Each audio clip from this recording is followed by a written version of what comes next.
ladies and gentlemen, what it is and what it will be. Hey, listen, I'm so glad y'all in the place to be. It's so good to see y'all in the building. I see Take Heed already. I'm going to just jump in this chat real quick because the chat is all that. We got CBN in the building tonight. Listen, guys, CBN told me to tell y'all something. He couldn't be here tonight, but CBN wanted me to share something with you guys, how he feels about the show tonight. CBN, can you come forward and tell us how you feel? All right, CBN says that's how we feel. Mr. Bennett, I know you didn't see it, so he wanted me to play it twice for you, Mr. Bennett. This is how Black David feels tonight about tonight's show. All right, Black David, we so thank you for everything that you do when it comes to your femininity. All right, so again, guys, thank you for being here tonight. Another Black Men Unfiltered Network production. We have the barbershop tonight, and we're about to get it in about this. You see what the title says. Men should not protect any woman who is not under his covering. Oh, it's about to get weird, real tight tonight. And so, guys, thank you so much for being here. It's about to go down. All right, Black David also. Black David says he has, let's see here. Hold on a second. He just sent me a text message. He's selling something. You know, I like to support Black business. And Black David has his own products. So let me read the text here. He says he has octopus vaginal cream. Octopus vaginal cream for $14.99 a pound. Octopus vaginal cream for $14.99 a pound. So make sure you guys go to Black David. What's the website? Oh, okay. BlackDavidTheAllBaby.org. BlackDavidTheAllBaby.org and get your octopus vaginal cream. They say it's good for headaches. It's also good for backaches. It's also good for what else? He has a list here. Foot aches, foot fungus, all types of things. All right. So thank you so much, Black David. We do support Black business. And that is $14.99 a pound. Go to BlackDavidTheOilBaby.org. All right. Now we got that out the way. Let me go ahead and get everybody at this chat. Let's see here. We got CBN, which I just, I promoted his business. We got Lost in Translation in the building tonight. We got Von Bryant in the building tonight. Von, it's so good to see you, Von. We got Vaughn in the building. We got Take Heed to the Message in the building tonight. She said, hello, sir. Listen, guys, Take Heed to the Message has a great morning show. Listen, I look forward to it every day. I'm at work and I'm sitting there at that desk with that door closed and I got Take Heed to the Message on. So if you're not watching Take Heed in the morning, make sure you are logged in, subscribed in, typing in, all type of stuff. Just get in there because she does a great job in the morning. Let's see here. Now, Lost in Translation, I forgot about that one. Lost in Translation says that the octopus vaginal cream also is used for removing brake dust. Okay. All right. Want to make sure of that. All right. So thank you so much. All right. So, guys, thank again for being here. Hit the like button, subscribe button, the share button. Listen, we're very close to another milestone for this organization that we call Black Men Unfiltered Network. So please hit that subscribe button, hit the share button, share it with your loved ones, your mama and them. Share it with the enemies, the people that you don't like. Share it with the girl that at your job that you don't like because she comes in smelling like casket pillows. Share it with everybody. Share it with everybody. Share it with the young man that comes in smelling like skunk sweat every day that sits right in the cubicle next to you. Go ahead and share it with them too as well. The more the merrier. Okay. All right. So listen, I'm going to go ahead and play this because every week I have this one person here. I'm going to tell y'all who it is as soon as the show starts. All right. I got Derek Washington today that gave a cash app. So guys, I'm going to put the cash app at the bottom. If you want to support the show, please do that. You can support the show in several ways. You can give a monetary support as well. As far as you'll see at the bottom of the screen, you'll see Black Men Unfiltered scrolling at the bottom of the screen for the cash app. You can also give with a super chat. You can also give by just freely hitting the subscribe button and the like button, and also encouraging others who just came in to the live to also do the same. All right. Thank you for supporting the channel. So I'm going to go ahead and play this. Von Bryan said, not the casket pillows. Absolutely. All right, here we go. Let me get this out the way real quick. Black David, one more time. All right, we got Black David out the way. All right, let me go ahead and give him something here. What am I gonna give him this time? All right, it's Friday, and y'all know how y'all be at the barbershop, and every man in there talking, and then there's this single mom that brings her son in, and she look real good, curvy, looks great.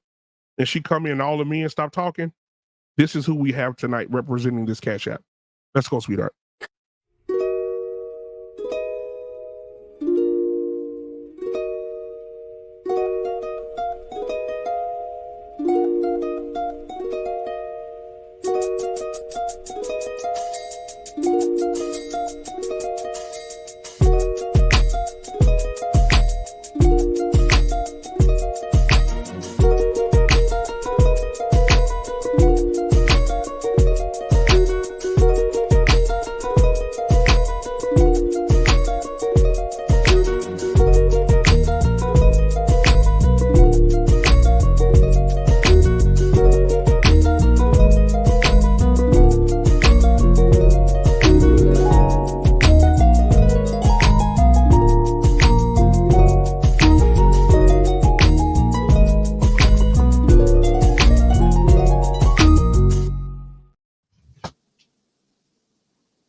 My Lord. Yes, sir. Yeah. You want to pray over her lost in translation, or you just want to wait a little bit? She already blessed, man. Ain't much we can do with that. Ain't nothing you can do about it. Ain't nothing you can do about it, Doc. She is blessed and highly favored. And highly flavored. And highly flavored. Yes, and I know one thing. If God comes back with the heart, it's going to be a whole lot of people running toward that one, okay? Let me tell you something. If he made anything better, he kept it for himself. He kept it for himself. All right. Thank you so much for being here tonight, man. We got grooming in reviews. He's trying on his new Batman outfit, so he's not going to be in the light tonight. Yeah, I'm driving from work, brother. I see. I'm committed. I'm still here driving from work. I got you. Much love, baby. Thank you for being here, man. Man, you know what? I appreciate you, brother. I appreciate you so much, man. Thank you for that. Thank you. All right, and then we got the 30-year vet of marriage in the building tonight. Listen, he bring the pain with the purple bag. He bring the pain when he's stroking the best thing you ever had. Mr. Payne is in the building tonight. Mr. Payne, what is going on? Just hanging in there, man. You know, seeing what we got cooking tonight. You know, I know that's right. I got a real life thing that we can talk about based on the topic. Uh-oh. Yeah. Just recently, by the way. Uh-oh. Well, I can't wait to hear that. Let's see. We got Mr. Bennett in the building tonight. Mr. Bennett, what's going on, my brother? It's all good. It's all good. It's good to be here. I'm rocking my Texas Longhorns tonight. So we're just preparing for the college season coming up. Big game like they always do. You know what? We'll see what happens. But I was just showing my support for Black man. I know he's from the state of Texas, so I just rocking my Texas. I appreciate that, Mr. Bennett. I'm excited for tomorrow's game to see Dion coach his first game in Colorado. So I'm taking my boys to that game, and we're going to have a really good time out there. Playing TCU? Yeah, they're playing TCU. Yeah. Hey, even though that Texas, that Longhorns, is that Vince Young?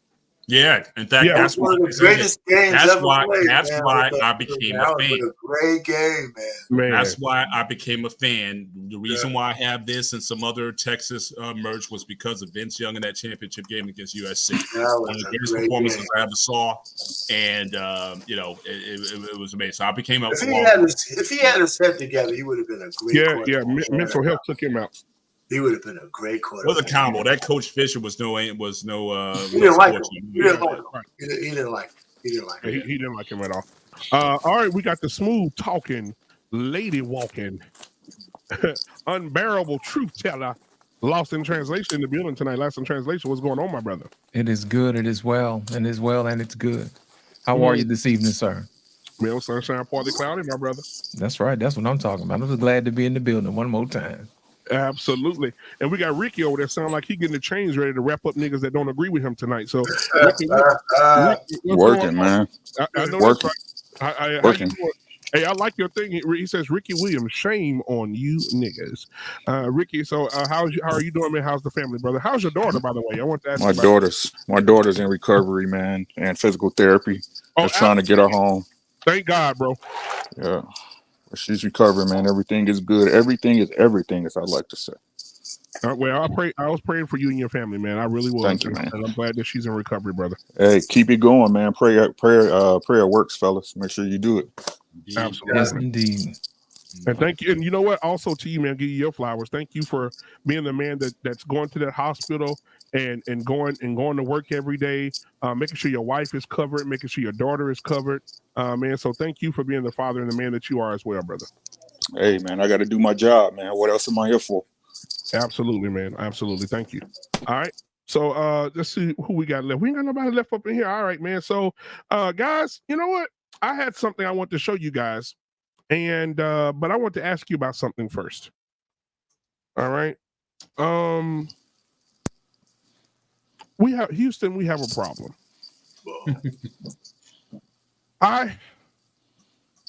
Today I took an early day today out of work today. And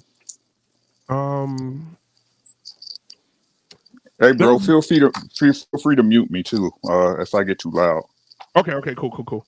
So let me tell you what happened at work. And I had to discuss this with my wife as well. There was a young lady at my job. I've been knowing her since I started, when she started a little bit after me. And today she said, "Whoo, you leaving early?" I said, "Yeah, I'm leaving early." She said, "Okay, well, crazy boy." I said, "All right, y'all have a good day." She said, "Let me ask you something before you leave." She said, "I've been wanting to ask you this for a minute. I just hadn't felt comfortable asking you." I said, "Okay, what's that?" She said, "I was wondering, like, just hypothetically speaking, if me and you went somewhere and got drunk." I said, "First of all, this is the thing. me and you not whoa. First of all, let's start here. Me and you ain't gonna be nowhere together, and then second, because we ain't gonna be nowhere together, and secondly, we definitely not gonna drink nothing together because I don't drink." She said, "I'm talking about hypothetically." She said, like, if you, like, say for instance, you got drunk with me and you passed out and you woke up and I was sitting on your face, what would you do? Whoa. She said that? Yeah, she did. I called my wife. Sitting on your face? Yeah, she said she want to sit on my face. She said, the point I'm trying to make is I want to sit on your face. Oh my gosh. Well, I got a question. Is she hot at least? Oh, I don't want to. I can't. I plead. That's the wrong question, man. Yeah, you can't be asking them questions on the internet, man. I plead the fifth, the sixth, and the seventh. So yeah, and then you know, I was like, "Oh no," she said, "I'm just kidding. She said, "I'm just asking hypotheticals." I said, "Oh no." That's how it start though, and that's what my boo boo baby said today. She said, "That's how I start." She just wanted to try you, test you out a little bit, see if you give her a little inch, and she'll take a foot. My wife said, "But good job, though, sweetheart." I said, "No problem, boo." So yeah, that's what happened to me today. Yeah, she said she want to ride my face. Man, let me tell you, man. If you would have actually said that to a woman, you're I'd be fired. I'd be fired immediately. Oh, you know what? It's funny thing, you know, as being married for so long, just on that same point. It's funny that when a woman kind of comes onto you and you reject her, that's all the validation you need to know that you still got it. That's it. You don't have to do nothing else more. Say, okay, you know, somebody out there still likes me and shit, and you just move on. You know, you just move on. Not my work. Look, out in the restaurant, in the supermarket, or whatever. Yeah, I can get that. But when it's your workplace, with your bread and butter's there, you can't bite nowhere. To me, you can't bite nowhere. But if somebody in a corporate setting is going to come at you with sitting on your face, I don't know if there's some fatal attraction stuff or whatever. But I mean, he could be. And you talk about that rejection thing. If you're bold enough to say it and then you reject her in such a way, how do you know she's not gonna come at you harder with stuff and say, "Oh, I'm gonna set him up"? I mean, that to me is a very. I don't mess where how do you feel about that? Are you afraid that she might do something more? If she's gonna be crazy enough to say that, Yeah, she crazy, but I you know what? She knows that I'm not playing. I don't bullshit with her like that, and so that's why I shut that shit down at the door. You're not gonna fuck up my bag and my family. You know, that's my mindset. You're not going. Yeah, I don't give a damn about all that. See, that's a catch-22, brother. That is a big catch-22 because that can bite you in the ass so many different ways.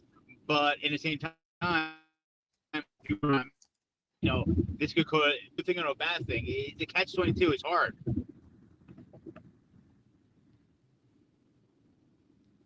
I'm just saying something like that could easily be a he said. She can go to HR literally and accuse you of saying, so yeah, we're talking. He was talking about some sitting on the face stuff. And I said, whoa. And you can go back and say, no, she said that to me. Now it's a he said, she said thing. You know what I mean? So that's that's you know. And it's your track record versus her track record then. That's bad, bro. That almost makes you want you should, you know, I'm not saying take that to HR necessarily, but I would rather be proactive in that rather than just let that slide or whatever and let that opportunity come up again, especially in today's PC climate. You just can't, you know. Like I said, I met my wife at work. I might have been one of the last ones that was able to. I told my wife one time a few years ago, I says, no way. If we were in this PC climate, there's no way I would have approached you at work. No way. But Mr. Bennett, how can you halfway take it to somebody? When I was a supervisor, a woman came to me and said her supervisors, as she was going to tell me something. I said, once you tell me that this guy said anything to you that you didn't like, I got to report. I got to do something. It's on the record at that point. That's right. So how do you can't go halfway. So BMU, if you report that, you can't halfway report it. As soon as you tell some of your superiors, they got to do something about it. You know, so you gotta be cautious, man. So I've never heard anything that will ever. That's commonplace, gentlemen. What's that? I was saying that's commonplace now, gentlemen. They just slick. Yeah, they just slick with it, man. Let me tell you something, though, Mr. Bennett. We had a lady come in, a third-party company come in to speak about HR, and she asked a question, a trick question. We thought it was a trick question. She said, "Who in the office now, in the corporate setting, who has the most sexual harassment reports?" It was like them, and everybody, and you know, the women, the men, of course. She said that is wrong, and it's been wrong for the last 5 years. Women have become more aggressive in the workplace. And they're actually chasing these men, actually trying to trap men, blackmailing men, saying, "Listen, if I don't get that, I'm gonna say this." Right? It's gotten to the point women are saying, "Listen, we just like you dudes. We want that thing, and we want it now." JG Wentworth, 877 penis now. So I mean, that's it. That's where we're at right now, brother. I don't know how to say it, how to put it, even no more than that. But yeah, so I'm gonna show you. I want to show you guys this video. We're gonna pray for her.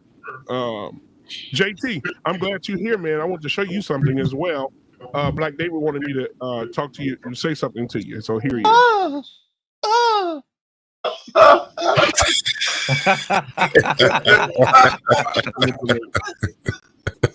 So that's Black David's message tonight. He said that, you know, that's his ritual he does before he strips at the nursing home. It's the first of the month.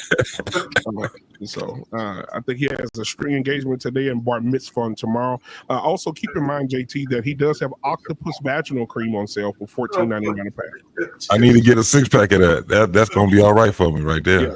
It gets the rust off the brakes and everything on your car, all type of things. All great. Okay. It does a lot of great things. Okay. I heard it's good seeing y'all fellas, man, tonight, man. What up, JT? So this is gonna be our icebreaker.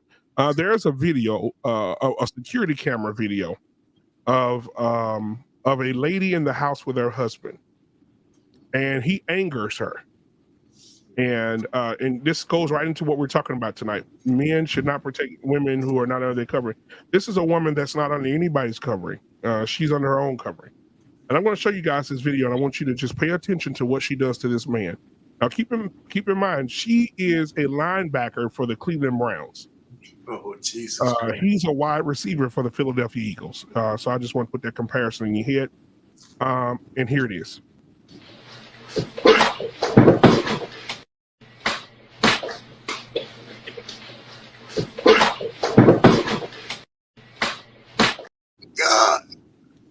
No, that's a one tech, man. That's a one tech. That's a one tech all day. Hey, run it back. I ain't see it. That's Okay. Mozzie Smith. Let me run it back for Ricky. Ricky, yeah, I'm gonna let you go first. Here we go.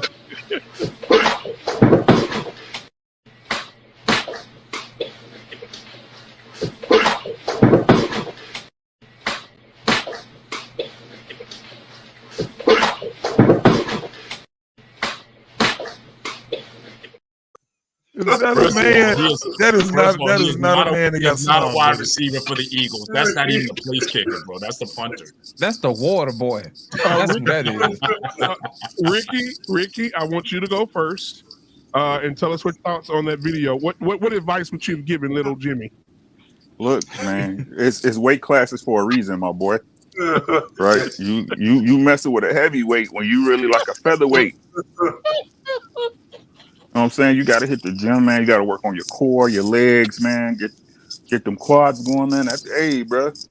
But I think, but Ricky, I think the first swing, I think that's what devastated him to the point he was unconscious a little bit. Let's look at it again.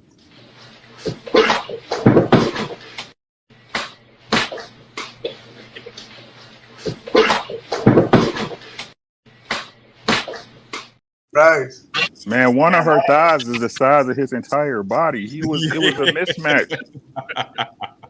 It was a mismatch from the beginning. He should have known better. Hey, man, defend yourself at all times. That's all I got to say. Defend yourself. That's straight out of Norbit. Yeah, that's straight out of Norbit. She definitely hit him with a 4-piece, gave him the biscuit by grabbing him and slamming him to the floor, and then she gave him the Thor's hammer at the end. When she came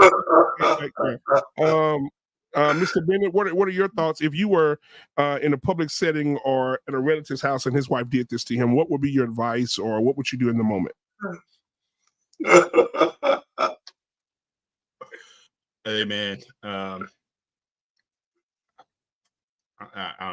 trying. I'm thinking about that movie Norbit with Eddie Murphy right now, and his big woman. That's the first thing that came to my mind when I saw that. But that's what I thought about. But yeah, man. Look, you know, it's in an odd way. I kind of see them kind of fitting. I see that kind of dynamic more times than not. We had the really big woman, and the small dude. And you know, it's dysfunctional, man. He gonna be back. You can tell him anything, but he gonna be back climbing the ladder, and by the end of the weekend. So I'm not, you know, there's not much you can say in that situation, but she gonna be wanting him, and he gonna be missing that. That's probably the only game he can get, and yeah, he'll be on that step stool trying to mount it. So hey. It is what it is, man. My Lord. I'm gonna go over here to Lost in Translation. I know. Can you lead us on a journey of what you saw in the video, and tell us what? Go ahead. What had happened was we had a failure to communicate. You understand what I'm saying? Yeah. If I was in the middle of that, I would have respectfully asked her to quit beating up this young man. And you know, I'm from the great state of Alabama, so you know we keep a folding chair in our back pocket at all times. You understand what I'm saying? He needed 3 or 4. Yeah. He needed some help and some backup or something. He needed some milk. Yeah, he needed some milk. He was pretty much in trouble from the beginning. Yeah, from the first slap, and then after that, he got wind knocked out of him. He was like he couldn't do nothing else, man. He was done. Yeah, grabbed him by his shirt. Slapped him in the chest a few times, and he was outclassed. Like Ricky said, he was outclassed, man. Wasn't nothing he can do about that.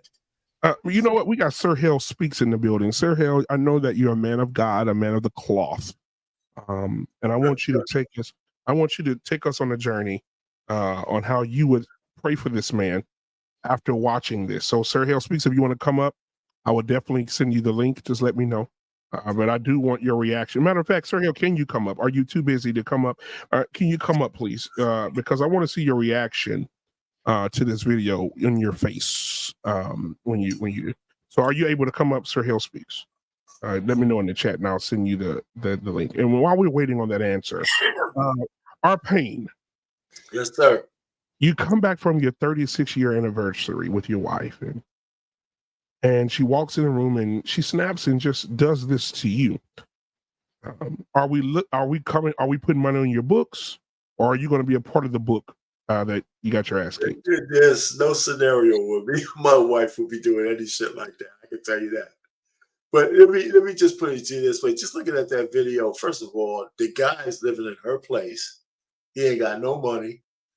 And I don't know what kind of Johnson he's slinging, but it seems to be that it has to be a little bit insufficient.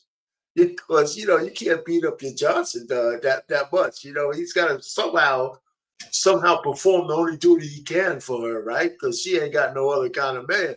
You keep beating his ass. That shit ain't getting hard. So it's just a funny shit. But let me tell you, I think the average black woman is pretty much the same size as the average black man now.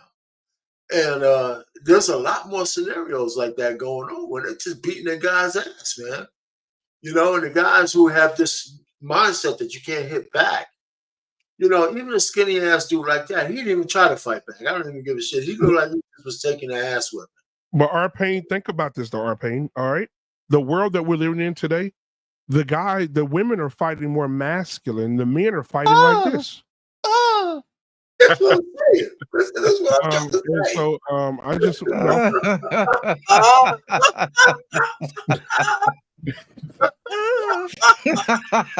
Black David. Wait a minute. Wait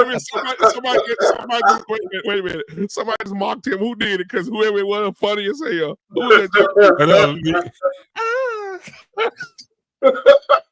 BMU, you got something to say now? Oh my God. You got joked. I had to kick down the back door to get in here. Oh my God. Like, nigga, I'm please. so sorry. So you ain't busy after all, Black David. CBS said, no, man, I I was can't in take Manhattan that. when I heard BMU go do such a that. And me come back home quick before you do something real funny.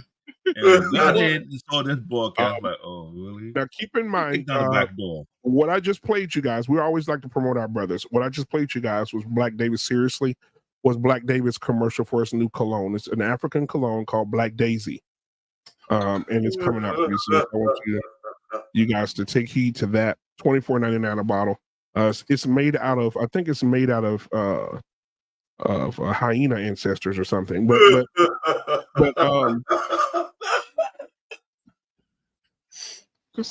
I just want to put that. I love you, Black David. It's so good to have you here.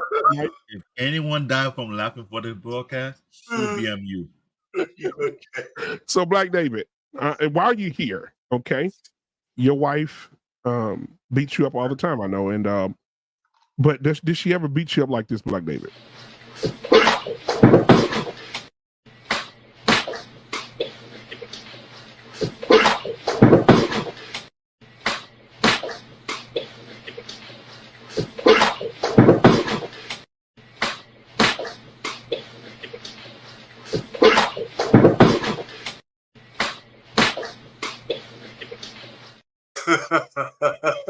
First and foremost, that's not an African guy. That's an American guy. Here you go. Guys, did you hear the licks? Did you actually hear those licks? Yes, they were landing. I know that. But they you were forget, landing. You said we African people hunt animals. You think we let an animal do that to us? Really? Oh my God. Wow. JT, what are your thoughts? I just couldn't. I wouldn't be able to take that shit. Cause you're a smaller guy, JT. So, you're at Greyhound bus station picking up a relative, and I ain't that damn small, and I'm fairly tall. So, even here 6 foot, and I got hard hands. I have very hard knuckles. Hands of stone. Hands of stone. Can you imagine? Can you imagine if that was Mandrell? Oh my That's God! Possible. That's possible. Can you imagine Mandrell screaming? Wait, hold on a second. Wait, no, Smaller. hold on. But yeah, so yeah, that was a tough video to watch. Mr. Bennett covers his eyes after the second time. Those licks were landing, and they were landing very clean. Not sound effects for it. Sure. Yeah, I would have let her. I would have let her hit me though, but I wouldn't have been out there trying to fight her like that. I would have just went on, got myself back planted, and I'm telling you right now, I would have gave her all gut punches. Everything would have been just coming from up under here. Yeah. Exactly. You know, and I think that in my house, I think there, if that were to happen to me, hypothetically, it wouldn't, but if it were to happen to me, we would definitely have to order a couple of miles of sheetrock to replace all the walls in this house. There's definitely going to be World War III. That is so Yeah, funny. it's going to be a problem. He should have She laid ain't gonna down, sling man, you. and You gotta pretended like he was leave after dead, she man. sling you like that. She slung him, dog. She slung him like he was Damn the nothing. hits. Damn the hits. She slung him like a rag doll. Yeah, he Correct. just leave held you on. now. You can't Yeah. just be slinging me like this woman. He just held. So let me ask you guys this. Somebody in the chat say, was that Mr. Let Go? Wow. Let me get my boy Hink in here. My bad. Hink. I didn't send you the dang on thing. My bad. But yeah, so does a woman like this need to be protected? She look like she can protect herself pretty good. Pretty good. Yeah, man. Nah, Pretty she's, good. she's on her own, man. She is on her own. Matter of fact, I want her on my team. Right, protect me. No, that's for real. You get those Don't types of sling me like that. You don't sling me like that. Hey, lost in translation, you might want her on your team, but every so often you might gotta, Oh, I ain't doing that. No, I ain't doing none of that. No, sir. Hey, what? Do what? Our play, do what? No, sir. Hey, I didn't say she was on my team. It was just asking. Let me help you out with that one. No, sir.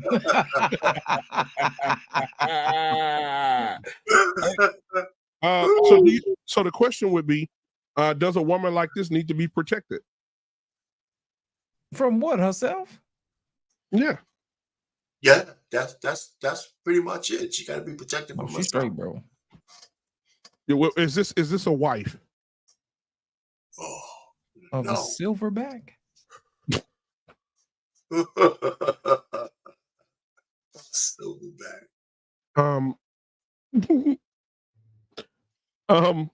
Mr. Bennett, is this a wife? Is this a woman that deserves your protection? If you were out and she met someone her size and he was starting to pummel her in, would you go over and say, stop that? She's a woman.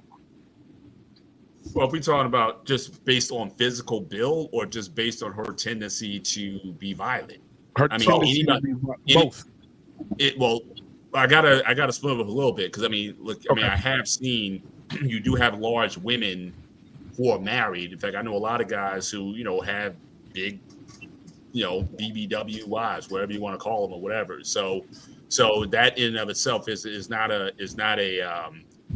license for any man to start hitting on someone. But if you're talking about somebody who I know to be violent or is capable of exacting violence, then no. I mean, I'm not going to be certainly stepping into that situation. But just because the woman is large, doesn't mean that she's should be subject to anybody just thinking they could just come up on somebody. Because I didn't even know big guys. I mean, guys used to get bullied back in the day. Used to be the biggest guys. Big overweight guys. If you weren't playing football or something like that, just because you were, they called you fat or whatever, those guys got picked on also. A lot of those guys didn't fight back. It does mean that they, deserve to be picked on. So no, I mean, I would really have to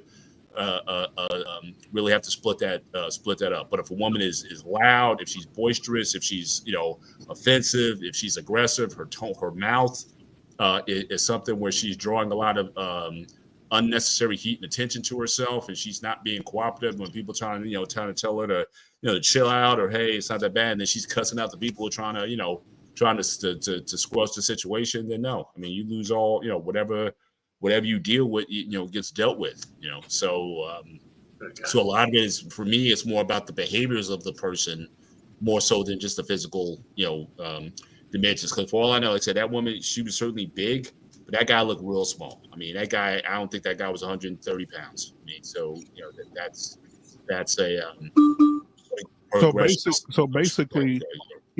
basically grooming and reviews would be the size of that guy. Pretty much. I don't know. Is he? I don't know. Oh, yeah, pretty much. Wait a minute here. I'm not that small. Pretty much. Grooming and reviews, you get your ass kicked by that big behemoth. Grooming's a lethal weapon, though. You know, play martial arts and all that. So I'm not messing with grooming. That guy was like 5'7", 5'7", 5'8". Somebody in the chat, he's easily slingable. Somebody in the chat said, but I get something from Mr. Bennett before you go on. You said something about the big dude. If he's big and fat, God size you up whether you big and muscular or big and fat.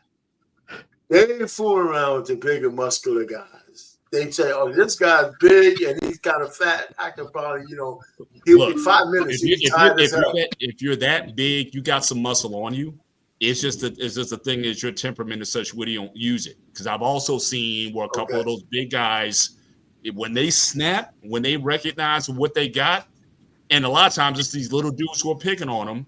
And in fact, there was one video I saw. I mean, this guy picked up this kid and body slammed him on the concrete, and the kid just crumbled in. But they were picking on this kid for a long time. They just kept picking, and he just lost it. So if you're gonna be of that physicality, you got it. You just don't know. It's like the elephant, like I said on Tuesday, the elephant who's tied to the post as a baby elephant. When they get older, a lot of times you just don't know what you have, and if once you figure that out, there's nothing stopping you after that. Yeah, somebody in the chat said, "Are we sure that wasn't Tyrus?" He didn't answer my message back today, so I got to call and check on him. But guys, I do want to say this. We do got some cash apps I want to read real quick before we move forward. Let's see what we got here. All right, we got Clement Gray with a $2 super chat. Thank you so much, Clement. He said, "I will knock the crap out of you." Two-Face. Oh my God. We also got another one from Clement, $2. He said, "Leave the Nigerian honey badger alone." Black Man Unfiltered. Wow. Amazing. We got Big Ant 11 in the building. Said, "Was that Mr.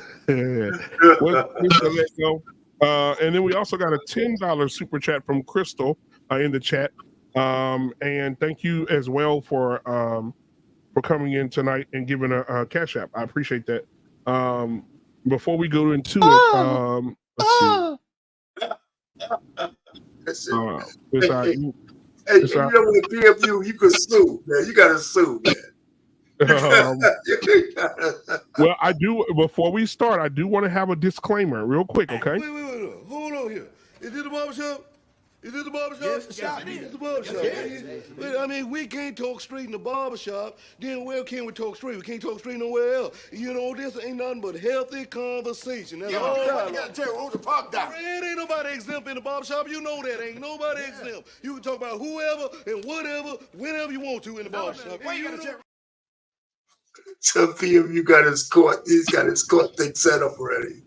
All right, so I just wanted to go ahead and make sure I put that out there as a disclaimer. This is the barbershop. Whatever happens in here, I mean, you just have to deal with it. All right, but I will play something for those cash apps real quick, so we can get into this show. I want to play another video that's a little bit more serious.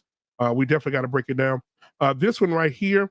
Let me get a little Eddie Murphy in here. I feel a little Eddie in my spirit. Let's go, Eddie. Girl, I can't understand it. Why you wanna hurt me? After all of the things I've done for you,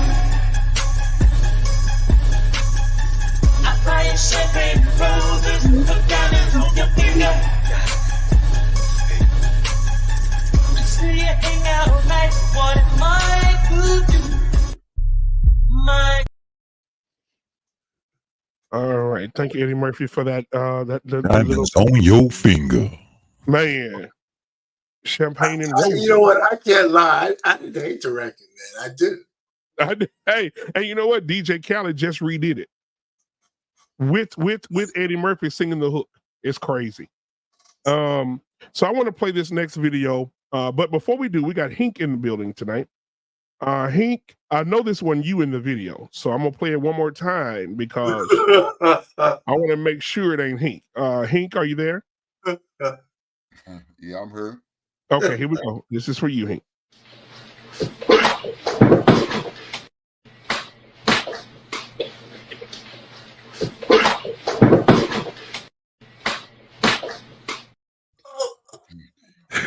Hey, Mr. Bennett is tickle pink, bro.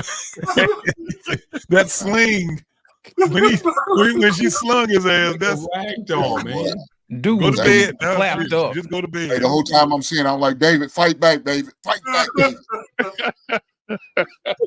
Where's your slingshot? Now, I hope it wasn't easy money. I think it might have been easy money, but we'll talk about it later. Last I checked, I'm not that small. I'm a big dude. Yeah. Man. So Hank, what are your thoughts in that situation? You walk in and that's your brother. What advice would you give him, or would you just simply jump her? Oh, I'm hitting her ass off the dresser with the people's elbow, baby. I'm coming down like Dusty Rhodes. Hit him, Hank. Hey, Hank, gonna hit him well. In front of the millions. And millions. And millions. Yeah, she about to get that Dusty Road elbow, baby. Give her some sweet chin music. And don't forget, where can they call me Bear Paw? How can you call me Bear Paw? I'm gonna ride his ass out. I'm gonna say, though, you gonna get all that smoke at the family reunion, though. You remember that girl whooped your ass? But yeah, we definitely gonna play this at the family reunion. Oh yeah, for sure. Everybody look up at the screen. But yeah, so thank you for that, Hank. I appreciate you, brother. Now I want to play this next video. It's a little bit it's more serious. That leads us into tonight's subject. Men should not protect any woman who is not under their covering, and I think this video would explain why. Mr. Bennett, you alluded to this video last week, so this is what made me use this one. Here we go. You haven't lost your mind. Don't touch me ever in your life. You touched me first, and then you got in my face. Don't ever invade my personal space. Get out of my bag! No, I'm not. You fucking faggot! I'm here. You fucking I'm here. I'm here. You're touching me again. You're fucking touching me again. Get fuck out of my touching me face, again. It's all on camera. It surely is. You touched me. It surely, but you in my Your personal ugly space. ass. You're in my personal space. You're in my personal space. Stay out of my personal space. She's touching me. She's touching me. And I'm telling you, don't put, she can't put her hands on me.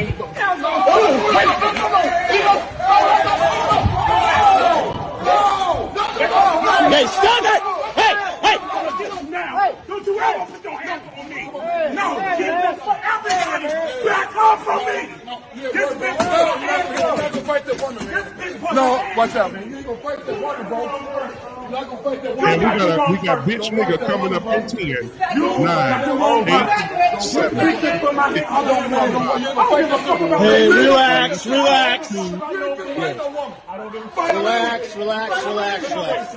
fight whoever. I fight whoever. Put your hands on me. I fight whoever. Put your hands. I fight whoever. I fight whoever. Knock your bitch ass out. Knock me out. Knock your bitch ass out. Knock me out. Okay. Knock me out. You saw what she did. Let me just say this. I worked in retail before. That would never would have happened to me because that big ass dude got picked up by me, body slam, everybody closing the door while I chased the woman. Because that's not going to happen. In retail, I would call it Black Beast, Black David. Brooklyn for a reason. So trust when I'm saying that big dude be up in the air. Yeah, well, you would have been fighting off 4 or 5 guys because again, the guy before she sucker punched him. When the guy got between them, then she threw land a sucker punch, and then you saw there were like 3 or 4 guys. I think the guy. All these guys. He would have had a German in before he even got into the confrontation at the guy at the end. I know. So the first guy would have got a German suplex. The next one would have got a power bomb. Black David, I'm from the hood. Black David, I'm from the hood. Damn all that. If I went over, I'm gonna make an example out of one of those guys real quick. Because when I went over and the guy said, "Fight me." Don't fight her. I'm already angry, and people that know me know that if I'm angry, my temper is horrible. Thank God, please help me with my temper. If I'm coming and you get in my way, I'm gonna knock your ass out. And because as soon as that guy said you ain't gonna fight, I'm not even gonna let you get your sentence out because you're in the way of the target. I need you to get out of the way of the target because as soon as she hit me in my face, that's a violation, and now we're in self-defense. And I gotta do something real bad. And that big dude like what? 260, 280? I don't care. At that moment, what man will have self-control when he's disrespected to that point? And then all these other dudes coming around to my, well, what are you doing? Wait a minute. None of you got upset when she hit me. Nobody ran up and did anything until he grabbed her. Let me say something. I want y'all to watch this video again. Cause this dude could have played offensive lineman for the Cowboys this weekend. I mean, next weekend. Black man, you don't remember we did this video on my show last year? Yeah, I remember. Yeah, he wasn't playing offensive lineman. He looked like a good ass defensive tackle. That's what he looked like. Yep. Here we go. Let's watch it one more time. You haven't lost your mind. Don't touch me ever in your life. You touched me first, and then you got in my face. Don't ever invade my personal space. Get out of my bag! No, I'm not. You fucking faggot! I'm here. You fucking I'm here. I'm here. You're touching me again. You're fucking touching me again. Get fuck out of my You're touching face, me bitch. again. It's all on camera. It surely is. You touched me. It surely, but you in You my weird, personal ugly space. ass. You're in my personal space. You're in my personal space. Stay out of my personal space. You she's touching me. She's touching me. And I'm telling you, don't put, she can't put her hands on me.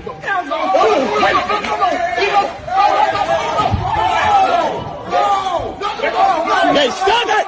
Hey! Don't you ever put your hands on me. No, get everybody back off from me. This bitch. No, watch out, man. You ain't gonna fight that woman, bro. You're not gonna fight that woman. You got the wrong person. Don't fight that woman, bro. You got the wrong person. You can put my hands on that woman. You ain't gonna fight that woman. Hey, relax. You ain't gonna fight no woman. Relax. I fight whoever. I fight whoever. I fight whoever. Put your hands on me. I fight whoever. Put your hands. I fight whoever. I fight whoever. Knock your bitch ass out. Knock me out. Your bitch ass. Knock me out. Knock me out. Okay. Knock me out. You saw what she did. Now, Hank, can you break this? Can you break this video down for what you saw it as, and we'll go around the room. Hank, what did you see? If you were in the airport and she swung on you and busted your jaw, Hank, what happens with Hank? Yeah, and a man in that airport was gonna be able to stop me. Not a man in that airport was gonna be able to stop me. There you go. Buddy, I'm gonna kiss you on the cheek and I'm gonna follow with that right hand since your hands are down, buddy. What was my man? What's my man? Jack said, hand down, man down. Oh yeah, he about to go down. You ain't nothing but a road, a stumbling block in my way to my goal. I'm gonna get him. I'm gonna get him. And he, like I said, the dude looked like a real old dude. He used his hand work. He did a swim move. He did a spin move on him at the same time. Then he made the tackle. He rolled up off of like you roll off a quarterback, and they got him one more time just in case he wasn't down. She gave him a back to a big old club to the back of the head. Look here, man. I understand that these dudes jumping in. Y'all, every last one of you are punk ass men who didn't jump in. You are worthless men because you know the odds are in her favor as a woman. No, if I was to me, it won't be in her favor. Anything like that, it'd been a problem. But the MMA background I have, nobody even tried to stop her. Say, hey, ma'am, why don't you just walk away? Nobody said that to her. At least I didn't hear it. Maybe they said it. We just didn't hear it. But from what I've seen, I didn't hear that statement being made. I think it's a bunch of bullshit. But then all of a sudden, like you said, when this dude decided, okay, I got to stand up for herself, and she and him, and he went after her, every dude in the airport seemed like ran over to the situation. And the one dude really tried to cape for, you ain't gonna hit no woman. You ain't gonna hit no woman. No, dog.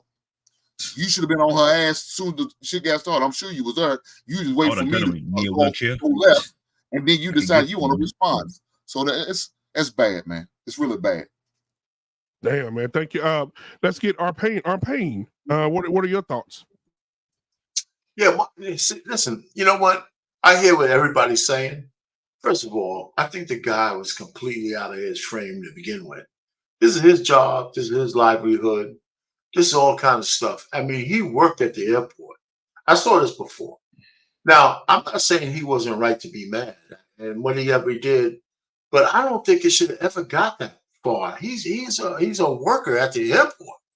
Now, I'm thinking he's a grown man. He got a family. He's got obligations. He's got shit that he's got to do. And here you are arguing with some fucking woman that you ain't going to see no more. Now, when she put her hands on him, I can understand him doing what he did, getting that other guy out the way, and he got his little club back on the back of her head. So he should have felt satisfied with that. But he just kept going on. But forget about all this YouTube shit that we talk about and all this, whether you should protect a woman or not.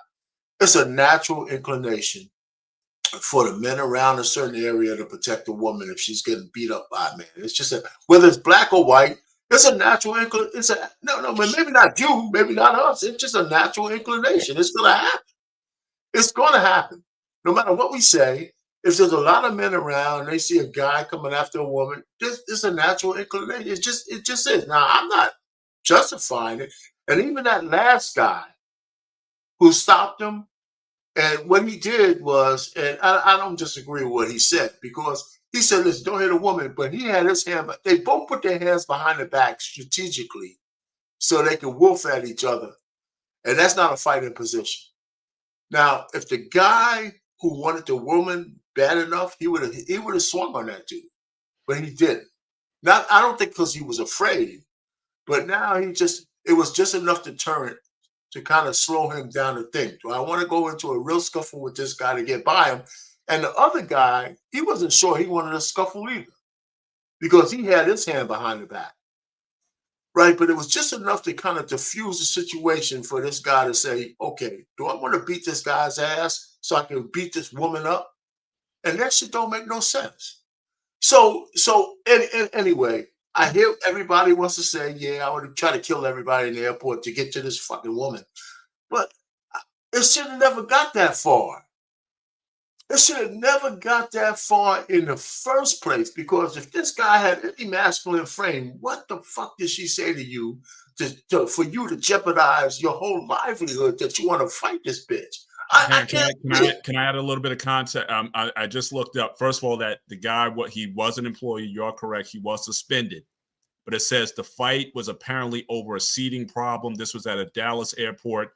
Yes. The weird employee told police that the woman got off the plane complaining that there wasn't a seat for her, and she became uncooperative after the employee told her to wait in line for a gate agent. So that's what precipitated the exchange. So he was doing her in the wrong. What's that? The employee was in the wrong. No, I'm not necessarily getting that. No, again, the employee told her to wait in line because she didn't have a ticket. She got on the plane, didn't have a seat. Oh, okay. Back in line, and then she gets into she started wolfing off, right? Yeah. Okay. All right. Hold on. But telling her that she needed to get back in line and wait for a ticket agent. Right. That's what precipitated the incident. But again, to our pains, what the employee was suspended. I couldn't look up and find anything whether or not he was actually fired or what came out of that. That I couldn't find, but he was suspended.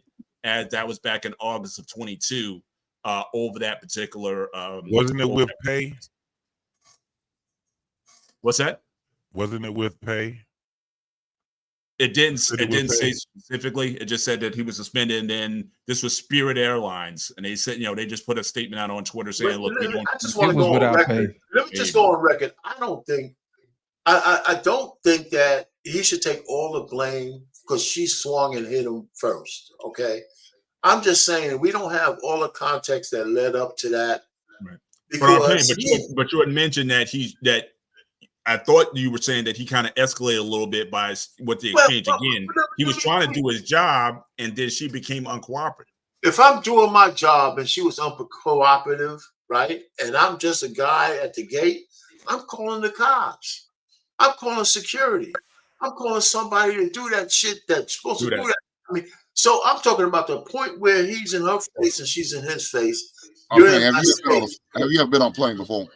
Yeah, listen, my whole career was on flights. My whole career. So we all know we see them guys or them ladies who will get up there and upset about their ticket or something. They can't get certain bags and they can't have them as a carry-on that they got to check them in. We see them all the time. All the time. How many times you got into a fight with one of those ladies? I don't fight women. Okay, then. So what are you talking about? So I'm talking about the situation, though, Payne. You making it sound like no, brother. Hold on. You making it sound like this dude was just totally wrong. She got irate. So Your definition of irate and my definition of irate could be two different things. If she's ready to fight me, she is beyond irate, though.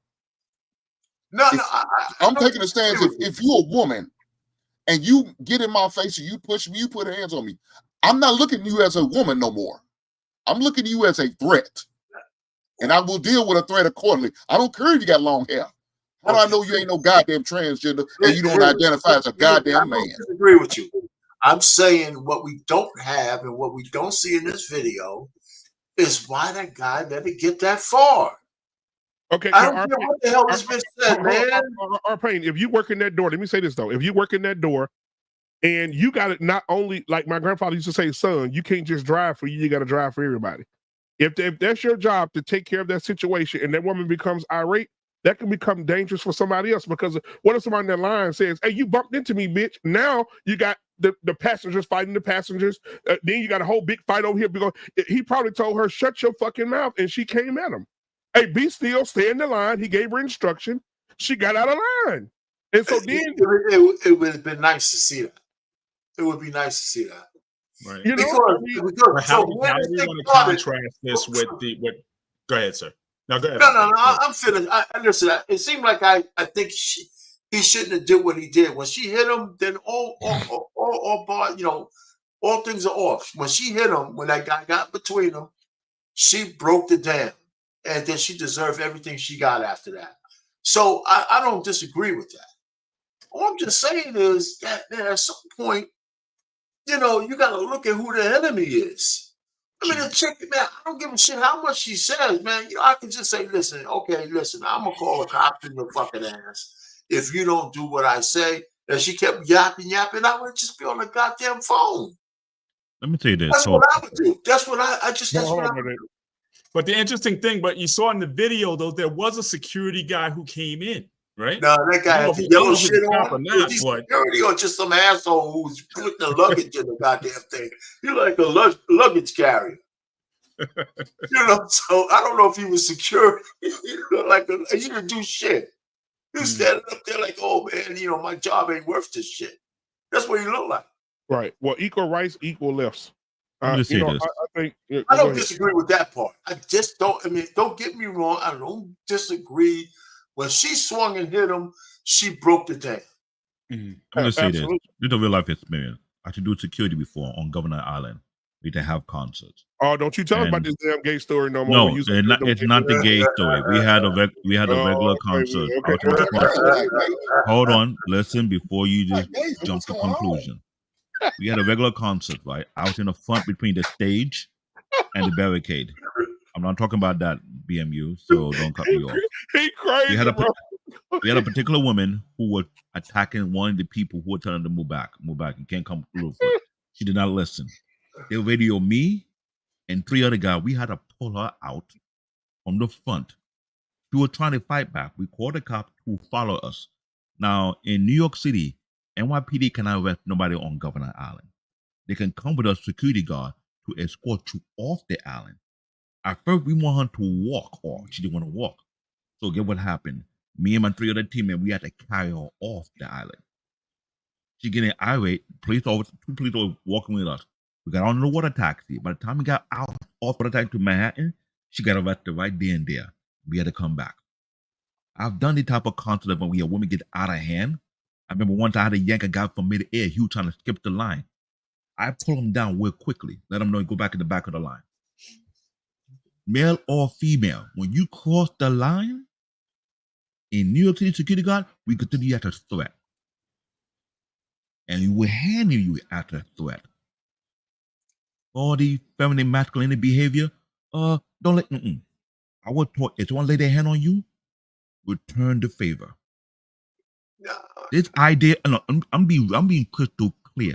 This idea that they allow women to do whatever they want, this is why you have what today's society is. Easy money. I sent you a link. Get your ass out the chat. This is why women are getting out of line, because they feel they can do whatever they want without no repercussion. What I was taught, whatever you do in life, either have a reward or repercussion. Respect people.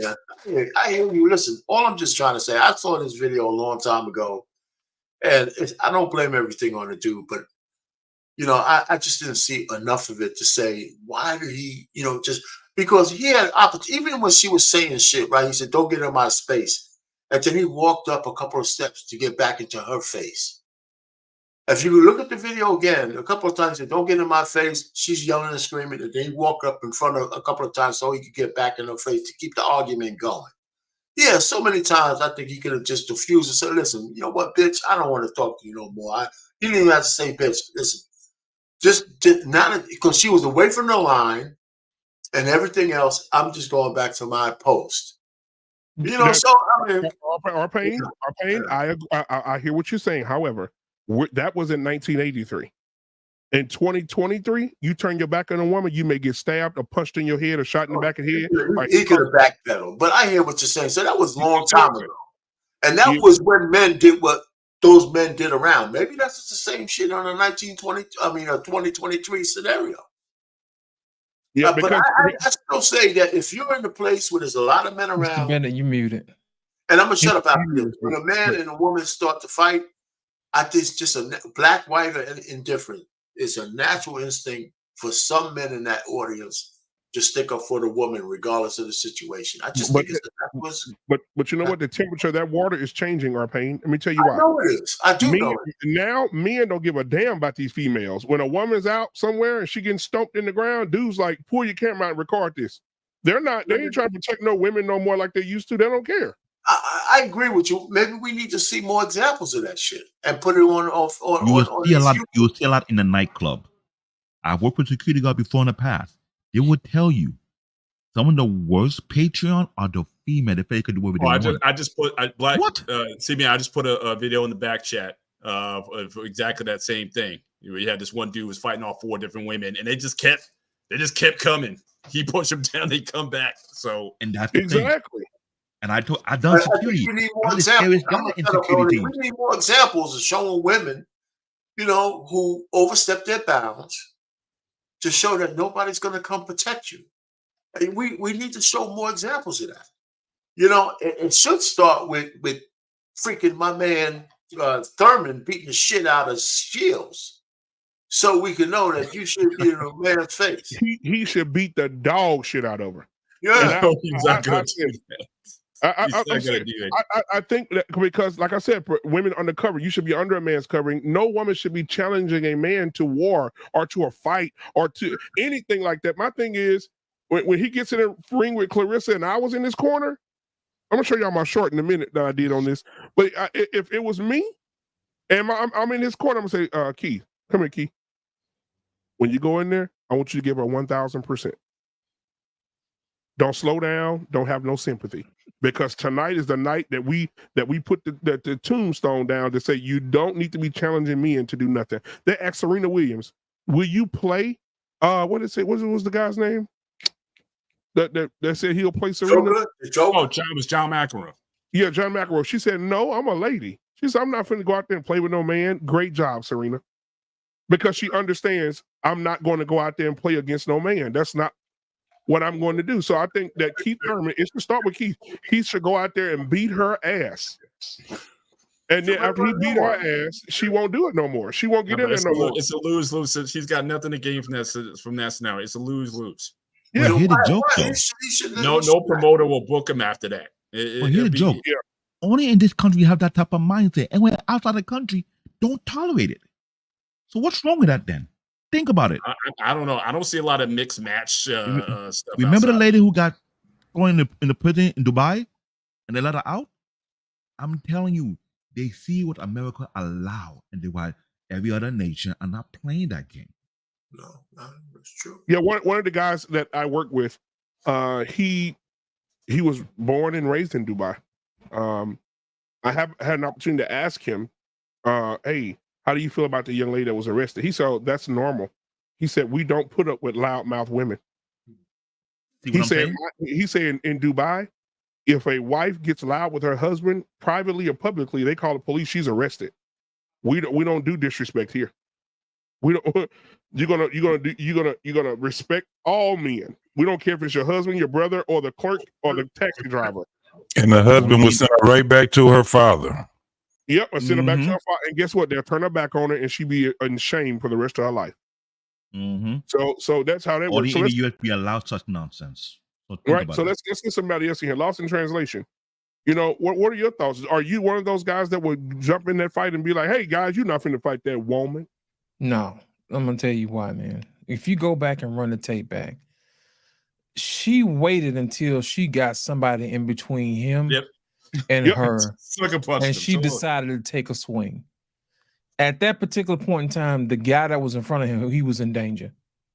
He was in danger. He should have just said, "Hey, you know what? I ain't in this. Let me get out the way."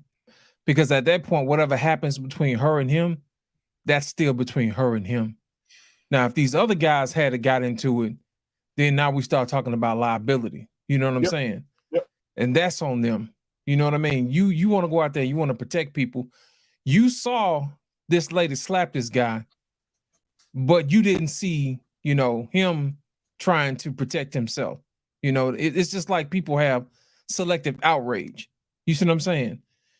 If they had tried that against somebody who was bigger and stronger, those other guys would have got out of the way. I assure you that. Absolutely. I assure you that. And it wouldn't have been none of that jaw jacking, none of this putting your hand behind your back. You would have got laid out. Sleep. One There you go. by one. I don't care if they would have jumped in. No. You'd have got Suplex laid City. out. No, anybody else. Anybody else want to take a punch for her? Yeah. You know what I'm saying? At that point, then he could have subdued her and then called the police.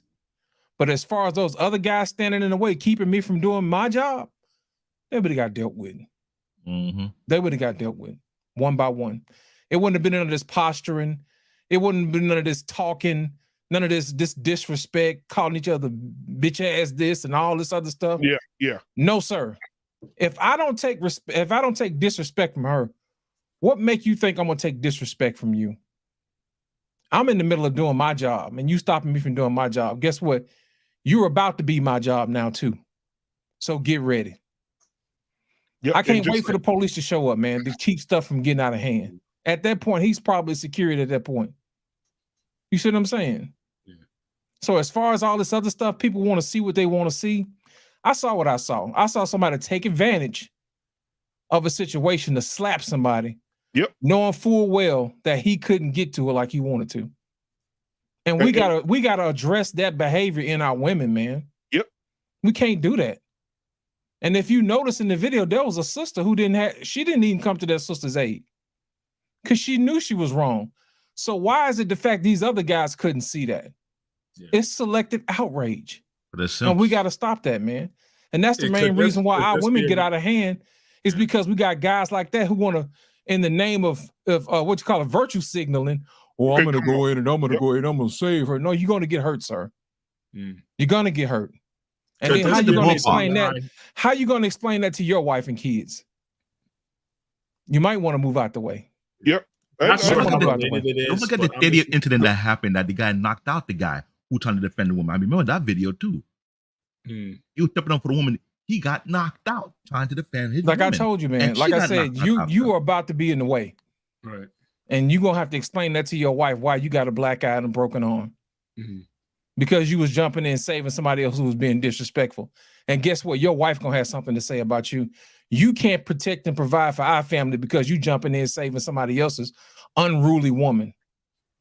Yeah, I can't wait for that conversation to go down. See, a lot of people want to sit in, they want to take up for this other woman, but there's another woman on the other side of this equation that's being hurt that we don't talk about. A woman who submitted to under her husband. You know what I'm saying? Somebody who's doing what she's supposed to be doing with her family. And then we're protecting people like this who are disrespectful. What are we doing? Yeah. Call them on the carpet, man. Do what you got to do. But we're not going to put up with that. And just we've seen a lot of bad, certainly like this, but I'm just wondering why last month when we had the incident in Mississippi and why that was such a galvanizing event, because that seemed to be a proper application of Black people coming to the defense of that brother who, again, he was doing his job also. Right. And those folks got unruly and and Black people came together and they stepped in at the right time to address that situation I'm just wondering why, why we got a lot of us got like an uplift from that kind of interaction. Right. But here it seems like, we see more common things like this where it's like the wrong. Now you got all these guys, coming to her defense when she was, clearly in the wrong here. So Right. I'm just wondering about, just contrasting those two events, why that event in Mississippi, why that was so well received by, I think, the majority of people, was because that's the right time to come to the defense of somebody. Whereas in the case of this airport video, that was the wrong time, or the misapplication of trying to come to the defense of the wrong person. Are you talking about the Alabama incident? Yeah. Alabama. Yeah. You're talking about Alabama. Yeah. Yeah, I think, again, I'm gonna go back to what I said originally. I think that everybody should know their place. And it's amazing to me that, well, some people are stupid, but a minority of people are stupid. But it's amazing to me. I know that I when I'm angry, I have a lot of strength. I could probably, it'd be real bad. But I'm not going to go to the damn zoo and jump in with the grizzly bear and have a fist fight. I'm not going to jump in there with a silverback and say, ooh, bring your bitch ass on. I know that silverback gonna put my ass to sleep. It's gonna be my last. It'll be my last fight. You got to know your areas of what you say. I'm gonna stay in my lane. I'm not gonna get up there silverback and go slap him. You know what? If I went to the zoo and jumped in the cage with the damn silverback and just ran up to the silverback, just slapped him dead in the mouth, I'm gone. He gonna put a mix on my ass, and y'all will be doing it in remembrance of black men on this damn show on Tuesday. Right? It'll be over. So I know my lane. I'm not getting in with no silverback. The same thing goes for women. You should understand that man has triple, 5 times, 6 times more of your strength, depending on the guy. Don't get in my face, right? Because we learned in fighting back in the day when I was fighting, we learned to defend yourself. A person has to be a certain amount of inches or feet away from you for you to defend yourself. If you get in my personal space and your nose grazed my jaw, or a piece of your spit hit me, that's a reason for me to defend myself, and I'm gonna knock you the fuck out. Male, female, I'm thinking about teenagers, because they're getting out of hand too. But it's getting to a point where these people are getting out of line, and these women, when you have men say you're not gonna hit no woman, but you just seen her hit me and you didn't say anything. Right, man. Can I ask you a question about the rules of engagement? So the way you were taught was that if a person has to land the first punch. Yeah, well, no, a person, they don't have, well, they can land the first punch. It's really going to be bad on them. But if a person gets into your personal space, so the personal space, how they measure it is your index finger. Your index, if you can put your index finger on your nose and do this and touch theirs, they're in your personal space. It is legal for you to remove the threat out of your personal space. I thought it was 17 inches, but okay. So what I used to teach my students when I was doing martial arts full time is a 5-foot rule. So if you're in the 5-foot rule, their asses is you own them. Simple. I don't care what you need to do. Choke, slash, rip the eyes. I used to tell my students, my men students, fight like a woman. Grab those nails, rip the eyes out, grab the groin, rip the groin out, whatever you need to. Yes. Wow. Yes. There's no such thing as a fair fight. Exactly. No, I get it, but I'm just saying. But for some of us, it was like, look, if that person has to make contact with you first or bump you first. Some people, it's personal space, especially if it's a heated thing. No, and if a person is within striking distance. So here's my all a person should have to do is insinuate, make you feel as though that they're a threat to you. That's it. Here's my pushback on this. Here's the pushback on this. So if you feel, let's say there's a heated argument, but you're keep your distance, and now it's getting heated. But at this point you have your guard up, ready? If he flinches or does one of those fake punches, doesn't matter. That is a threat. Once you start threatening me or your loved ones, in matter let's say my mother, for example, your ass is mine. I don't care what I need to do. I am taking you out. All you got to do is spit on me, and I'm gonna take you out. Exactly. No. Y'all remember that incident from last year in the NBA where Draymond Green hit who was the guard for Golden State at the time? Jordan Poole. Jordan Poole. So now everybody was saying in that situation, as soon as Draymond stepped up to him, Poole should have hit him right then and there. He shouldn't have waited. Like when you get nose to nose like that, that as soon as he gets into that personal space where he's in striking distance, he should have struck it. He didn't. And he waited, and he got sucker punch as a result of it. So I'm just trying to get an idea like where people, how to each of you, what you were taught, or what are the current rules of engagement when it comes to instructor. if you're in a verbal altercation and someone steps up in your face and gets that close to you, should you hit first? Or should you wait for the person to make a flinch or a move or try to hit you before you react? Because again, some guys again may not know necessarily how to operate in the space. You might have been, we all might have been taught different things in that regard. I'm just talking about if just a dude. Forget, I know we're talking about women for the most part, but I'm talking about if a dude gets up into your personal space like that. Are you hitting? Yeah, I may have a little grace for a female, but if a dude get in my personal space, Mr. Bennett, I'm gonna fuck him up easily, real quick. I'm not giving a dude an opportunity to get up on me. Yeah, but for the most part, we are, if we in altercations like that, we pretty much know it's about to go down because it ain't too much more talking. Somebody gonna say, what up, and then he gonna say what up. He say, okay, enough said. Normally it gets to that point. I don't know what's going on with these young kids. They just haul off and just shoot try to people. sneak in. Yeah, they want to shoot. Then now you gotta beat the shit out of them for doing dumb shit. Well, thinking that one hit quitter is gonna work.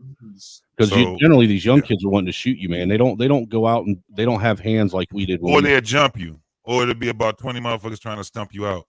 So it's 500. I mean, 5 or 6 That is dudes my in some second rule. Some damn Jordache jeans and some BKs trying to stump you out with their stomachs out. It's a lot different than with women because women is just heated. They still talking, and in your face. Their voice get higher and higher and higher, and so they're pretty much going to be a threat because they're going to walk towards you. Most women, when they're heated, they're going to walk towards you, and they're going to be telling you to get out their face while they're walking towards you. So. Yep, it's kind of it's more of,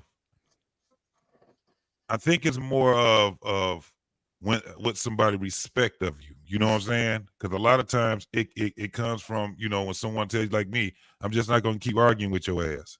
I told you once, stay the fuck out. If I can walk away, I'm out. But if I'm somewhere where your ass supposed to be leaving, then ain't no more talking. I told you to leave. You got one chance. That's it. Once we get to that point right there, I just got to do what I got to do. Now, if it calls for me, I probably already called the cops already. But until the cops get there, and if I'm in my space and I have to hold that ground, it's going to look really bad for you, young lady. It's going to look very, very bad because just like somebody had mentioned it before, these young women, they got mace, they got knives, they have stuff. If they have a purse, you need to keep your hands, you need to keep your eyes on them at all times because they think they slick, they talking shit, and they are about to aggress you when they have that purse. Or if they got, you could tell. You could just tell when it's about to go down. By the time, like with men, our voice get lower, there's less talking. With women, it escalate, especially if somebody stand in between. So if you like with that young lady at the airport, once somebody stood in between, her voice got louder. She started to get more irate, and then when she seen that there was a space for her to assault you and try to get on and leave, it didn't work good for her. She got that shoestring tackle, didn't she? I don't now know. Imagine if that man. I had imagine if that man started really really beating her like she stole something, right? I guarantee that man that was telling him hit a woman, he wouldn't have did shit. He would have just been there and been like, you wrong. It's just what it is. And you know what? My grandfather told me that. My grandfather said, when you're in a situation, because me, when I get pissed off, I laugh. This is the honest God truth. I'm not being funny. If I get pissed off, I laugh. That's my cooling system. Go, bro. You good, man. You know what I'm saying? If you escalate past that laugh, that's your ass. See, I always got in tears. Yeah. I'm gonna laugh at you first, and then we got a problem. But I do think that in this particular situation, this man had every right to defend. When you know what bothers me? That men would come in that situation And like Mr. Bennett and so many other you said, he got in front of the man. I mean, the man got in front of her, and all of a sudden you get gaslit. You get tough.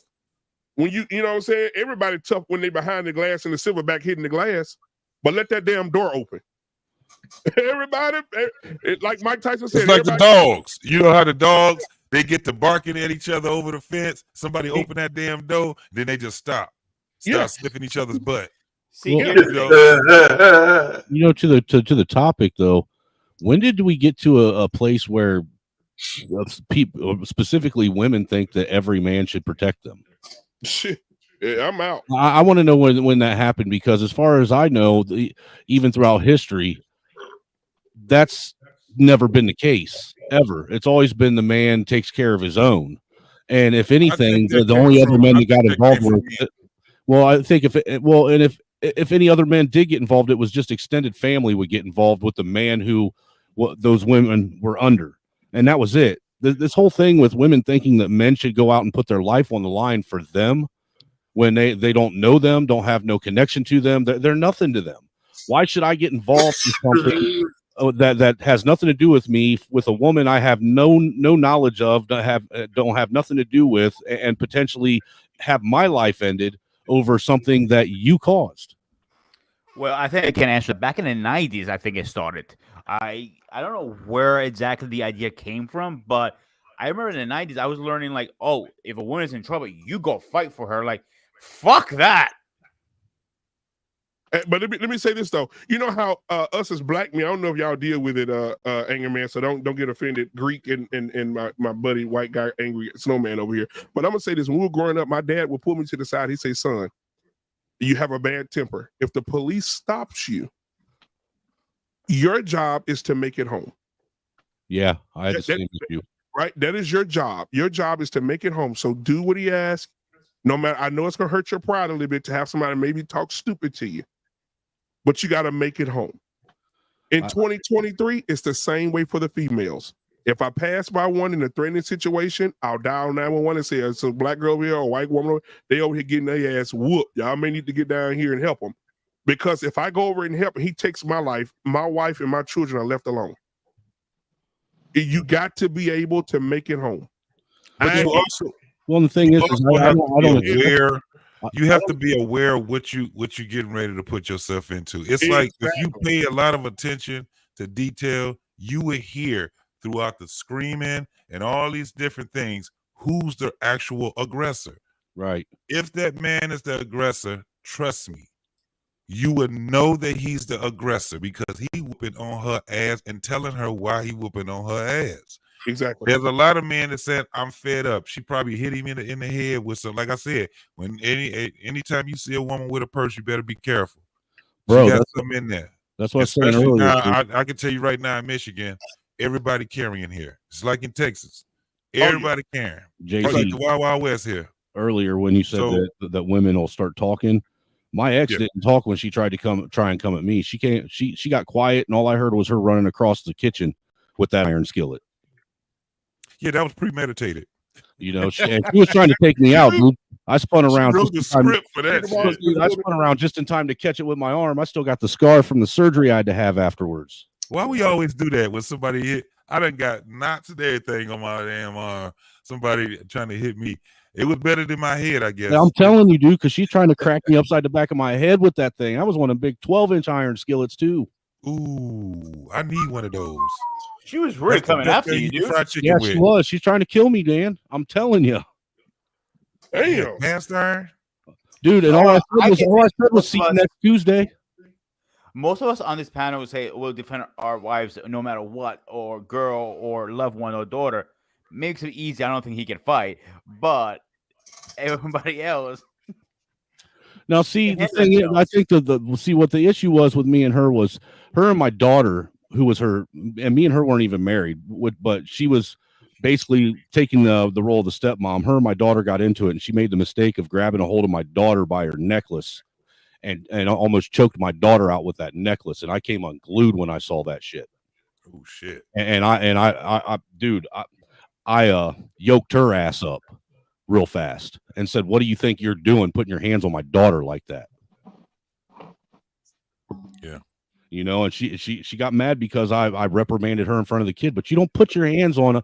At that time, my daughter was only 8 years old. Oh, hell yeah. And you know what? And that's why, let me tell you this. That's why I try to reserve. I remember a time my sister, shout out to my sister. My sister was a damn idiot with her husband. And we were at, I think it was Thanksgiving or something. And we were at my grandmother's house. Everybody came to my grandmother's house. He was like, babe, you gonna fix my family? I'm like, shit, I ain't fixing you shit. I said, Mama, you found her. She ain't a part of this family. Oh, well, how'd she end up like this? And anyway, so they were in there arguing back and forth. He was like, don't worry about it. I fixed my own damn plate. She said, okay, cool. And she said, say something else, and I'll spit in your fucking face.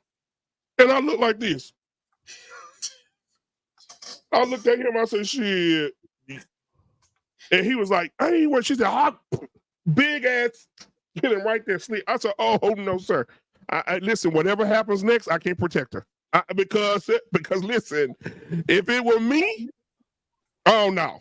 I think I would have helped him knock my sister out. Oh my God. She spit in his face, and my brother-in-law just sat there and just looked at her. And I'm looking at him like this. You just gonna sit?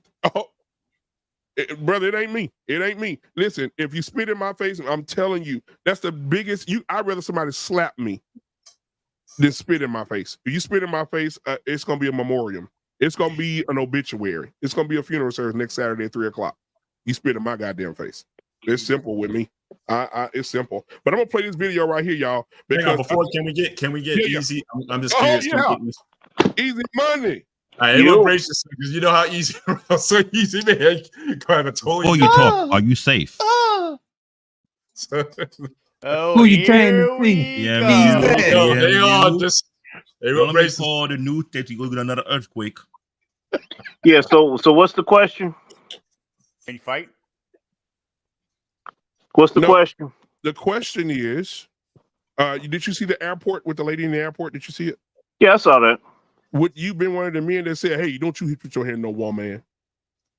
I'll probably be calling security.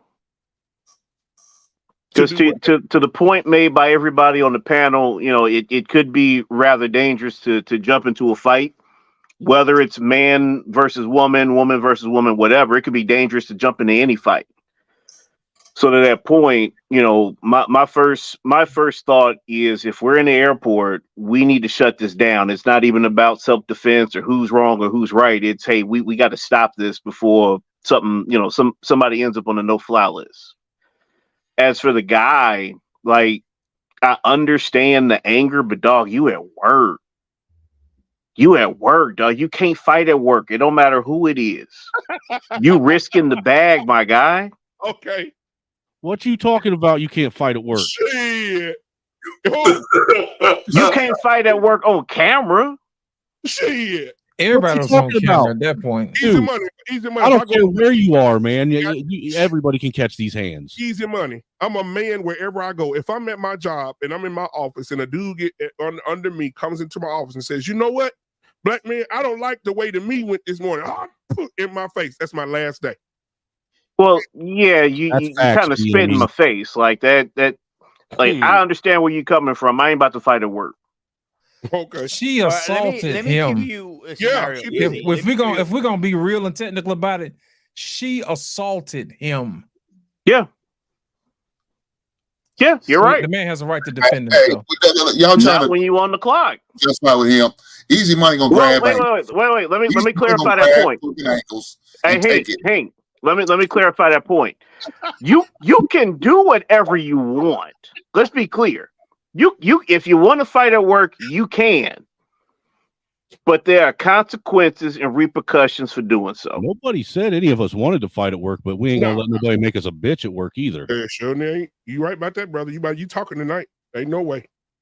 Man, for the type of money that I make, I ain't worried about that. Hold on. So the type of money you make, hold on. Just like I said, easy money's gonna grab fucking ankles. Look, no, I ain't grabbing no ankles. Yeah, you are. You just take it. I can't. I'm 300 pounds, man. I can't grab no ankles. Your big ass could bend the fuck over. You sending him boots Easy. I'm sorry, but last one an earthquake. if something actually went down, I don't see you fucking my man. I'm Earthquake sorry. last He morning. ain't gonna do shit. He gonna accept it and move on. Nah, like so to your point, I've had some tough moments, if you will, I at know. work. He slapped the shit taste out of your goddamn mouth. Oh You no, walk never at away. work. Ain't nobody put hands on me at work. They know better. Easy, you do like payday, don't you? You got somebody's back way back over there, don't you? Nah, man, nah. Just like I said, it would be difficult for me. The other way. Fuck, I ain't It'd getting be involved. it'd be difficult for me to come home and tell my wife and kids that they can't eat and we got to leave our house because Daddy had to earn his respect at work. That's a crazy conversation to go home and have. That ain't No, really. not your thing. You mean not only that, you had to beat this woman's ass. Hey, white honey, I had to beat this woman's ass at work got so his ankle first. I could come home. You know, come on, man. But I'm a man. I got my respect. She yelled at me, and she put her hand on me with a little love tap, and I had to show her what the hell I had. You know, I was a man. I had to beat her down. You know, but I'm a man. I can't pay the mortgage. Look, easy. Truth of the matter I can't pay the mortgage. No, easy. Let's be real about it. If you're really making that kind of money, then that you're worried about it, then you should already be in a position to where you can deal with not having to or not having a job for a couple months while you're looking for something. Because look, you should never, ever, ever let a man check you anywhere. Period, dude. Well, to his point, though, he's beyond that. If he's at that kind of level and that happens, that's going to follow him everywhere he goes. So he's not going to be able to get another job in a couple of months. Yeah. You get to that level, you're not, you know. Even with that young man, the airline industry is small. He may not get another job in that industry ever again. And he on a no-fly list. Time for a new career path. Just to bring it easy, just to bring you up to date, he was suspended. I don't know if he was ever fired for that or whatever, but he was suspended. From what I heard, he didn't get fired. And that was with Spirit Airlines. No, he didn't get fired. He didn't get fired. He got suspended. That was it. Spirit Airlines is like the ghetto of the airlines anyhow, man. For real. It's Soul Plane. That's all Spirit Airlines is. It's basically a yellow bus with wings on it. And you know what? I will say this. So yeah, Spirit is like Greyhound with a hole in the gas tank. Listen, so you know, Easy Money. Let me ask you a straight up question, my brother. Yeah. Do you believe that men naturally could protect all women?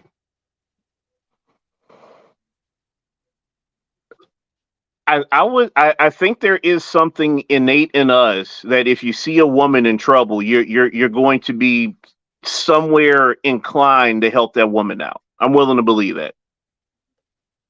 Now I will. Now the caveat for that would be me. If a woman was 60, 70, had a cane going across the road, a bunch of punks pushed her over, then okay, we got a problem. Even with that, man, you never know she's a Karen, so I'd probably just call it. You're right, nigga. But if there's a woman between the age of 19 and 63, I'm not. I'm gonna pick my phone up and say, police, I'm down here on Black David Avenue. Y'all need to come get this woman. There's a dude out here whooping her ass.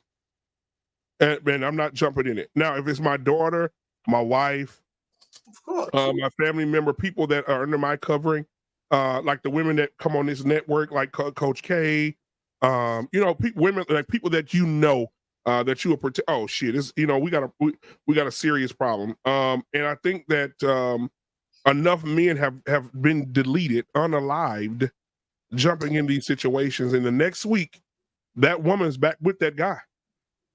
If it's a relationship. I think times have really changed. I've talked a lot of dudes off the edge with irate women. Oh yeah. Just by my approach with them. You know what I'm saying? I think times have really changed. You can't really do that now. There's been a lot of men that has been beat to sleep or killed because they were just trying to do what's right. And yeah. I mean, naturally, like Easy Money said, we are innated to just help. I don't even think it's just to help a woman. I think it's to help anybody that's in dire need. You know what I'm saying? That it's like a knee-jerk reaction. Well, it used to be. But because of how the climate is now, you have no idea of what you done got yourself into. It used to be a little bit easier for us to be able to assess what's going on, and then the first thing that we would do, we would try to intervene. I hate it when someone grabs someone that's in, when they're already hot. You know In what I'm go mode. saying? In go mode. Yeah, Yeah. it's a way Yeah. that you can de-escalate something, or it used to be. I can't say that it is now, but it Look, used to be a way where you could actually, especially when it comes down to talking to who's ever the most irate, not if it's a man and a woman. Sometimes you have to try to talk that woman off the ledge because you about to get your ass whooped. This man, leave the man alone. You know what I'm saying? It's well, not look, about, because now what you would see is a woman being irate, the man is calm, and everybody would grab the fucking man. And now you done made me mad now, especially when you holding me, not knowing that this motherfucker running around crazy as hell, not knowing what's gonna happen. We've seen it happen. Well, I've seen cops trying to de-escalate something. They put the cuffs on the man, and a woman comes right around from the cop and hit the man that's doggone with the handcuffs on. That And they happened in the don't do brawl, anything to man. her. So the way that the climate is now, man, is totally different. It's look, two people. You're trying to de-escalate the situation. You're not trying to calm one person down. You don't know people's temper. You know what I'm saying? so what So you're saying, JT, though, the another caveat to that is the fact that what it takes to actually be able to go out and do this is what people consider toxic masculinity now. yeah, So why should I even bother being what you consider toxic to help save you? And that's something that a lot of men need to think about, because I can't count how many times that I've seen men go out and get involved in something that wasn't involved with them, and it wasn't that that they got hurt or injured, but they end up being the one being considered the aggressor, and now they're the ones that are subject to some kind of criminal offense, and they're the ones getting thrown in jail over the night, because now they got the dude and the female that were initially fighting each other. They're the ones backing each other up, trying to get this dude thrown in jail that was trying to stop the other dude from beating somebody yeah, ass. yeah. It's not like when you see two friends getting ready to get into it, and if you in somebody's house, they like, man, take that shit outside. Y'all do need to resolve this, but you need to take it outside, right? And especially if we all are friends. We used to do this all the time. The one that's talking all this shit, he been talking shit for 3 or 4 weeks. He been bothering with this guy, picking with this dude. We like, hey man, somebody gonna have to learn a lesson tonight. You've been picking with this motherfucker all this time. We gonna have to let this motherfucker whoop your ass. Well, look, You know what I'm saying? Because one if thing you're- that I do understand is that people, they really understand when it comes down to consequences. People understand when they can talk all the shit they want to talk, and then when it's time to get down and dirty and they get their ass whooped, that's gonna be the quiet person again. Now they know that they can't, they'll still try to hold their ground, but they know damn well that ain't the one I'm gonna fuck with. well, and if you're It's too, if just, you're too, it's kind of how we hold our posture too. Like the man at the airport again. I think that there was another way that he could have done it. I think I think that that was his personality too. You know what I'm saying? It could have been someone else. They could have actually talked her away from them. It's so many different ways that it could have went. But that woman was so irate. She shot the bottom of the boat so she can kill her and that man. She Yep. was willing to take an ass whooping so that man can lose his job or get his ass whooped. And let me say this real quick. Now, Security Boss just put something in the chat. She said, "Gentlemen, call the police." The other day, I didn't get to it because the show got real heated. But the other day on our Tuesday show, I meant to put this article up that talked about domestic violence when it came to man being abused. This is a fact. They looked at the times that it takes a police officer or a unit to get to a home if it's a woman being abused. And they did a time where it takes for the police to get there if it's a man being abused. They have had police officers who have stopped and gotten something to eat, who sat in their cars and just chill, waited 30, 45 minutes, an hour, didn't show up. There were police officers that just, and it is facts. It's right there in the article. I'm gonna see if I can find it, pull it up in a minute. It's factual that the police take their time to get there. By the time you get there, if she's chasing you with a knife, by the time you get there, she didn't fillet your ass. You know why that is, black man? Most of these motherfuckers ain't real coming. police officers. They're not police. They got a job. They have a job. You know, police officers used to love their job. They used to love to go out and whoop some ass if they have to. But now you have motherfuckers that can't write police reports. They don't want to write police reports. They don't want to de-escalate anything. They scared to get their ass whooped. It's a whole lot of things that come with that. And this is the reason why you got a bunch of goddamn cowards that are wearing badges right now. And at the end of the day, when you are on that's why I know in Detroit, they started making it where, again, police officers going to have to live in a city that they police, right? And now they got it where they have to walk the beat. They have to actually start finding out the people that's in their communities. When you got police officers that don't give a fuck about that community, they're not going to do anything. And if they do something, it's going to be a corrupt type of thing. This is why, and a lot of it comes from them not want to make real reports. That's why they take your ass somewhere else, whoop your ass or whatever it is. Now they have to. That's why when cops tell you, I have to arrest you now. It's on camera now. It's documented now. I have to do, this is the protocol. If I come out here, somebody's going to have to leave. The second time I come out here, somebody's got to go to jail because it's protocol, because so many cops don't do their job. So now everybody got to suffer the consequences. Well, let's get a bump real quick too, though, man, because a lot of these cops, man, they'll use that as an opening to try and get some strange off of that woman as well. Yes, and I'm reading right here, guys. It says that the average time it takes a police officer to get to a domestic violence dispute is between 35 minutes to 60 minutes. And the domestic violence with a lady, it takes 5 to 15 minutes. So look at the differences here, guys. If a man's getting his ass beat, that means you got 36 minutes to avoid her, to run from her, to try to get away from her. She got a knife trying to get to you. The police in the car like, in 30 minutes, I'm stabbing her ass up. Let me jump in here a second, because this hits really close to me, because I was a domestic violent person, meaning I was assaulted by my ex. She threw a garden scissor at me. Did you not hear what I said earlier? I'm sorry? So did you not hear what I said earlier? I had a woman come at me with an iron skillet, dude. Yeah, I did. But what I was going to get to it when I called the cops. The cops took 35 minutes. The first thing they asked me, let me see your fucking hands, he said to me. Just like that. What are you talking about, one Tom? You know, can I see your hands? Like, yeah. I'm like, why? He goes, I want to make sure you didn't hit her first. I looked at him like, are you serious? I called you guys. Mean nothing. She literally walked away, not even with a ticket, nothing. You would have went to jail. Oh, yeah, I would have. I would be in handcuffs on a heartbeat.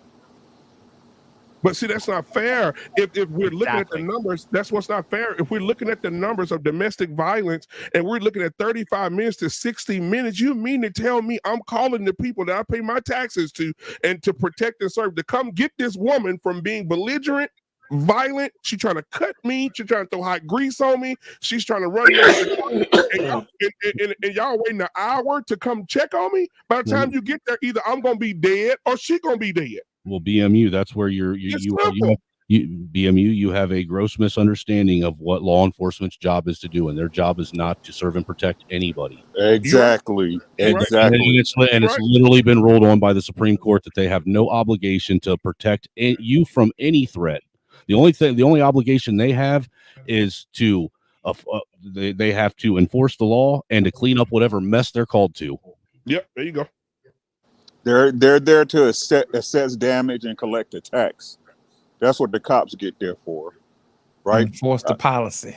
Right. I don't get why people don't understand that. The cops are not a deterrent. They're reactionary, right? The reason why these things exist, the reason why all these systems exist is because people are not responsible. Simple and plain, easy peasy lemon squeezy, right? We spoke about law, right? The law of the universe, the law of nature. Every creature, from a dog to a lion to an elephant to a human, has the right to protect themselves. From anyone. Plain and simple, right? I'm sick. This narrative that a woman can't hurt you or kill you is asinine. Fucked up. Yep. It's asinine. Say that's all the men that have been killed by women. Right? No, bro. If a woman hits you, hit her ass back. I don't care. You're not gonna like it. Maybe it take one of y'all to go through it to see what it's really like, right? No, I But understand what you're saying, bro. a woman can kill you, bro. It don't matter if she's 5'2", 100 pounds. She can kill you, right? So stop. Again, the best thing you want to do is try to alleviate yourself of the situation as soon as humanly possible. Yeah. Right. That's what you want to do. But I don't believe in jumping in people's domestic violence situations. I don't mess with them because you don't know what that couple go through. You don't know what go on in their bedroom. You don't know what they discuss or how they handle their conflicts. Right? My daughters know, don't call me because if I'm coming, I'm gonna kill them. Right. Right? And ain't gonna be no ooh wee babies and I loves you and I didn't mean it, because when I see you with them, me and you was done. Mm-hmm. But every creature on this planet has a right to defend itself. You try to slap a mosquito, it's gonna sting you. Right? This is what I keep talking about when people, men not held accountable. We're held overly accountable. So much so in this world, you can get harmed by a woman. She can shoot your mama and cuss out your daddy and punch it and tear your car up and break your windows and burn all your clothes. And y'all say, oh, that's just a woman. She's just being a woman. And You're just doing what a woman does. Yeah, and that's your woman, so you should control her. Come on, y'all. Y'all need to stop, man. I mean, the greatest cure is prevention. Hopefully you smart enough to learn to pick a woman that won't do that. But then we get the taroos and sometimes no matter what, it can happen. And that's what we keep saying. Y'all argument is y'all own downfall. Well, I just think it's goofy that people think that a man should just sit there and take any kind of physical assault from a female and just sit there and take it and not do anything. That's goofy. I mean, why would you even suggest that a man just sit there and willingly allow someone to assault and abuse him and not do anything back? Easy Money believes in that. What say you, Easy Money? I ain't hitting no woman. You just gonna take it, huh? I didn't say that either. I just ain't gonna hit no woman. I'm gonna knock the fucking bitch out, dude. If I'm stronger than her. I don't care if you're man enough to put your hands on me, you're man enough to get hands put on you. Let that heifer get the right shot on your ass. You done. I don't care how strong you think you are. Well, and you know what? She knew that. How Put you her gonna hands apply on that you strength? too. Are you just gonna put her in a sleeper hole? How you gonna deal with She's not gonna put me in no. I wrestle. No, I'm saying you said you're not gonna Well, that you're not don't mean gonna hit shit. her, but What you're the fuck, stronger than man? her. Oh, I got so many jokes. You're being kind of hypocritical. You can't put it in a sleeper hole because you're putting hands on it. I didn't say a No, sleeper he hole. said he's not gonna hit. He said he want to hit a woman. So, but he said he's stronger than her. So I'm saying, how are you gonna apply this strength? Bullshit. I mean, if a woman's beating your ass, what you gonna do? You need to subdue the threat. How you gonna subdue the fucking Again, threat, you're gonna put her man? in a Tell sleeper me. hole. You're gonna put her in a rear naked choke. Easy money. Easy Without money. putting your hands on her, how you gonna subdue the threat? Easy money. This I got a is- question. I got a serious question. Hold on, guys. Easy money. This is for you. This is for you, Easy Money. So if this happened to you, what do you do?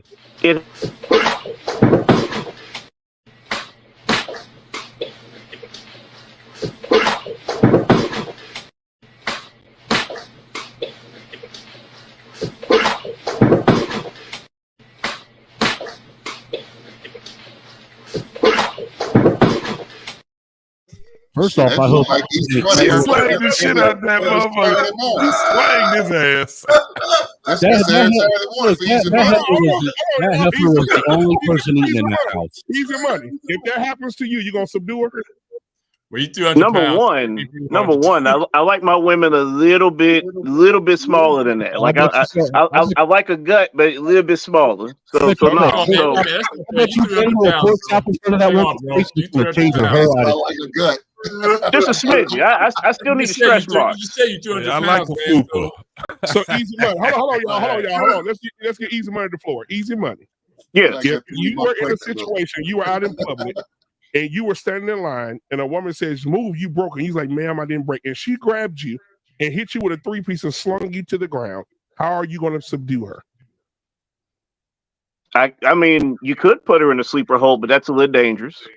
There's a full Nelson, there's a half Nelson, there's an arm bar. You subdue her until security can get there. I don't think she's gonna be sitting there. I'm in a figure four. She's not gonna be waiting on you to put her in the figure 4 leg lock. All right, crab, baby. So you No, I'm look, man.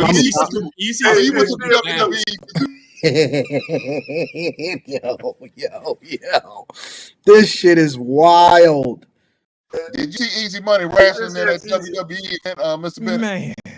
He wasn't there. So I'm just saying, for a woman, Well, you do to be able to throw a 300-pound man around like that, I don't think any of us would want to mess with her. Right, Easy Money.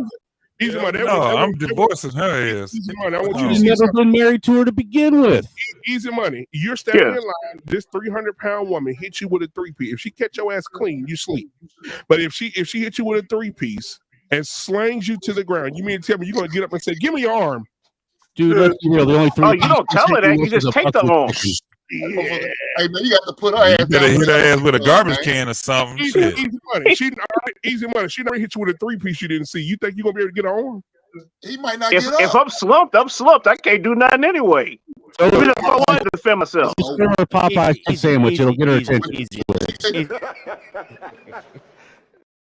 What you should do is pull out your cell phone And that's why. and call the police. And while that's you why getting you beat up. defend yourself at all times. Exactly, You defend yourself at all times. All right. Well, Right? look, and A this is person why- is looking to bring you harm. It doesn't matter the situation, domestic violence, outside of the bar, at work. It doesn't matter. If a person is looking to bring you harm, defend yourself. Well, this is why little skinny dudes need to stop dating these big ass 400-pound men. But you see it all the time. It happens all the time. Wait. Let me ask easy or a serious question. Yeah. Would you, looking at it serious right now, would you give her Shakishi's stink face if she hit you? I mean, will it subdue her? You're shoving your face in her ass.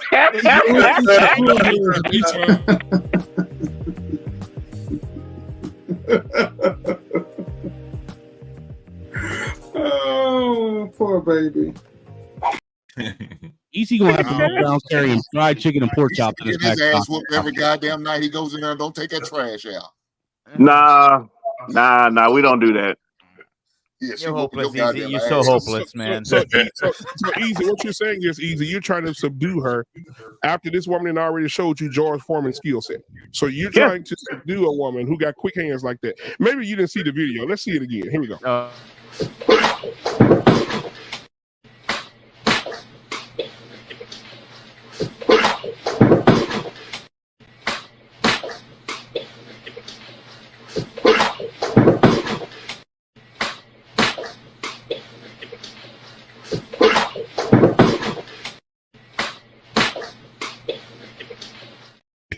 That sling. She sound like she heavy-handed she too. slung the shit out of his ass. She nicked through his ass. He got a concussion. He was about ready to make him dinner. We he was about ready to be her dinner. Nah, that man got CTE now. Oh yeah, so that looks like a lioness attacking a gazelle. See, But he that's what was I'm trying to asking you, catch Easy her Money. arm to subdue her.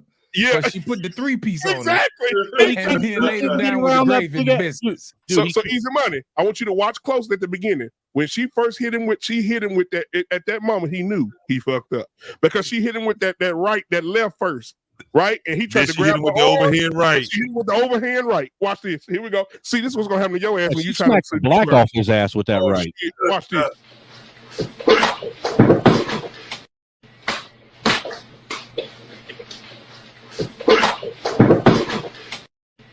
Subdue her, Easy Money. Subdue her. Grab her arm. Grab her arm, Easy Money. Easy Money. Grab her arm, Easy Money. Grab her. Subdue her. Oh no. Easy Money. Grab the bitch. Easy Money. Yeah, she put fight back. Fight back. every bit of that half a ton of weight she's got into that. She threw that man by his neck. Man, with all due respect, if somebody caught us like any of us like that, no matter if you want to fight back, you done. You can't do nothing. No, she can't beat me like However that. much it costs to What are get you an talking internet about? I would've scrub, kicked that I'm bitch getting right in her that shit pussy. scrubbed off the Hey, goddamn did you hear me internet. say I put that fucking elephant gun on her ass? Nah, I think You already I been just shoved swept, my G. foot right up her pussy, dude. Easy. See- If a girl came at me like that, I am See, knocking but the but fuck like out I of said, her. but like I said though, She ain't here to tell why that story. you see how you ain't stepping to me without me standing up, getting ready to knock your ass out. You're not stepping to me. Hey, Ricky, that's what I said. I said she could have gave me all those hits. I'm telling you, I would have tightened my shit up, and I Hey, would have I been want giving you that to finish. motherfucker all Yeah. kind of shit. I've Dude, been not giving her stepping to ass me. all Mr. Bennett. you get. Well, Mr. let's be real. How many of you men up here would have allowed your woman to one, either get that fucking huge, or two, been with a woman that fucking huge? Come on, man. I I ain't gonna say that. My wife a big girl now. My wife a big girl. Hey, I made my wife control her weight while she was pregnant. My wife a big girl now, but Now let me say this, Easy, Mr. Bennett. You are a boxing fan. You are Yes. you are in the boxing fan. You are a boxing fan. Tell me how this woman could have been subdued.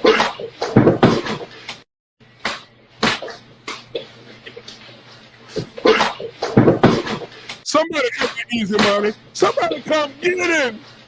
Look, beating me right there at the beginning. Me right to the crotch. Done. she has no penis. He tried Like, she don't have a penis, but she's got a pelvic bone, and it hurts. He tried to subdue Look her at right man. there. She hit that Only man on thing the he back could of do his is damn reset, neck bro. twice. That's not He had She to hit the back of reset. the man's neck twice. He was done. She did the soft, then the hard reset on that dude. He was just And left he him was with too He could do little, a bro. reset. He got left in that boot loop stage. It's Back weight the fuck classes up for a so he can reason, get in his fellas. 3-point stands on her ass. Yeah, Fuck all right. this shit. Oh Yeah. man. Weight classes that for a back- put reason, that man. back You leg- see what's going to happen? You see what's She's going to about happen? a 225. He's about But hey, 135. but look, Nah, he but might look. be like 112. He But might Pete, be one but of Pete, flyweights. but y'all see how we still hold him accountable, Yeah, right? You know you weren't supposed to be messing with that big girl. You know she was too big, Yeah, I mean, that was unnatural right there. You knew you were outnumbered. Right, nah, right? It ain't, nah, it we see that, ain't. bro. But listen, but listen, American listen man, to we what I'm see that saying. all the time, bro. Those Right. were not See even that. close But to the listen to same what I'm weight saying. class. I just don't want to hear this men don't hold men accountable shit from Easy Money and Tarus no more. God damn it, I'm sick of the shit. We hold men accountable 10 times more than we hold women accountable, bro. She could have sat on that dude's ass and he wouldn't have been able to do nothing. Even though she jumping him, she He only jumping on had him, we one out. blaming him. Come on, bro. Like He only had by right, bro. he only had one out. All he had was the kicker and the creme de la meow meow. Yeah, And that's that what I'm was it. saying. Run the tape I back. don't think that would Run the have. tape I don't back. think that No, would have done Fight that. her ass. Only-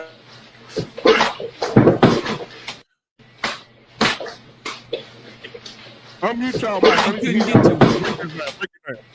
Look, right He there. let right her there. get too Right close. there, man. See, he tried to grab her. He tried to He grab her. Look, didn't. He tried to grab her. Watch. Look, he Her tried to grab titty her. popped out and everything. You know, my man would have had to have like That's because he matrix grabbed her man-like shirt. He should have skills. pushed her right in her titty, dude.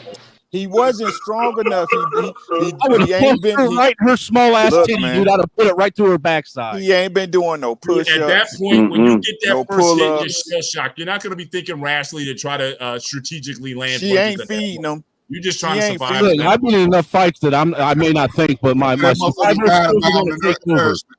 And I'm not letting no bitch manhandle me like that, dude. That ain't happening.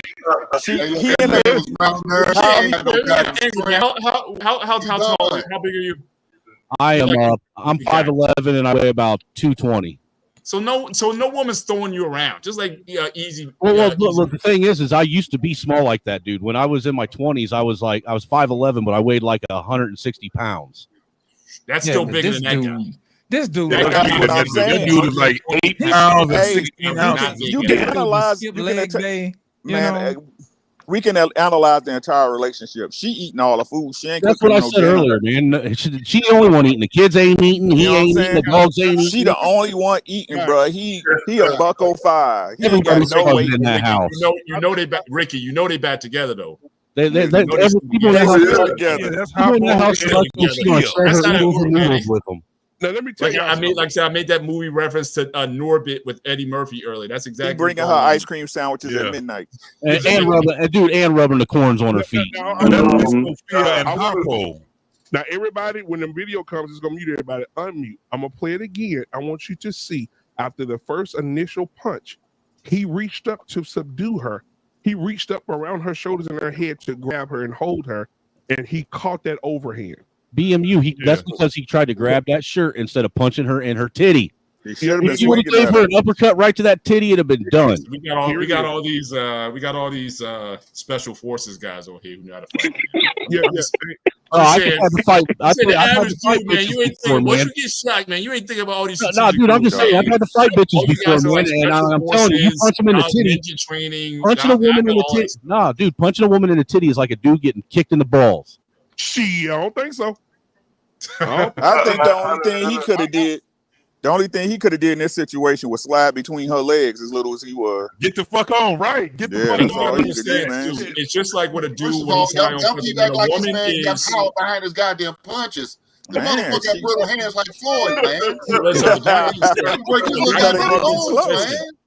I know brothers in law enforcement who had to deal with every unruly punch she women. took. She took every punch you try to take. She gonna eat that motherfucker. I'm lying. You know what? The one thing he could have did, he could have choked the shit out of her. A choke stop a lot of shit. See, look, even Beautifully Animated said that I was right about punching a chick in the titty. Dude, that's their weak spot. Look, I've seen a lot of guys in law enforcement have to deal with unruly women when they amped up like that.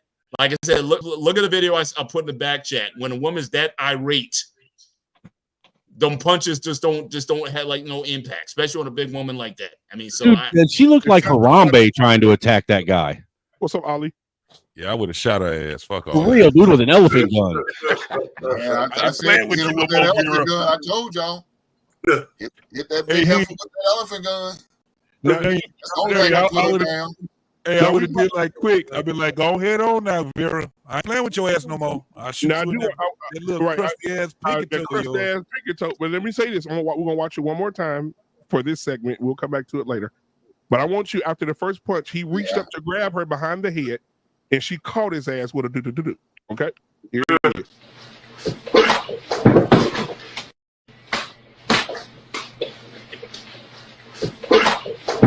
Trying to pull that shirt up over her head. Crazy. Hey, plus she came back from a different country with that damn swing. Damn, look at her. She looks like she's probably the Nigerian punch right here. Yup. Pump smash. Hey, bro, she started hammer punching his ass. Right. Get the fuck out of here. I'm getting the fuck on. There was a little small part in there where she was a great advertisement for a BBL, though. Yeah.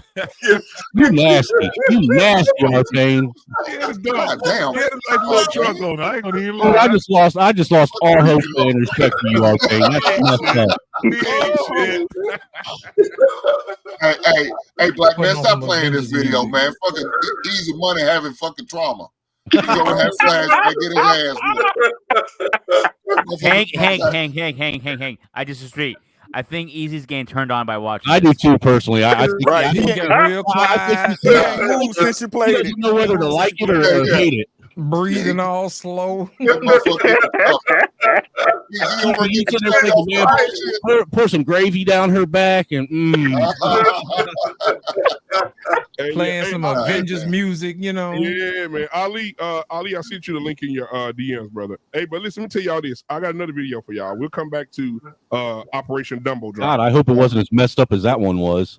Yeah, man. But watch this one. And I don't know if you guys remember this one, but watch this one.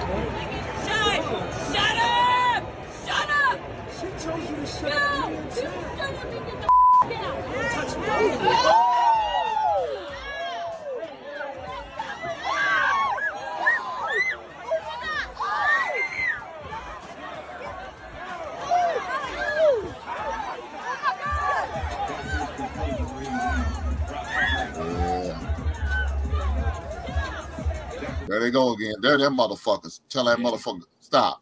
Fuck him. Fuck the white women, Knock man. the fuck out of that heifer, man. Y'all crazy, man. He should have took off.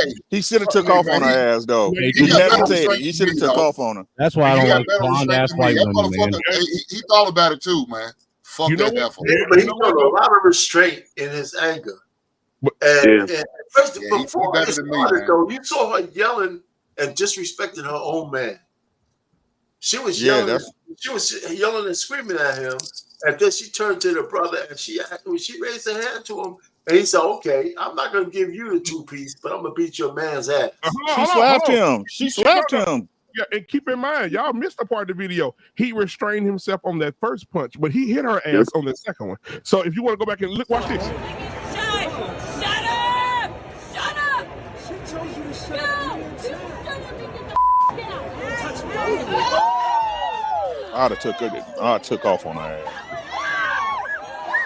Fucking dumbass white women. She deserved to get hit in the mouth. See, he caught her ass. He caught her ass. He beat her and her boyfriend up. See, that dude, her husband needs to be fucking checked too for letting her do that shit. Yep.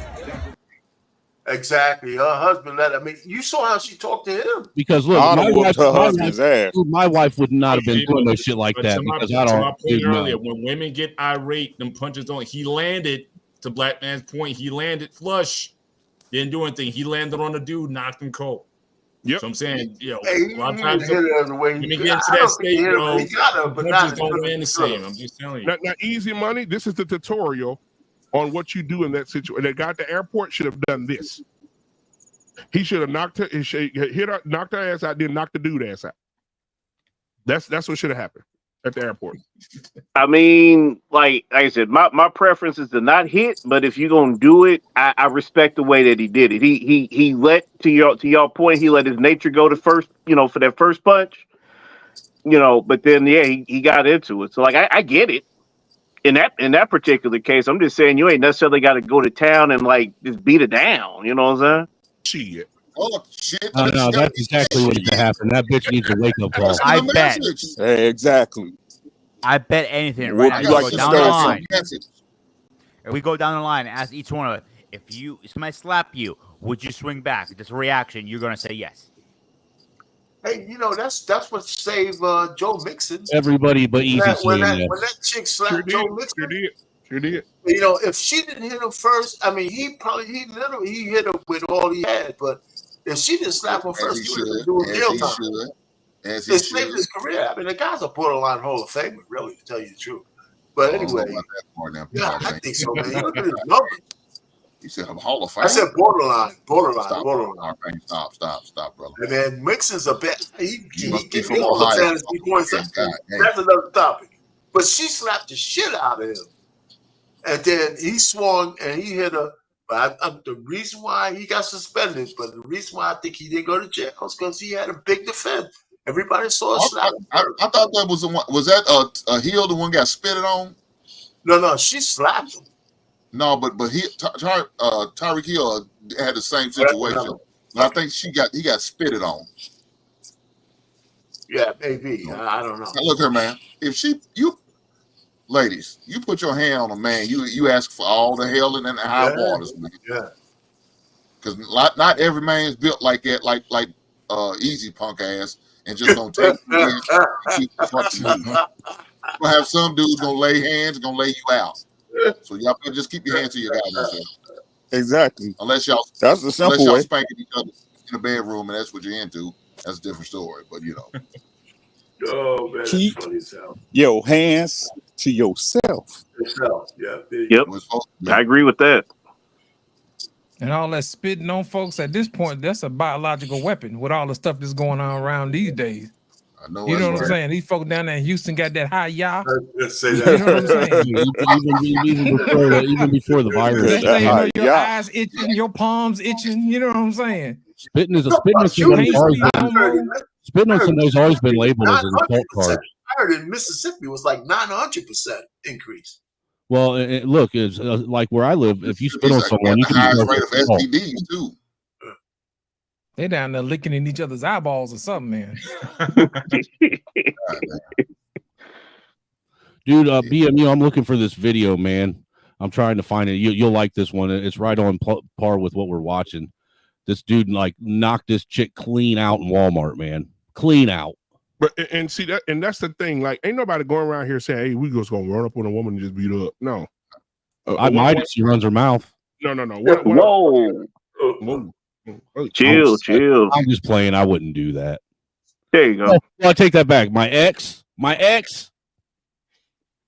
No, I mean, I still probably wouldn't put my hands on her. I'd put my hands on her husband and pray for a tornado to take her out. That's funny. Which one do you want? Which one you want? F1, F2, F3, or you want F5?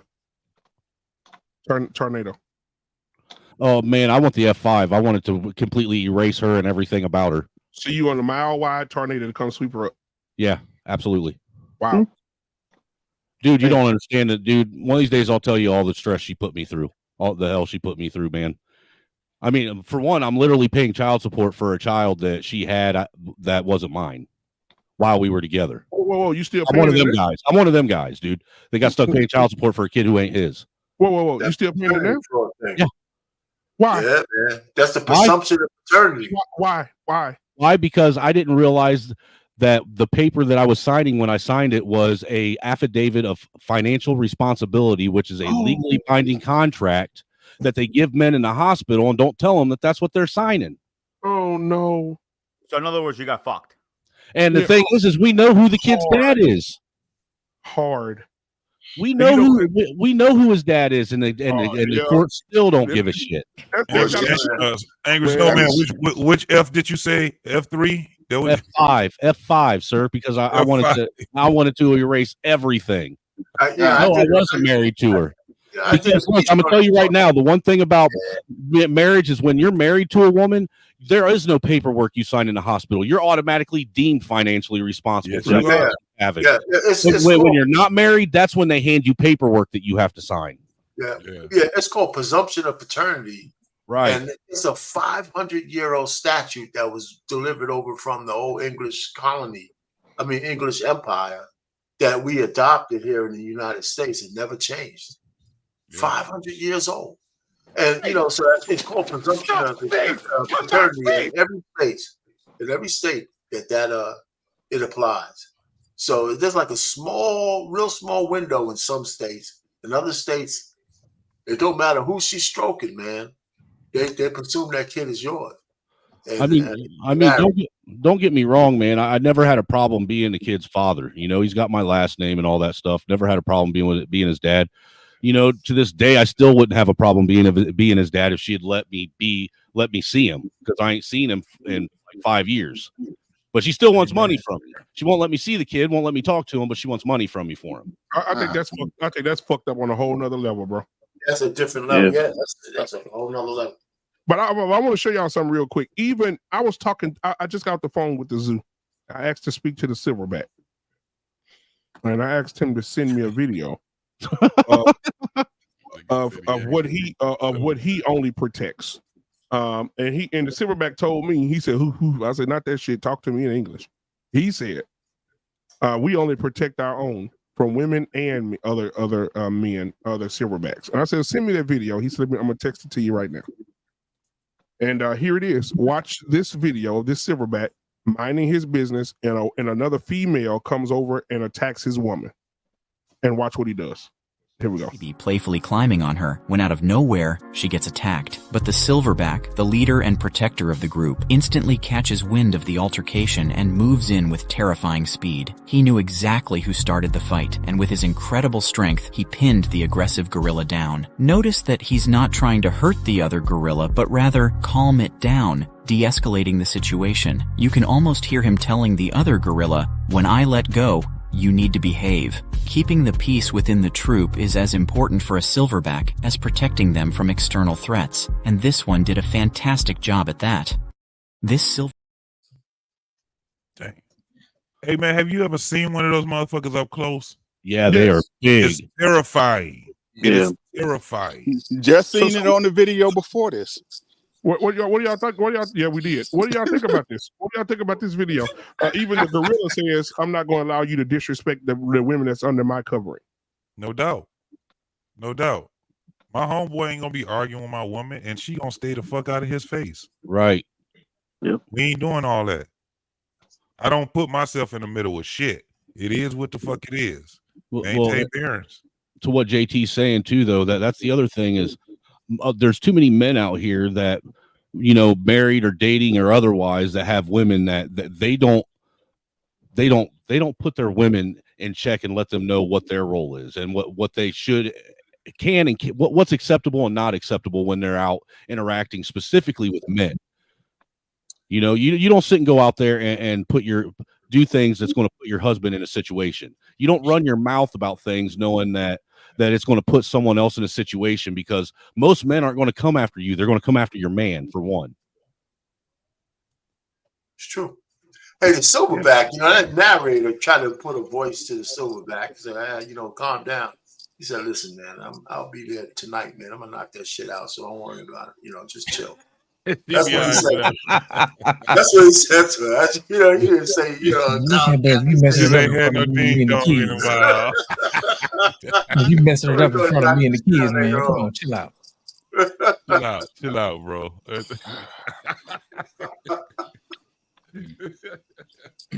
So we got a silverback side chick. Yeah, basically, yeah. That was more like a silverback harem. But I think we actually have a lot to learn from this, because if you think about it, like he diffused the situation and nothing else happened. Well, what's crazy is if you look at the other male that the alpha attacked, I mean, he submitted with a quickness. Exactly. Like, with a real quickness. He didn't even think twice about it. But hold on. But the difference between that it's a shame that damn female gorilla got more sense than a fucking human being woman. Because as soon as he grabbed the ass and hemmed the ass up, she immediately calmed down. She didn't get up and try to fight him because she knew he'll hit her ass and she won't see any more days. She knew. That's because the nature of things. Ain't nobody there to tell that gorilla, oh, don't tear her arms off. Don't do her like that. That gorilla gonna whoop her ass and ain't shit nobody can do about it.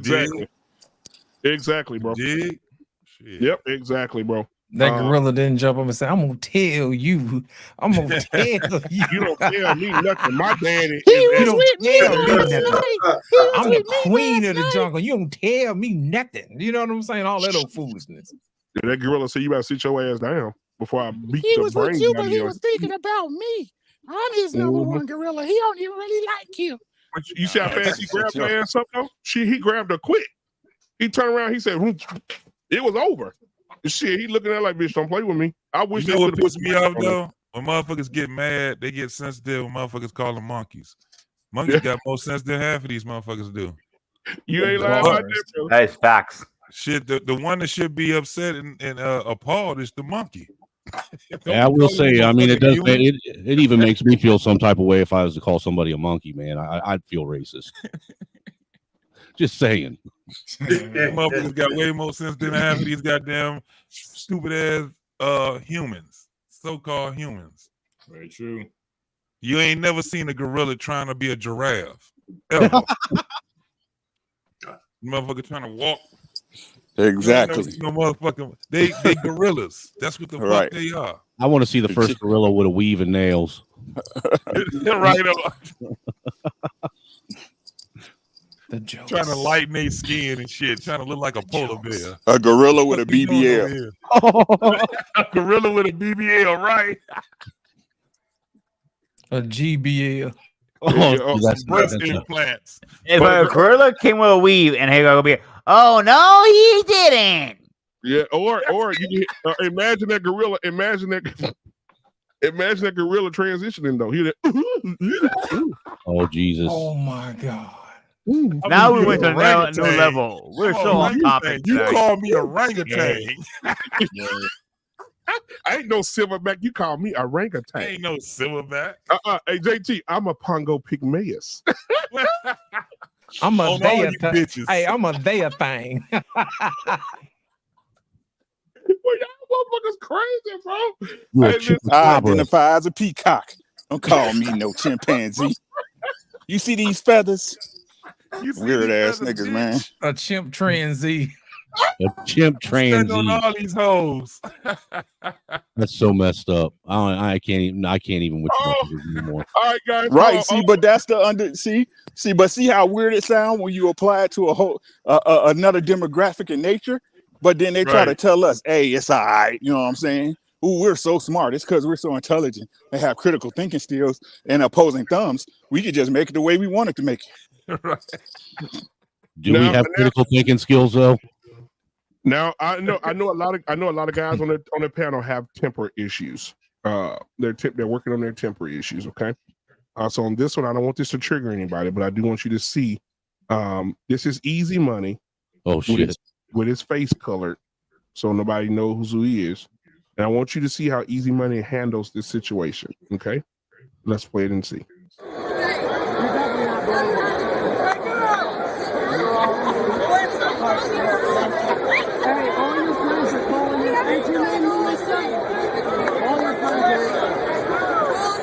You notice it's another dumb white girl.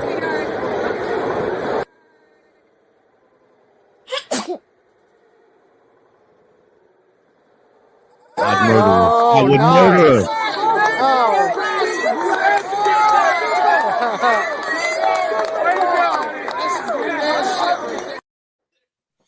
I would have threw her ass right down the bleachers. We'll start with Hink first. I saw Hink turn his head. Hink, what are your thoughts? Man, that's the honest thing you could do to anybody. I don't give man or woman. I don't give a shit. I would have threw ass on that goddamn baseball field over that fucking big green For real, ball. Hink, I'm with you, bro. God damn. I'd have helped you. Nasty shit, man. So that motherfucker just sit there like he ain't, like shit ain't happening. If it didn't go in slow motion, I would have never knew it happened. God damn it. You at the baseball game and a lady bumped into you and she said, "Excuse you," and you say, "Ma'am, you know you good," and she turned around just in your face. The same situation. What does Hink do in that situation? I'm gonna choke out and shit. You better open your mouth, bitch, because I'm spitting in that bitch. I'm spitting in your goddamn mouth. As soon as I thought choke you the fuck out. I'm about to return the favor. Goddamn. Nigga here. Nigga is here. Oh my god. Goddamn, that's nasty, man. Nigga showed up. I saw you turn your face, Hink. I saw you turn your face, bro. You couldn't even handle it. Man. Hey, look, and dude didn't move. Nope. He just, man, he. God damn. Now, Hink, do you think Easy Money would have just sat there like that? Yeah, he would have. He would have accepted it. Matter of fact, he might have wiped it off and licked it. That's how crazy he is. I ain't got no spit fetish. Look here, man. And the sad part about it, he didn't get mad. It was his partner next to him got more pissed off than he did. Yep, sure did. That's because he's a cuck. JT, what are your thoughts? Yeah, I would have ripped her fucking pockets off, bro. It ain't even.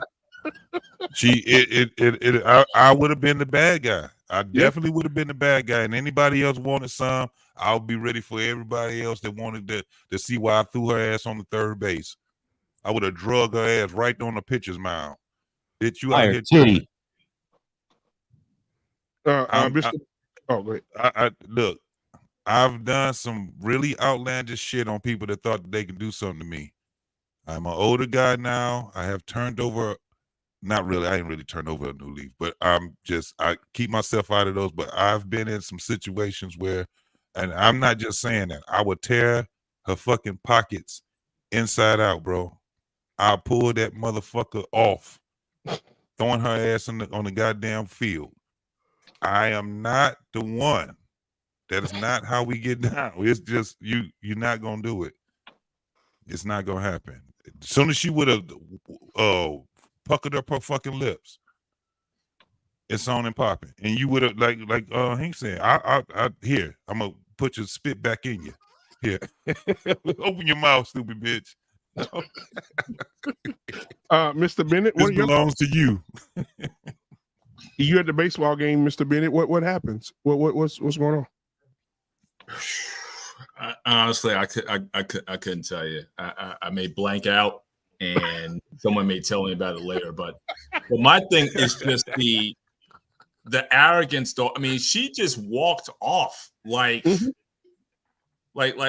she knew nothing was going to happen from anybody. All right, that was at a Boston Red Sox game. And I know Boston in general, them fans have been known to be doing some some racist things. But it's literally she walked out of there just with an understanding that there was going to be no repercussions from anyone. If he had a woman there or anybody, she just got up and just walked out like a gangster.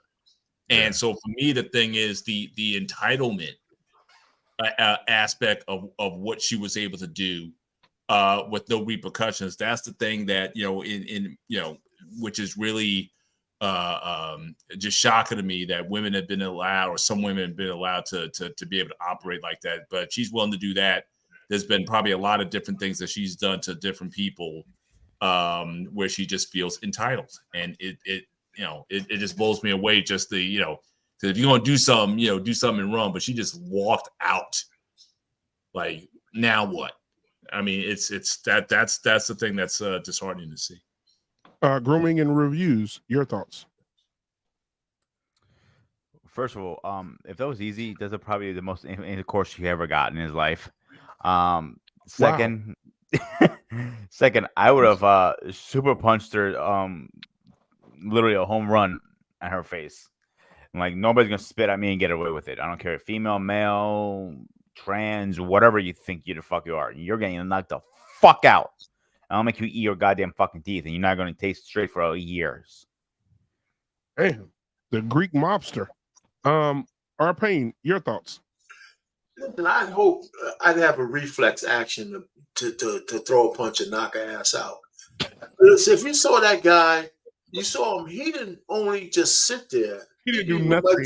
He didn't wipe the spit off his face. Yeah. He just sat there. So I think he was in a kind of shock that she did that. But I wish I would have saw a little bit more. But I would hope that my first gut reaction is like what everybody else said, that I would have just like swung, man, and just hit her. And just been ready for everybody else, the Captain Saberholes that would have come after that. Because there's going to be some Captain Saberholes. Oh, definitely. Definitely.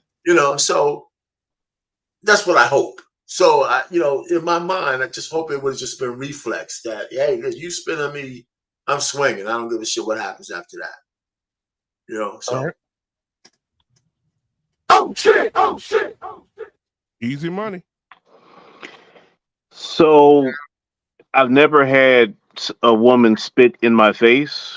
So I really couldn't say exactly what I would do, but I will say that the last time someone did spit at me, it took about 5 or 6 people to hold me back from the person. So I would love to sit here and be like, oh, I would never hit a woman under any circumstance. But yeah, if you catch me on the wrong day, I can't, I can't say that wouldn't happen. Like, that's just, to everybody's point, that's just a different level of disrespect. All right. Lost in translation. You know what I noticed, man? A lot of people love to say that, whenever they see a woman get jumped on, men should come to the rescue. Well, in this particular situation, there was a lady standing right there and didn't even help.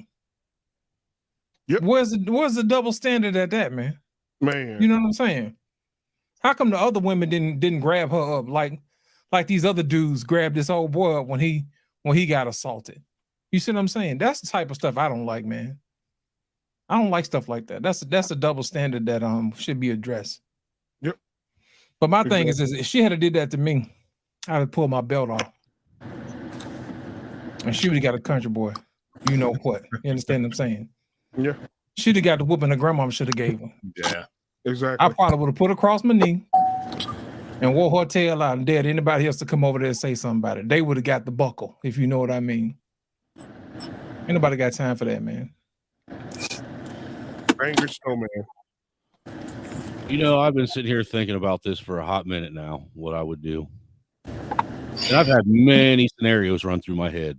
Many scenarios. And I think the one that is most appropriate, I would have told her old man to throw her ass over the balcony onto that third base, or I'd beat his ass. That's what I would have done.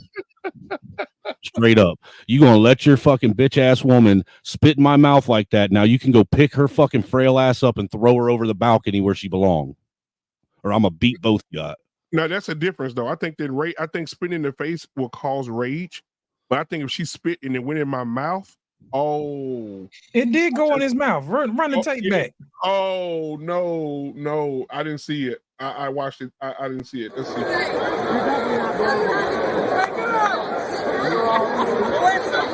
Hey, all your friends are calling in. Ain't your name Melissa? All your friends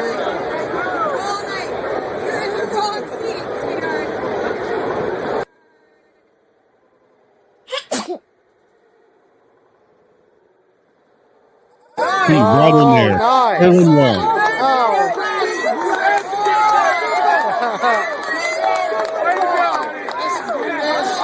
Look how she walked off. I mean, Why it's you like think- as if nothing. She just walked off. Everyone's yelling, but she just knows. Well, look, dude, that's because my It's wife. just nothing's gonna happen to her. Look, Man, bro, I'm my telling you, wife will sit and tell you that Man, white. my wife would have beat the dog shit out of her ass. I'm telling you that now. Well, again, Every there's not day. going to be too many black people at these Red Sox games. So Well, I'm the Red Sox suck anyhow. Why do you But I'm think he just didn't about to wipe say, it off? but- Because it was in his mouth. Oh my God! Stop! His mouth was open. Oh my God! Dude, that's worse than wiping a booger on somebody in my. Well, is it bro. bad to say sloppy seconds? Dude, that's a Her dude. marksmanship was impeccable on that one right there. I It mean, really she was, hit man. If she had a bullseye. blow dart, dude, if she had a blow gun, shit. Nasty, bro. She got practice. She's like So a he sharpshooter. got practice. She hit the bullseye, spun her gun, put it in her holster, and walked out. And With walked out like Yosemite no- Sam or somebody. Nobody, even the woman who was in front, who was like, started And- talking to her. And, She and- walked off. Wasn't gonna and get Mr. up. Bennett, this is why I said I would have made her husband throw her ass over that railing. She walked off like she was the rootinest, tootinest. She was the rudest, tootness. Yeah. Before we get to Ricky, Hank, is it a difference if it went in your mouth, Hank? There's a big difference. Man, look here. That's why I said I'm gonna choke out, and when she opens her mouth, I'm returning this motherfucker. God damn. Ricky, what's going on? Return to Man? Talk to us. I agree with Angry. If her husband was there, I'm gonna beat the skin off that motherfucker. For real. If her husband was there, I'm gonna beat him so bad she got to take care of his monkey ass. She ain't gonna respect him after I'm done. How I'm gonna whoop his ass, right? But if he wasn't there, if it was the first inning, she wouldn't woke up until that game was over. all 9 innings. What if it went into overtime? Whenever the game, the stadium gonna be closed when she wake her ass up. So we all the way into the bottom of the 17th, and she still passed out. Yeah, I'm knocking her the fuck out. Yeah, Like, Crystal Light said in the chat, I think it was gum, and that's still gross. I don't give a damn what it was. He's spitting on somebody. Ricky's Like I gonna said, take his belt off and put it on around her neck and keep just letting off the pressure. And when she wake up, tighten it back up. Letting off the pressure, tighten it back up. So I want to start the conversation. Since we've seen all these videos, and we see where we are right now, let me just.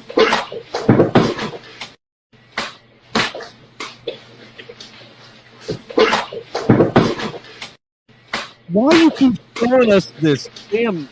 Trying to get us riled up, black man. This is like some National Geographic shit, man. It ain't right. God, if you listen, help!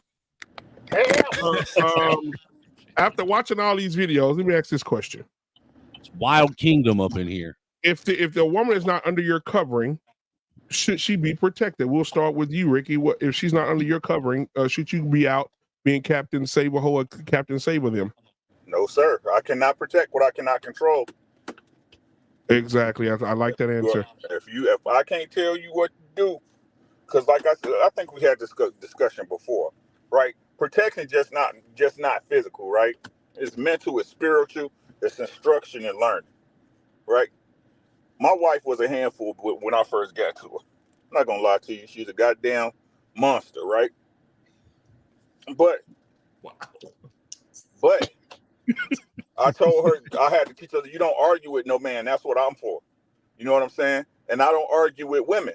If it's a woman there, like the situation with the baseball, bitch, go on somewhere, bitch. I ain't got no. You know what I'm saying? But more than likely, my wife gonna be there. I'm be like, hey, AD, whoop her ass. You know what I'm saying? Get on that bitch. You know what I'm saying? And it's the same with my wife. Don't argue with no men. She don't do it. If she feel threatened, she be like, hold on, I'm about to call. You stay right here. I'm about to call my husband. 5 minutes away, right? This is what we talk about when we really talk about protection, right? The lessons you teach a lady, right? But I also instruct my wife to be kind, to be magnanimous, right? You ain't gotta be rude or no asshole to deny no dude or to tell him, hey, if he got out of pocket, you know it. That's what killed me, right? Ladies act like they don't know what a man getting out of pocket look like. Dudes act like y'all don't understand what a woman getting up in a man's face is out of pocket. That's out of pocket, right? A man stepping into the space of a woman that's not his, that's a threat. My wife understands these things, right? So again, but then for me to have you understand that, you gotta be willing to listen to me, which means I gotta have some type of influence over you. Influence is control, no matter how y'all want to put it, however y'all want to slice it and dice it. If I have influence on your decisions, I have some type of control on you. Your wife has some type of control over you too, because you think of her when you make decisions. True. Right? So this what I keep trying to tell y'all. This is a marriage is a synergy of souls, right? It's both of y'all coming together for the right reasons. But if you're not here for the right reasons, which means you a flip at the mouth female, you don't know how to respect other men, that means you don't respect me. Right? How I look going to argue a man down for some shit when my wife was out of pocket? It don't go like that, right? That's how your wife, that when y'all talk about women don't have the ability to protect their husbands and their men, yes, they do. Don't put your man in no situation, because you never know what can happen. Especially if you got one of them ones who quick to jump off the porch as soon as they hear somebody talking crazy to you. Mm. We're all here to do what we're all here to do. And like I said, we gotta allow people to be responsible for what they're responsible for. That's all I got on it. All right. So we'll I want to get to Lost in Translation. Everything what Rick said, man. I mean, that's it, man. You don't put yourself in a position where you can harm, others. You know what I'm saying? You don't cause other people to get hurt because of what you're doing. You know what I'm saying? You don't do stuff like that, man. And I think we got to get back to the basic, man. Just don't be spitting on folks. Don't be causing problems. Just do what you're supposed to do. Because I assure you, you don't have a right to how somebody else responds to your actions. You know what I'm saying? So just do right, man. That's all I got. Let's go down the list and go around the room and we'll come back on the bottom row. All right, Payne, what are your thoughts? No, like I said, it's not new that Ricky and Lost in Translation didn't say. It's kind of funny.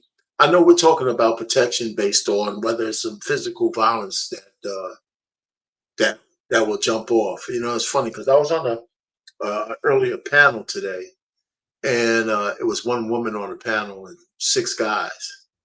And one of the guys asked her, she's a married woman, he asked her a very inappropriate question. I mean, very inappropriate. If anybody would have heard it, you would have figured it out. And I heard it earlier. I was watching it. Ikene wouldn't let him finish. He wouldn't even let her answer.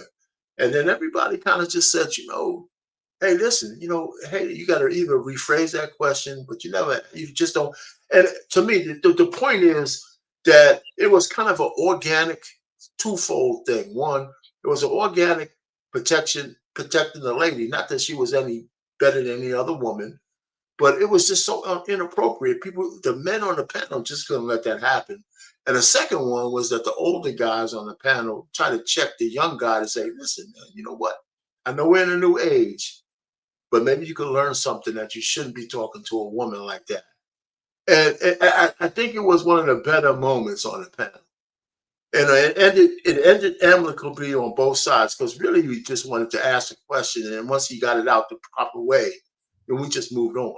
But I just thought that was a protection. Whether the woman deserved it or not, it was nothing physical that was going to jump down because we're on the internet. But it was an organic kind of thing where the guys just kind of rallied around. Hey, it could have been any woman, I think. We just, you just shouldn't ask a woman that kind of question. And it was pretty interesting how it organically happened. But when it's a physical kind of thing, you would hope that your woman understands that her actions could put you in a lot of danger. But you should know that means you can't really she's not really under your control if that happens. And you always thinking about the movie Crash when Danny Newton almost got my man killed by those cops. Because she wanted him to do something. What was he going to do? With those cops, she kept talking. So I don't know if anybody saw Crash, but it was a pretty interesting part of that movie. So that's it. I'll end it there. All right. So then we'll go to my brother, Mr. Bennett.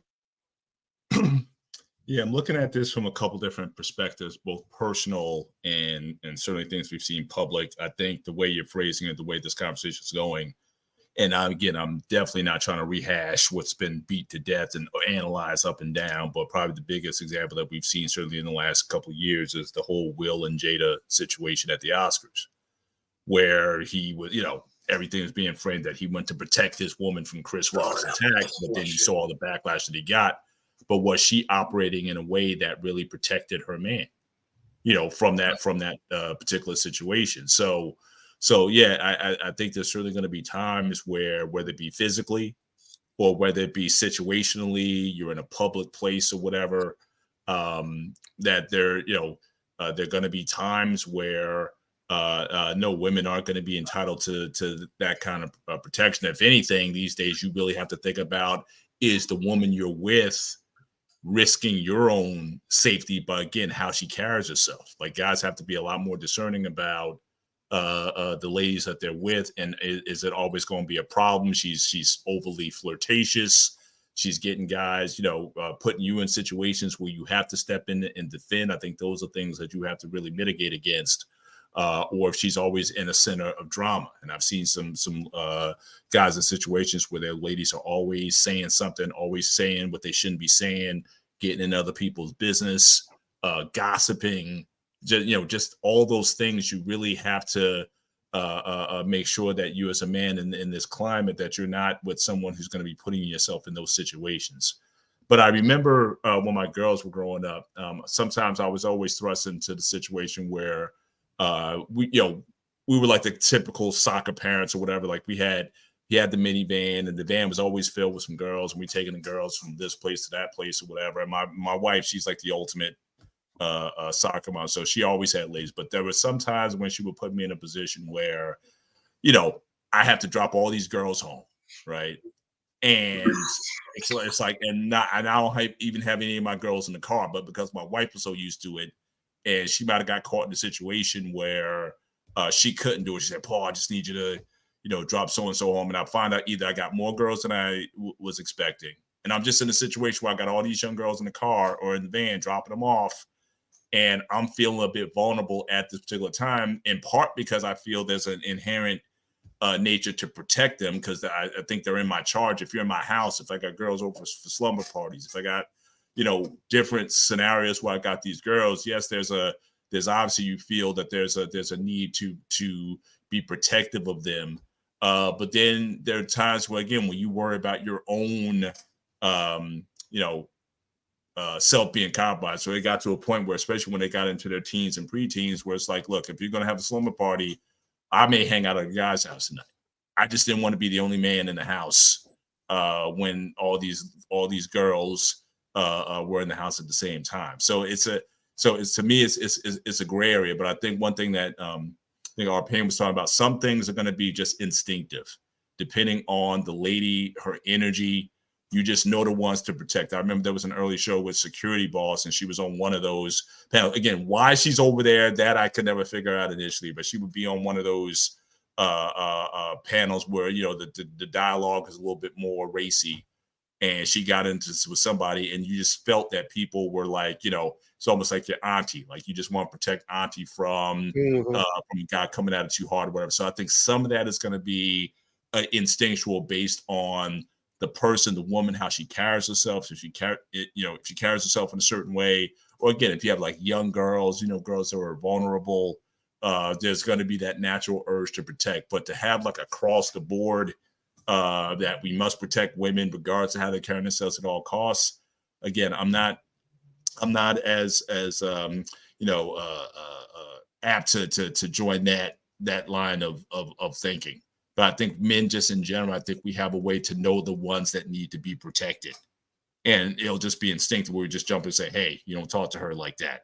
But the loud ones, the rude ones, the ones that are always in people's businesses, the ones that are always getting in people's faces, then I think you just have to let situations go as they will, and fall away from that. So I like I said, I've seen it, both publicly and personally.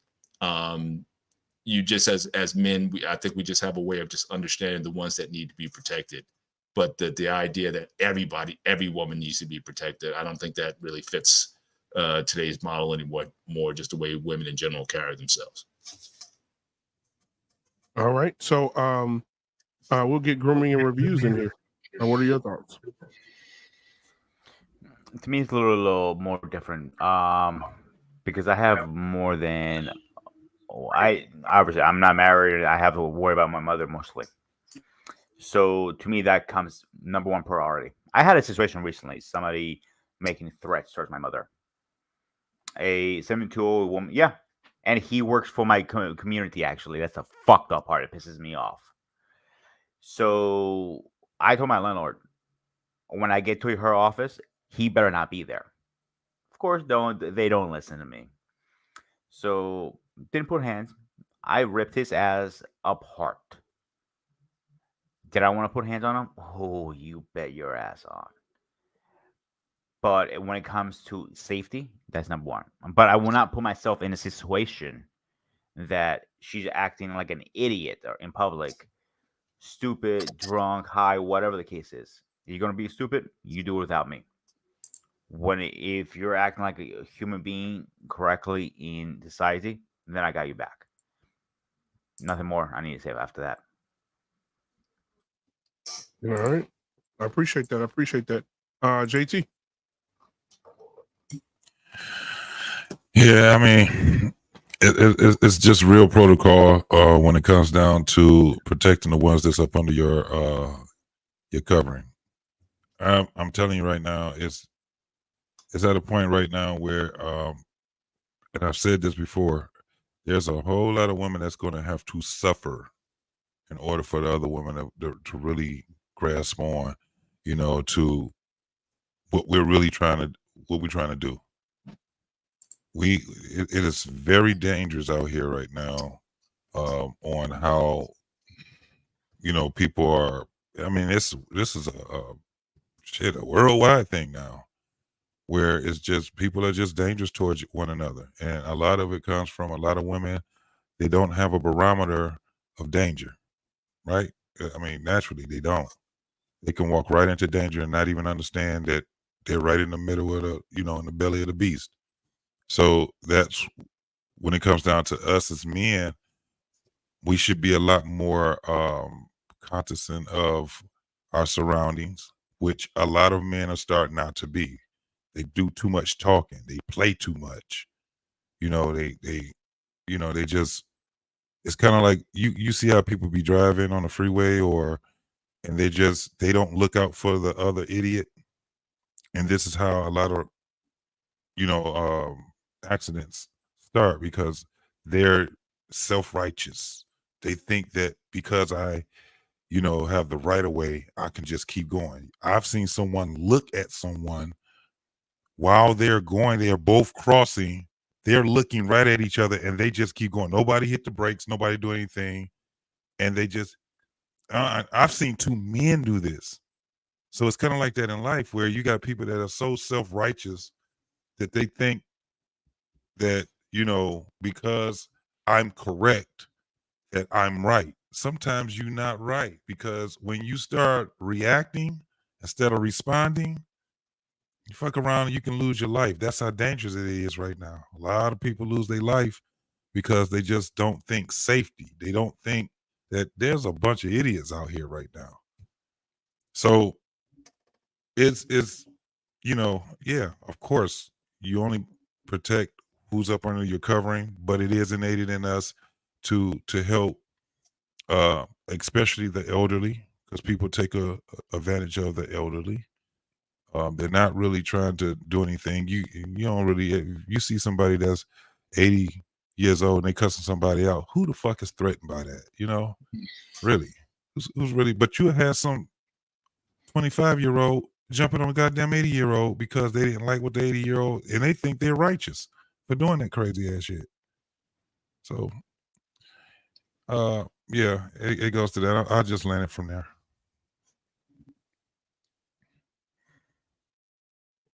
Yeah, man, it'll sound real good if you take the mute off. Yeah, I appreciate you. I know. Easy money. Before you go, I before you say your part in this, I want to show you another video before you answer about covering our women. Should all women be covered, or should we just cover the women who are in our families?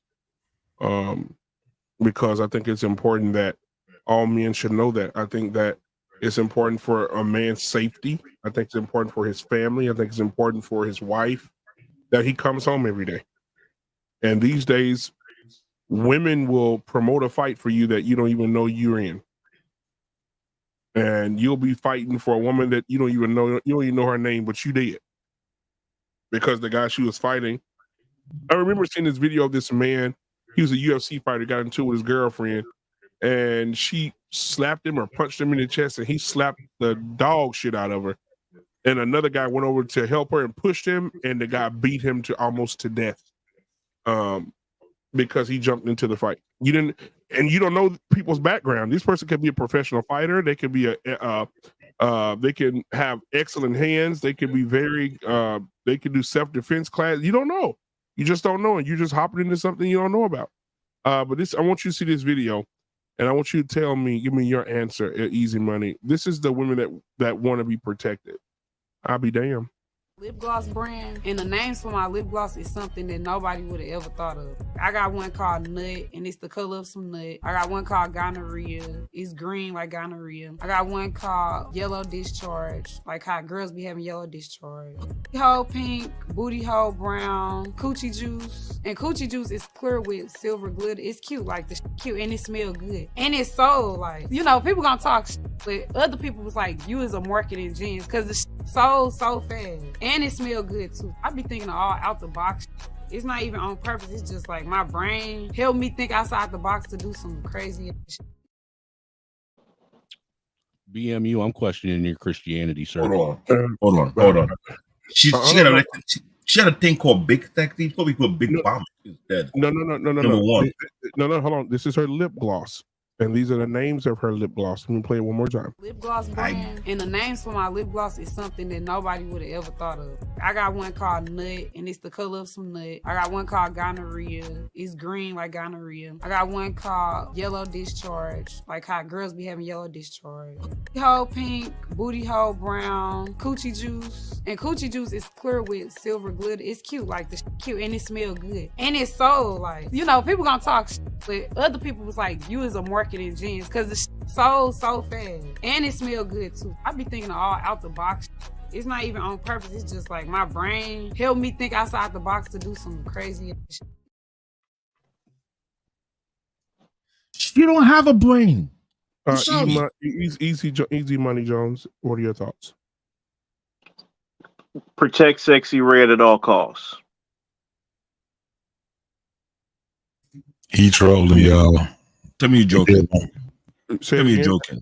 Forgive him. He's trolling. What you say? Tell me you're joking. Protect Big Vomit.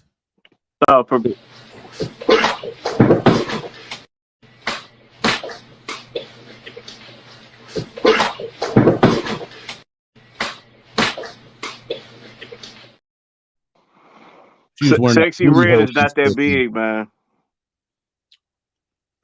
Easy Money. Her name is not Sexy Red. Her name is Vomit Red. Okay, come on, Black David. Hold on a second. I got Easy Money in here. Easy Money. I want you to. I'm gonna ask you again because I think something wrong with my mic. Easy Money. What are your thoughts about this whole protect every woman and these are the type of women who are requesting protection? Can you give us can you reiterate what you said? So, in terms of protecting all women, I think it's important, like someone said earlier, to assess the situation. So, to that point, if the person is appears to be super cut, looking like an MMA guy, and he's going to town on that lady, like I'd probably be more given to call security or the police and stay clear of that. Like part of the safety, part of ensuring the safety of everybody involved includes yourself. Like when you're on a plane, they tell you to put the oxygen mask on yourself before you help anybody else. So to that point, I'm not gonna just jump into something to protect a woman at a danger to myself. Like that's crazy. Now, the other part of this, if we're talking about protecting women who, display their sexual autonomy, who are, the nation of Wigwam, as Scam likes to say, I mean, that don't bother me. Like, I don't have an issue with the wigs and the weaves or natural hair, however you want to kick it, you kick it that way. But like I guess I don't see how a woman who sells a lip gloss called Chlamydia is any less deserving of protection. Granted, after assessing the situation, I don't understand why she'd be entitled to any less protection than somebody who just left Bible study. I stick by it. I call you a handkerchief head Negro. I call him a handkerchief head Negro. Is it the wig, Black Man? Is it the lip gloss? What's wrong with Sexy? Why don't you want to protect Sexy Red? Hey man, you're a special character, Easy Buddy. I can't That's believe not you Sexy She Red. seems That's like a sweetheart, though. She don't seem like bad people. That's Vomit Red. She's terrible, bro. Yeah, Her attitude is terrible. That's Vomit Red. Easy Money. This girl is influencing. How many daughters do you have? You don't have any. I don't have any daughters. I have about 10 nieces. I guarantee you, if you go play one of her songs around your nieces, they know it. I'm sure. I got a niece in college, so yeah, I can see that. Okay, so do you know what her lyrics are saying? Yeah, the kitty cat pink and the stinker is brown. I'm aware. So you listen to it. I've heard that line, but I don't listen to her music. So do you listen to when the line where she says, "I have clear nut, his is green, but I don't care. I just want that thing." Oh my God. I'm not the demographic for that type of music. Right. So you're not the demographic for that type of music. She's promoting girls. She says she's the raw dog queen. Okay. She said no condoms in sex. Now you hold men accountable for going out getting women pregnant. Are you going to hold her accountable for spreading STDs? If she out here spreading STDs, that is wrong. Well, now that being said, black man, I gotta. What do they say? I gotta call you to the carpet, man. You're from Louisiana, right? I am. You're 40, right? I'm 39. Don't do that yet. Okay, all right. So you're not quite 40. So you're 39. 40 now. You heard of this rapper named Trina? I don't support Trina at all. She's a slut. Have you heard of her? I've heard of her. She's a slut and she's a whore. No, that's Lil' Kim. She's a slut. She's a whore. She's a freak. That's Lil' Kim. You familiar with her too, right? Trina's a whore. I've never been attracted to her. She doesn't look good to me. She's a slut. She's a whore. Can you start rapping Nan right now, bar for bar? I cannot. Okay. You ain't got no Luke records at the crib? What kind of records? Luke Skywalker, Doodle Brown. Yes, I know of Luke, Uncle Luke. You know of Luke, right? Yeah. So we're from a different Doesn't generation compare. where it just looked and sounded different. It's the Doesn't same thing. compare. Doesn't compare. It's the same thing, JT. Absolutely. No, easy. Hold on. I can say that what's happening now is a byproduct of what was happening back then, but it's nowhere near. When I tell you it's nowhere near, Luke was not promoting to children. Exactly. He was promoting to grown folks. JT. You took my shit, JT. How old were you when you were listening to Luke, JT? It was a 10-year-old. 10-year-olds walking around with lip gloss. Girl, your lip look Well, I nice was a over there. teenager, What's going bro. on? I was a Gonorrhea. teenager when Luke came out. I'm 50 years Okay. old right now. Luke is not that much older than me. I Right. got my ass whooped. Listen, I got my ass whooped There you go. listening to what was it? Banned in America, banned in the US. Yeah. My father, he came in my room. It was me and 3 of my cousins. We were listening to that song. My father tore our ass up. Took the video, took all that. They were way more in tune in what we were doing, and they had more of a hand on what we listened to. I never listened to Luke. I never listened to NWA, Ghetto Boys. I've never done it in a family setting. I've never done it around my parents. What they're doing right now, they don't give a fuck if the elders are there or if their children is there. They're playing this music, and this music is promoting degeneracy to the highest level. To that, do you think that's who gave her the doggone licenses to sell chlamydia lip gloss? Who gave her the licenses to sell booty hole brown and yellow discharge?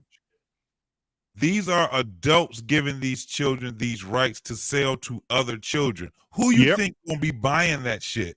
It ain't gonna be 25-year-olds. It's gonna be 15, 14, 13, to all the way down to whoever can get it. I understand what you're saying, but trust me what I'm telling you. It is nowhere near it anymore. Not only do she and her and what's the other girl name? Suki Hana promotes degeneracy, but they promote the hate, not only of men, but of women. We own these hoes, fuck these hoes. It's a lot that's going on with this.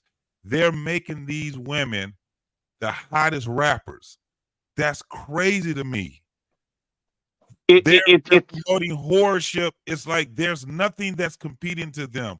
And there's no the way we look at mainstream, how it used to be, there's no more mainstream like that. Everything is through Apple, everything is through YouTube now. So when you talking about what we're saying, what we're talking about is the influence on very young children. Very young children. I don't give a damn what a 22-year-old is doing if she ain't got no kids. So what? You gonna be? We already talk about that stuff on our panels. But what I'm saying is, you got 9-year-olds that's saying the lyrics to what these girls are saying, and they're doing it because they're trying to make money. And what they're teaching is whoredom. They're teaching these girls to be whores. Period. Not only whores, but to be gangsters. So guess who else they have on their side too? They have transsexuals. Mm-hmm. You ever heard of what's the boy name? Saucy Santana? He's another one that teaches all this degeneracy. Is that dude that sings ninjas can be gay When too? you see these folks, No.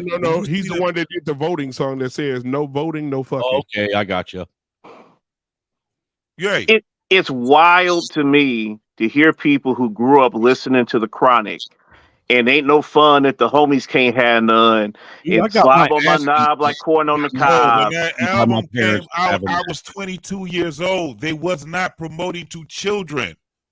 These were Not, what we not only call that. club Okay, bangers. hold on. Yeah, well, hold on. hold on. Not only that, if you recall back then when NWA was big and all that other crap was big, NWA specifically, Twisted Sister, these bands got pulled into a congressional hearing over the lyrics of their songs and their content, and it forced the music industry to put labels, parental advisory stickers on the albums they were selling. Well, guess what? They don't sell anymore. Albums with parental advisory stickers on it. Right. No, they still do. Know what the hell their kids No, are they buying. They still do. No, they also, don't. Also, you have to keep in mind they did the same thing to Prince. The Catholic Church got a hearing of Prince's album. They went and purchased every one of them in that town, and they put them in the middle of the street, and they burned every one of them. Yeah, look at what happened to Marilyn Manson for crying out loud, dude. They're not trying to hear that shit back in the day. They said the kids not Let me listening say to this this. shit. We're gonna burn And guess them. who was listening to that stuff? It was the kids of that time who was us. That's what I'm saying. Like, There was guys, no we kids. we There can't was be no- hypocrites no. about this. I got my Hold on. beat. Let me I got no, my hold ass on. beat. Yes, Hold we on, can hold be hypocrites because the level of degeneracy and the lyrics have just evolved to even more disgusting and gross and outrageous wickedness. Right. You don't think there's levels to degeneracy? You don't think there's levels to this stuff? You think everything is equal the same? That's not quite what I'm saying. I'm asking you a question, though. I mean, where your question, I don't like where your question is going, and it sounds like I need to do some context. So, I mean, it's just easy. Think about this. Back when we were kids, we had girls in bikinis, dancing in swimming pools, and that was bad. Now you got guys dressing like girls, sliding down a stripper pole and doing lap dances on the devil. We had Luke's Peep Show. What are you talking about?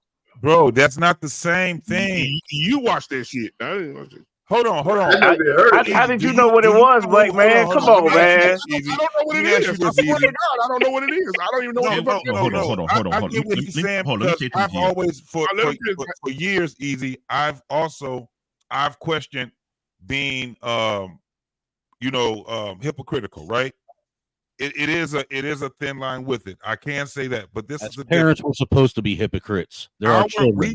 We shared music with our parents. Still, we still listen to R&B. We still, I knew who the Temptations. Their music was before me.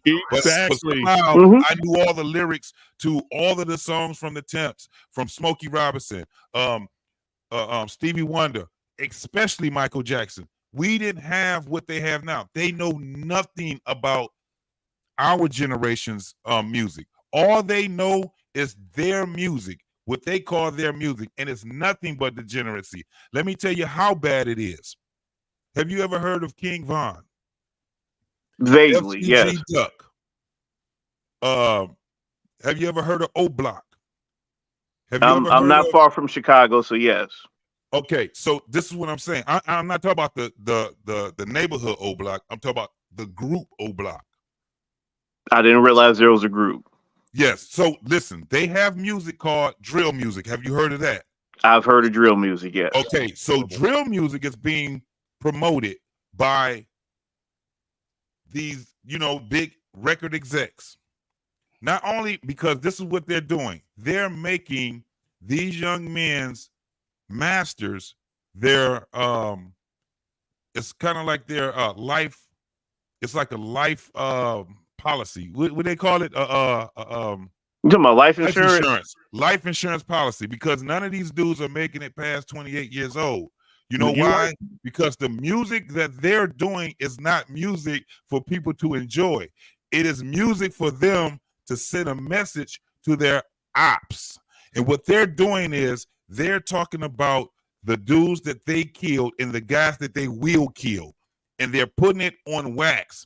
And so you have big record execs that will give them deals.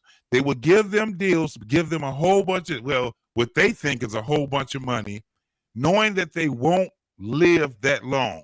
They would take their masters and they would sell those masters, guess where? Overseas. They're making that a big business. And these guys, I'm talking about, if you just look up on YouTube, drill music and drill rappers that have died. You know, But it's how all many you would get that has died at 16, 14? These guys are dying. Now, this is the craziest part. Our children are listening to that, right? And they are listening to it like it's regular music. It's not regular music. If you want to know what's in the street, if you want to know what your children are listening to, go take a list. And I told my mom to do this with my nephew. Take a list of the rapper's name. And all you have to do is ask them, do they know? And watch what those children, they're going to surprise you. Not only do they know who those rappers are, they know every lyric to those songs. This is not mainstream. Exactly, This bro. is where they're at now. They've moved away from that mainstream bullshit. Yep. So Cardi B and all these other ones with the Sexy Reds, they're getting the girls. And then this is the craziest thing. The girls are listening to drill rap probably more than the boys. Did you know that in 2022, difference in the two in the two generations? We have what they have right now is straight sickness that's going on right now. Sickness. Okay, here goes sickness right here. Gucci pink, I ain't never heard that my coochie stink. My cum clear, yo cum green. I'm throwing ass, I'm making the scene. Sex, ratchet hoe, but I feel like Kim Kardashian. My pussy good, that's why a bitch stay pregnant. I swallow nut, I really feel like an elephant. Tell Joe Biden I wanna suck on the president. Real niggas love ratchet bitches. Y'all ain't killing my man, so I went and bought him switches. Bow. And they can't rap. We used to rap like that when we were in 6th grade, bro. in 2022 alone, over 100 of these When independent. we was just thinking we wanted to be some damn rappers in the 6th grade. Can I give one quick stat, JT? In 2022 alone, over 100 of these independent rappers like that aren't part of the mainstream died. Over 100 of them, just in 2022 alone. Just in 2022. Okay. So real quick. Hold on. I got one more. And on top of that, a former media executive came out and exposed it that this was exactly what they're doing. He said they knew that these people were not going to last long, and he was one of the media executives that get these boys to sign the contract. Not really when they sign the contract, they're actually signing a life insurance policy right then. Did not even realize it because you know why? When they lose their life, the record executive make a whole lot of money off of their life. That's because that's when they get popular and they blow up. Exactly. They got a thing called Coachella. They have a Like thing Nipsey called Hussle. Coachella. That's what happened with Nipsey. Those girls, that song is fairly new right now. You will really make you pissed off and make your stomach hurt. It'll be 70,000 to 100,000 people saying the lyric, jumping up and down, singing the lyrics to that shit. Our kids that are doing I wouldn't even let my kids listen to Eminem, dude. All right, so let's come back a little bit. So first and foremost, I guess we'll talk about the life insurance thing. So just so you guys are aware, the jobs that you work, if you're working a W-2 job, your employer has life insurance on you. No so wherever you are, wherever you're signing contracts, wherever you work, they got life insurance on you. That's nothing new. Easy. Most of us, we still get a chance to retire, bro. They're not even getting a chance to live. They're not even making it 30 years old. They're just getting in the game. So within 3 years of them signing that contract, they're dying. They're killing each other. So and on that note, and on that particular note of the saying that there's no better rapper than a dead rapper or something like that. There's way more money to be made if the rapper is alive and can put together a catalog of music. Hear me out. They're not rappers, bro. They're not rappers. That's what I'm trying to tell you. They're not rappers. Hear me out. Let me finish. Go look up Nipsey Hussle numbers. Let me finish. Before Nipsey Hussle got deleted, his shit was at the bottom. Well, after he died, his family has made $200 million. He wouldn't have made that in his fucking life. Nipsey was nominated for a Grammy the year before he died. It doesn't matter if he's nominated for a Grammy. The nigga shit wasn't off the chain that. He was out for 9 years before any. I'm a DJ, so I knew about We used to call Nipsey Hussle because he was underground. We used to call him Baby Snoop. He used to look like Snoop, but he was just like a little lighter than Snoop. Sound like Whatever. him too, shit. A long time ago, I used to be playing his shit, and I'd be like, anybody know who this is? Motherfucker be like, I don't know that shit. I don't know. We don't know that nigga. Did nobody? And that's what made me mad, because after the man, you right, he got a Grammy while he was still alive, because that album was really, really dope. That was a really, really dope. But if you hear his earlier stuff, it was even doper than that, bro. No, he got heat. I know about Nipsey. Yeah, but a lot of people, they weren't even trying to hear who Nipsey Hussle was. I used to try to play his stuff, man. I go, when you go, I used to play like in genres. I used to play like a lot of Cali stuff, right? Mm-hmm. Or I play a lot of East Coast stuff. So when I started playing Cali stuff, I used to not only play Snoop, but I play Spice One. I play, everybody does that, E40, all of that.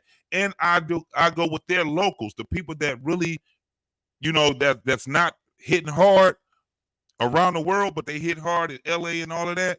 I used to play stuff like that, and I used to play his stuff, and people be like, it's like they like, all right, you can go ahead and change the damn record now, dog. It used to be shit like that. But Nipsey was not what we talking about now. Nipsey was in more of a category of Snoop, E40. You know what I'm saying? But he was local. What we're talking about is these are not rappers. These girls are strippers. There's a real message that they're getting to the youth at a quicker percentage. We can't blame it on mainstream anymore. That's what I'm saying. It changed. The game is all the way changed. These folks, why you think it's so many kids that listen with headphones on now? Remember, we used to have speakers in the cars, and we used to listen to music a little farther out. Now, what it is, we have Pain. You remember when they first came out with the Walkman, right? The Walkman ain't nearly as doggone popular as these fucking earbuds are now with the children. They listen to earbuds all day. They don't pay attention to nobody. They walk around like fucking zombies listening to that stupid ass music with that rattlesnake ass sound to it. The shit is fucked up, man. You know what, JT? I heard a guy. Let me add to that.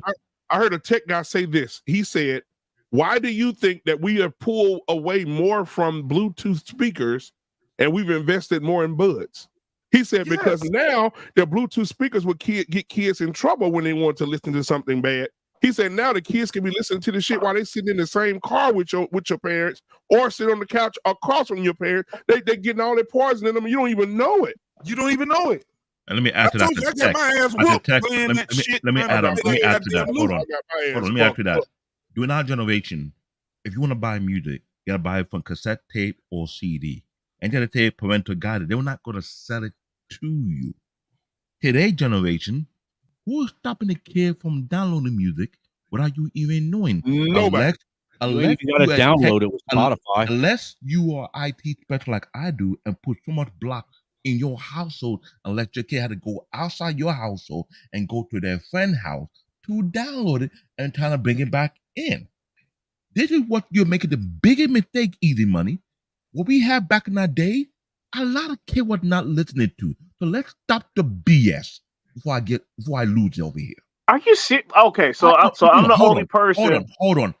I work for the Board of Education. Okay. At one point, when I was working with Dell, they had to put so much block on the home school PC and proxy block. Some of the kids was asking friend how to go over the proxy. They put a proxy block to make sure no kid in any school within New York City can use the school computer and bypass the proxy to go to a certain site.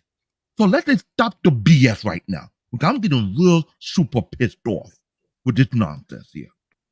Yesterday was not the same. So don't ever make that accusation.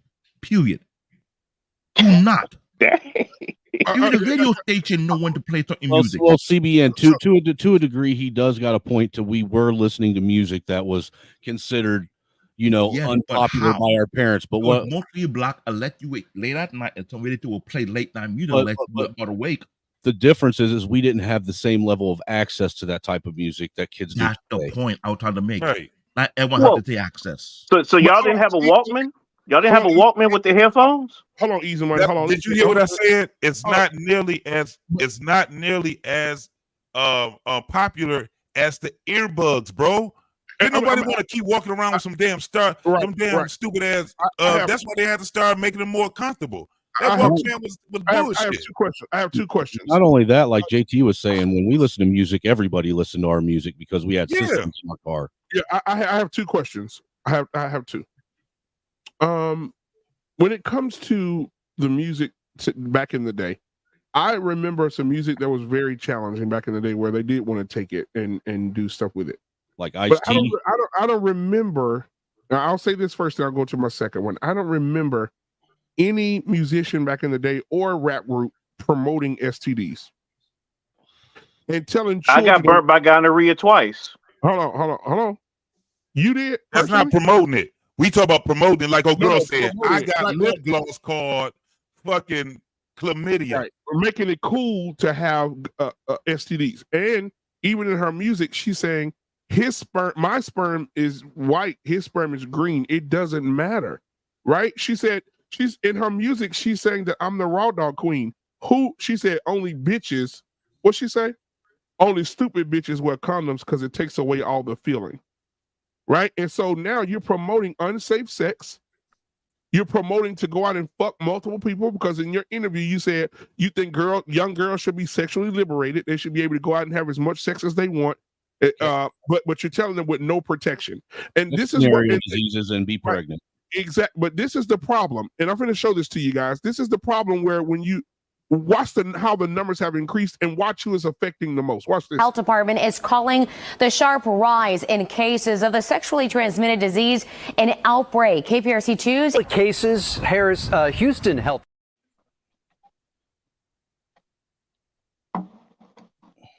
Okay. What section of women is it affecting the most? Black women. Probably black women. Okay then. Right? Do you see Taylor Swift saying, I got my white pussy sliding it down on some STDs and some gonorrhea? Fuck no. BMU. Gonorrhea. You won't see it. BMU. During our day, how many churches will come out? No. I understand the church. I'm talking about right now between how they're promoting the black female rappers versus the white singers and performers. You don't see promoting black degeneracy. You don't never see Taylor Swift talking about STDs and getting green cum. Exactly.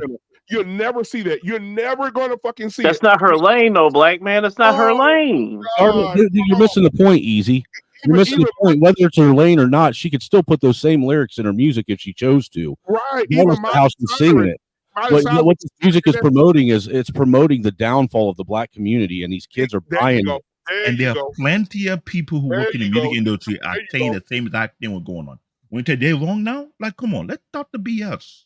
There you go. Ain't no fun. What was that?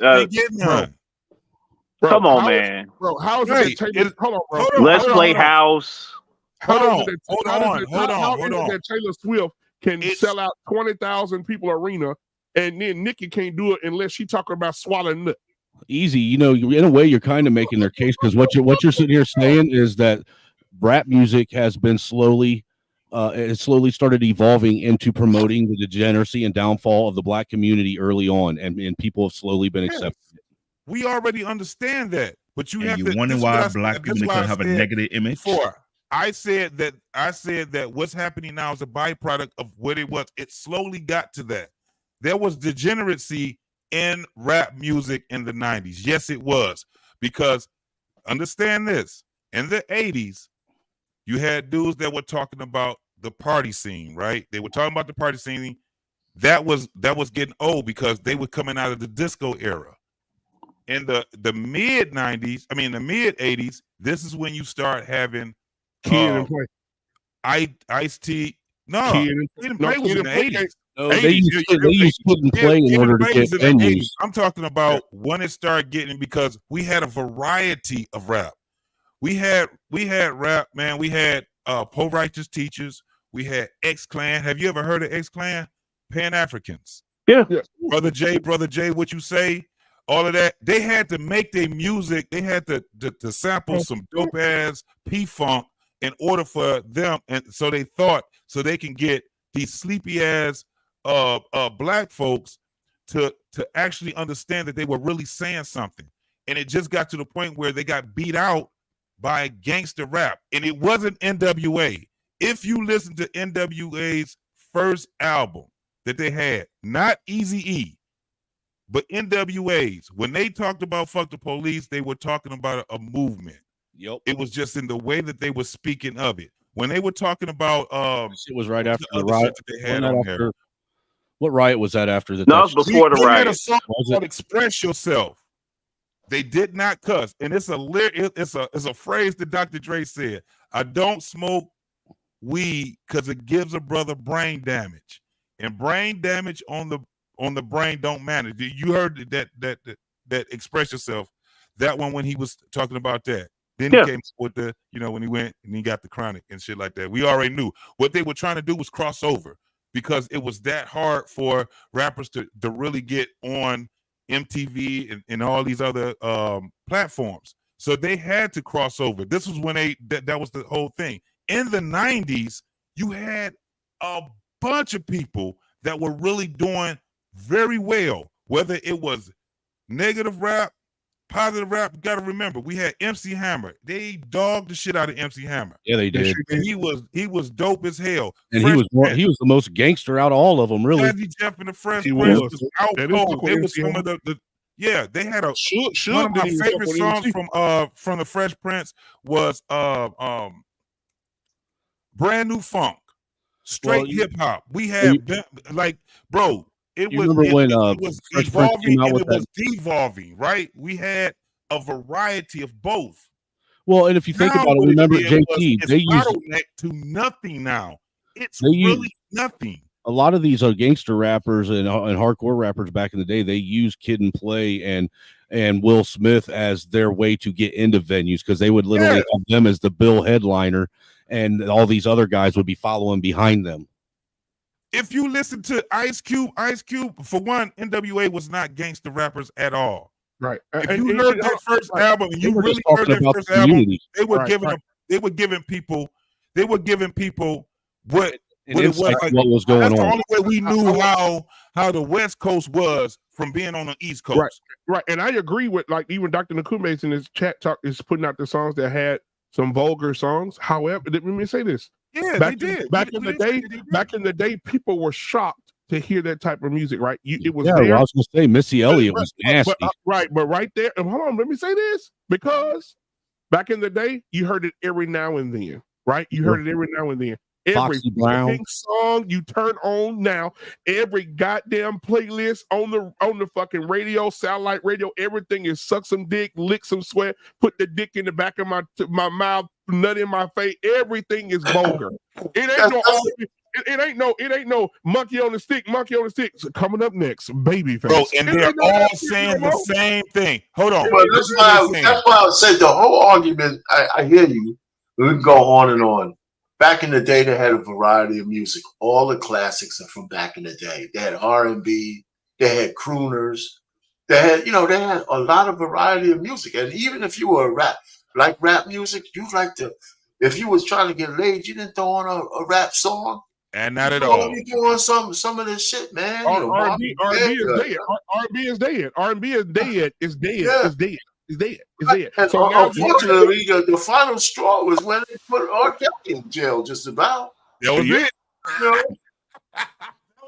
Well, let's keep it real. R. Kelly was telling people he was a pedophile. And all R. Kelly in jail. Listen.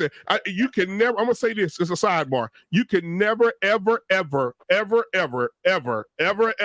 get rid of R. Kelly. Ever. His music will live on through generations. And let me tell you why. Half of the white artists, half of the white artists, half of the black artists, and himself completely.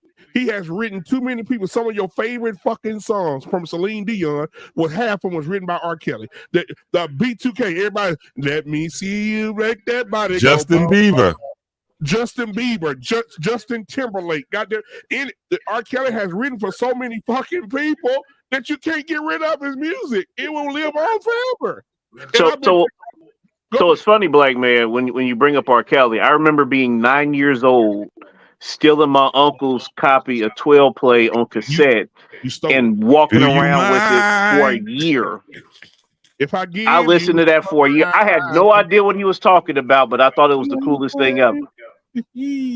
That song still, bro. That used to be my closer when I used to DJ. That was my closer right there. I know everybody about to go home. They already full of Hennessy. I already know what's about to happen. All you have to do, I started off with that. Then I put some damn Isley Brothers on. Then I just hit them with all the old just get panty droppers. That's what we used to call it. JT, last call panty droppers. JT, you can go to the Detroit Lions Stadium on opening day, and you can stand in the middle of that motherfucker, and you can say, "My mind's telling me no." The whole crowd gonna say, "My body's." You ain't gonna get rid of it. You can't. And look, you don't think that he's not telling you? The new generation, everybody love this motherfucker. I don't care what nobody say. I don't care. And see, that's I had to stop listening though, man. At a certain point. Well, that's one of them songs that I'm talking about where he was literally telling people that he had a sexual deviant problem right in the song. Seems like you're ready. Come on, man. You can't listen to that with a clear conscience now. Seems like Bro, you're ready. You don't even have to go through what was on that. All you got to do is just listen to every episode of Trapped in the Closet. Yeah, Trapped in the Closet. Hey, you know what, JT, that motherfucker said the motherfucker's a musical genius, and you just got to give it to him, right? You got to give it to him. For this motherfucker to sit down one day with a goddamn composition book and come up with, "It's 7 o'clock in the morning, and the rays from the sun wakes me. Yep. I'm scratching and yawning in a bed that don't belong to me." I'm like, this nigga. He don't write. He don't write. That's all off the dome. Yeah. Oh my God, bro. He's functionally illiterate, bro. So he don't write nothing. I know people who've been in the studio with him. He don't write nothing. And guess what else? And guess what the fuck else? The even new songs that are coming out right now still have him in it. Ronald Isley, half of the songs on his shit, just listen to the background. And you're going to hear R. Kelly and all his shit. To this fucking day. And people keep talking about R. Kelly, oh my God, he was so disgusting. Okay, well, Celine Dion, you going to get that money back? B2K, you going to get them royalties back? Shit, Justin Timberlake, are you going to get them? Justin Bieber, are you going to get that money back? Michael Jackson, the motherfucker wrote 3 or 4 songs for Mike. You remember, what's the name of the damn song? Stranger in Moscow? Man in the Mirror? Some of Michael Jackson's biggest hits, R. Kelly. R. Kelly wrote Man in the Mirror? No, he didn't write Man in the Mirror. It was You're Not Alone. Yeah, You're Not. There you go. You're Not Alone. I remember that one now, too. Shit. And you put on I Believe I Can Fly right now. Half of you motherfuckers have found a building. Stop. My kids know that song. Everybody knows that. Dude, there's infants coming out of their mama's womb right now that already know that song. Yeah, man. But his riff at the end was it, man. The riff at the riff was the riff, man. That was a serious riff. Man. And even a lot of people don't How even many know kids have been made to that song alone? Shit. 12 play? You saw 12 play? No, R. Kelly. At least 3 generations got birth on that song. Honey Love, like it's complicated. It's complicated for me because, like I said, I spent most of my childhood outside of Chicago, so all we heard on the radio was R. Kelly year round, like his stuff he wrote for other people. But it is difficult to listen to, like Age is Not a Number and some of the other more explicit stuff. I ain't gonna hold you. It's tough. Listen, hold on. I know I may get a strike for this, but I'll take one tonight. Listen to this shit right here. Okay. I got a song right here that I was listening to today. I say, wait a minute, rewind that for me. I say, whoa, start that from the beginning. Hold on a minute. I got it right here. Hold on. It's probably so old they won't strike. Hold on. Hold on. Yeah, put that up there. Some old ones are the ones they strike the most. The old ones are the ones that strike the most. Yeah, so what you want to do is only play a quick segment of it, man. Like maybe. Fair use. Okay, hold on. Let me find this one. For entertainment and review purposes only. Yeah, let me connect it so y'all can hear it. Hold on, just a second. Copyright disclaimer under Section 107 of the Copyright Act 1976 allowance. Okay, you got it. All right, here we go. Listen to Like this shit. David? Listen to this shit. Listen to this shit. Tell me if y'all can hear it. Y'all can hear that? Yep. Listen to this shit. Oh, yes. Listen to the first fucking line. Listen.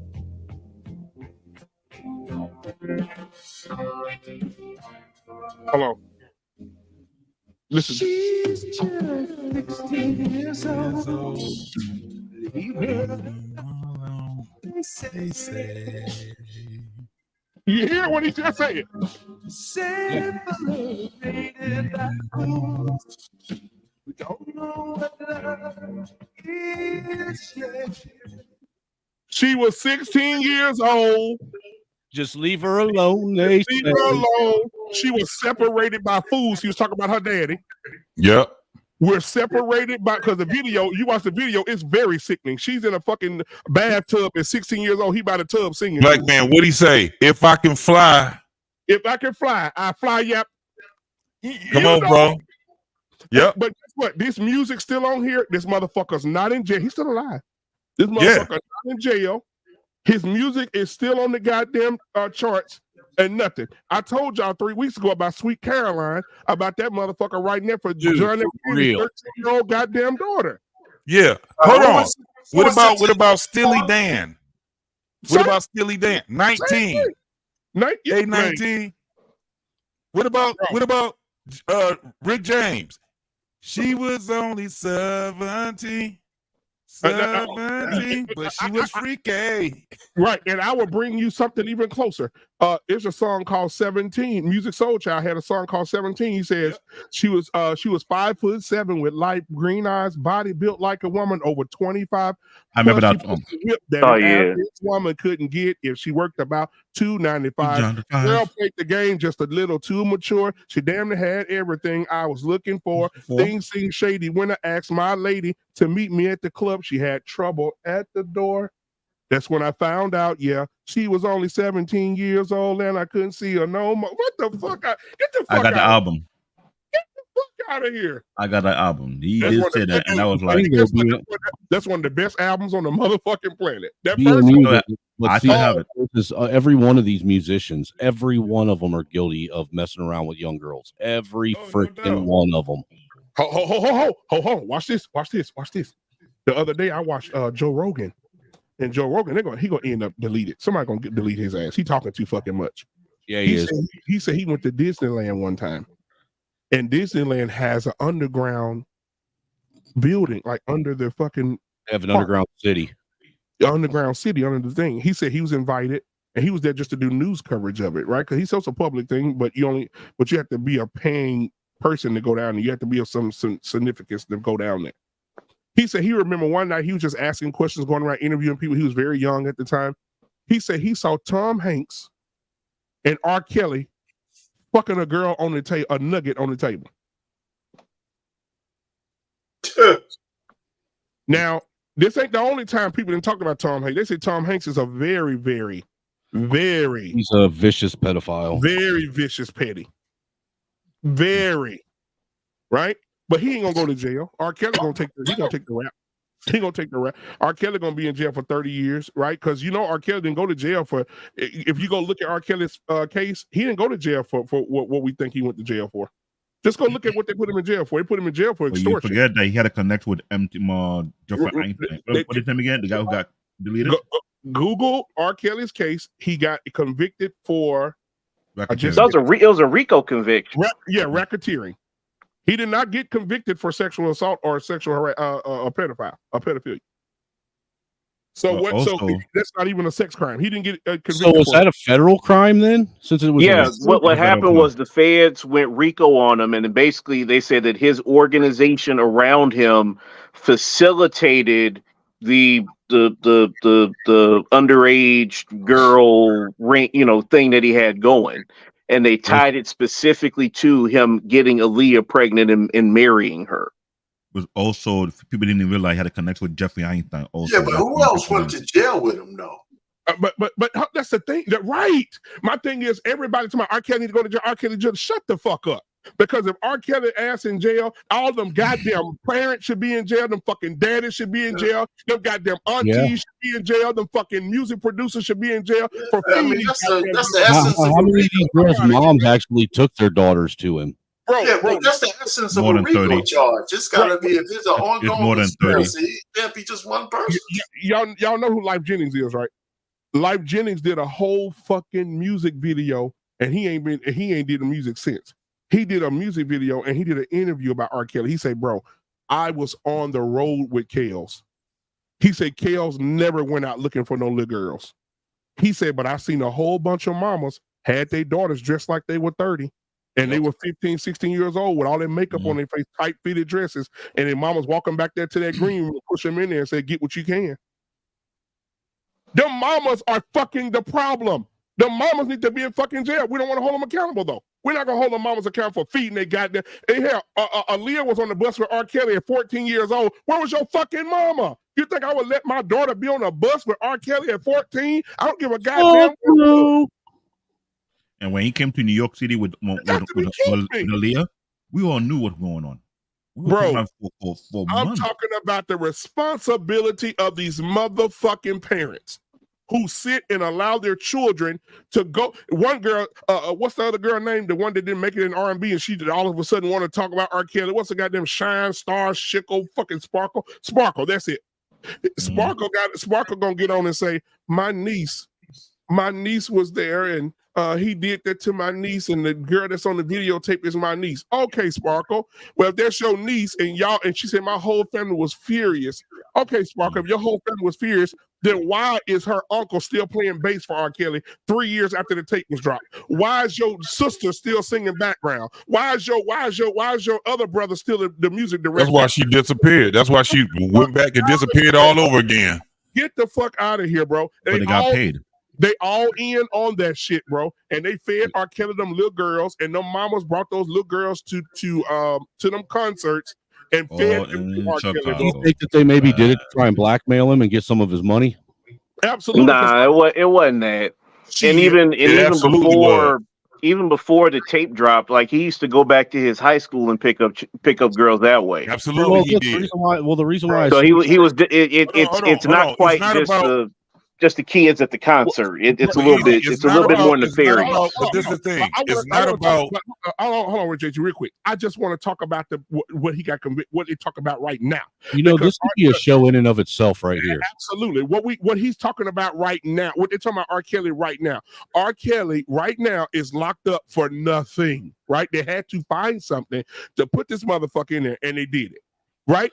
They just released his records. This motherfucker getting over $500,000 to $1 million every so other month for his royalties. They do not go to him Because guess what he got? But guess what he's making all this money for? He making all this money for being a writer, not being the singer R. Kelly, but being the publisher and the writer R. Kelly. And then he has money from his. Remember, the man already lived out the whole the lifetime of his masters on a lot of his songs. 12 Play was one of them. He lived out the masters in that. So what this is about is his real estate, his estate. This is about his estate. Is that man sick in the head when it comes? Yes, he is. You would too if your mama, if your sister had raped you. Didn't R. Kelly lose some of his masters when that Sony fire too, though? Yeah, he did. Yeah, so we ain't talking about a little bit of change. We talking about a lifetime, of millions and millions of dollars for the rest of his life. Not just his life, but his family's life. Right. Let me tell you what's fucked up. Yes. Let me tell you what's fucked up. It's two things that's fucked up. I'm talking about his ugly ass wife first. She fine the motherfucker, but she ugly as hell. Let me tell you about her first. Right? She said, R. Kelly, Robert, he's a horrible father, and he hog-tied me. She wanted to be hog-tied. R. Kelly said, hog-tied? Tell somebody, right? That whole thing everybody was making fun of. That stupid bitch, let me tell you how stupid she is, and people still put R. Kelly in jail. That stupid bitch left that recording of her talking about R. Kelly harassing her, beating her, and tying her up got in the fucking car Start playing that his drive and start playing his fucking music. Now, Going you can live. imagine, oh my God. She said, oh, I know y'all hear my baby dad in the background. You know, I still love that man. She said, step in the name of love. I say, this demented bitch. You are going to sit here and listen to this man's music 10 minutes after you did an interview saying he hog-tied you and beat you. And then, so my next thing, and I'll land my plane. Ayanla was at this award show, and they asked her about R. Kelly. She said, well, me and R. Kelly were about to do a show before he's arrested. Can you imagine R. Kelly doing Ayanla Fix My Life? So R. Kelly was planning to do Ayanla Fix My Life. They said, well, since he's arrested, what can you say about some of the conversations y'all had? She said, what I'm going to say is it's not sexy. It won't be sexy for the news. She said, I've learned that R. Kelly, by talking to him and some of his family members, R. Kelly was raped by his uncle, his auntie. He was raped by some uncles in the family, some cousins in the family. They used to fuck him in their ass. That sounds a lot like Michael Jackson's childhood. They used to run dick all up in R. Kelly, made him suck dick, take dick, whatever. When he was not just him, but it was his brother and his sister and also. his brother and his sister ended up doing the all same of thing them, to him. all of them were molested. We can't use the word, right? She said, what I'm going to say is not sexy. She said, wherever, and Dr. Nakumbe is in the chat, so thank God he's here. She said, when her observation of R. Kelly, she said, and so many other people she's counseled before or helped before, she said, people trauma traps them at the point of their trauma, and that's where they stay. That's what I was saying. She said R. Kelly is still that little 9-year-old boy that got dick ran up in him, or he is a 12-year-old boy, 13-year-old boy that got that dick ran up him. And she said if he is with these 13, 14-year-old girls, that 13 and 14-year-old boy in him want to date those 14-year-old girls. She said he's trapped where his trauma was. And she said she could have helped him get out of it, but he got arrested. Right? And so I'm thinking to her, damn, that's a good ass point, Ayanla. A person is trapped where they at. That's why, and we look at it from a female perspective. Look at these girls who got messed with when they was kids. They're the most promiscuous women on the planet. Well, that makes sense as to like why MJ was more comfortable hanging out with kids. But think about it. Yeah, they're fucking everybody. Think about it. The most promiscuous women are the women who have had multiple sex partners, a lot, 30, 40, 50 bodies, 100 bodies. Right now, I just saw the numbers the other day, shocked me today. I said, oh, Lord, I got 3 daughters. I might as well move them to Switzerland and put them in. 100 body shit. Dude, let me tell you, oh my God. They said right now, the average 13-year-old girl that is sexually active, not non-sexually active, has at least 25 to 35 bodies starting at 12 years old. I don't even got that in my entire lifetime. Imagine what her body count would be at 35. Oh my God. She'll have so many spirits around her, so many dicks that been up in her. It will be it'll be horrible to be with a woman that is slept with. I seen a damn, we got to have a whole show about this. I got a woman. No air bonding a woman like that. Yes, there's an article of a woman that says she has slept with, she's in her 60s now. She said she slept with 200,000 men in her lifetime. That's impossible. Shit. You out your dang on mind, bro. Not if you doing 5 at a time and you doing orgies. and you out come on, JT. I don't know. Nobody got time for that. That'd be like that Will Chamberlain number's not even real. Listen, hold on. It's She's funny 60. how hold on. She's abnormal She's can be unbelievable. She's I-75.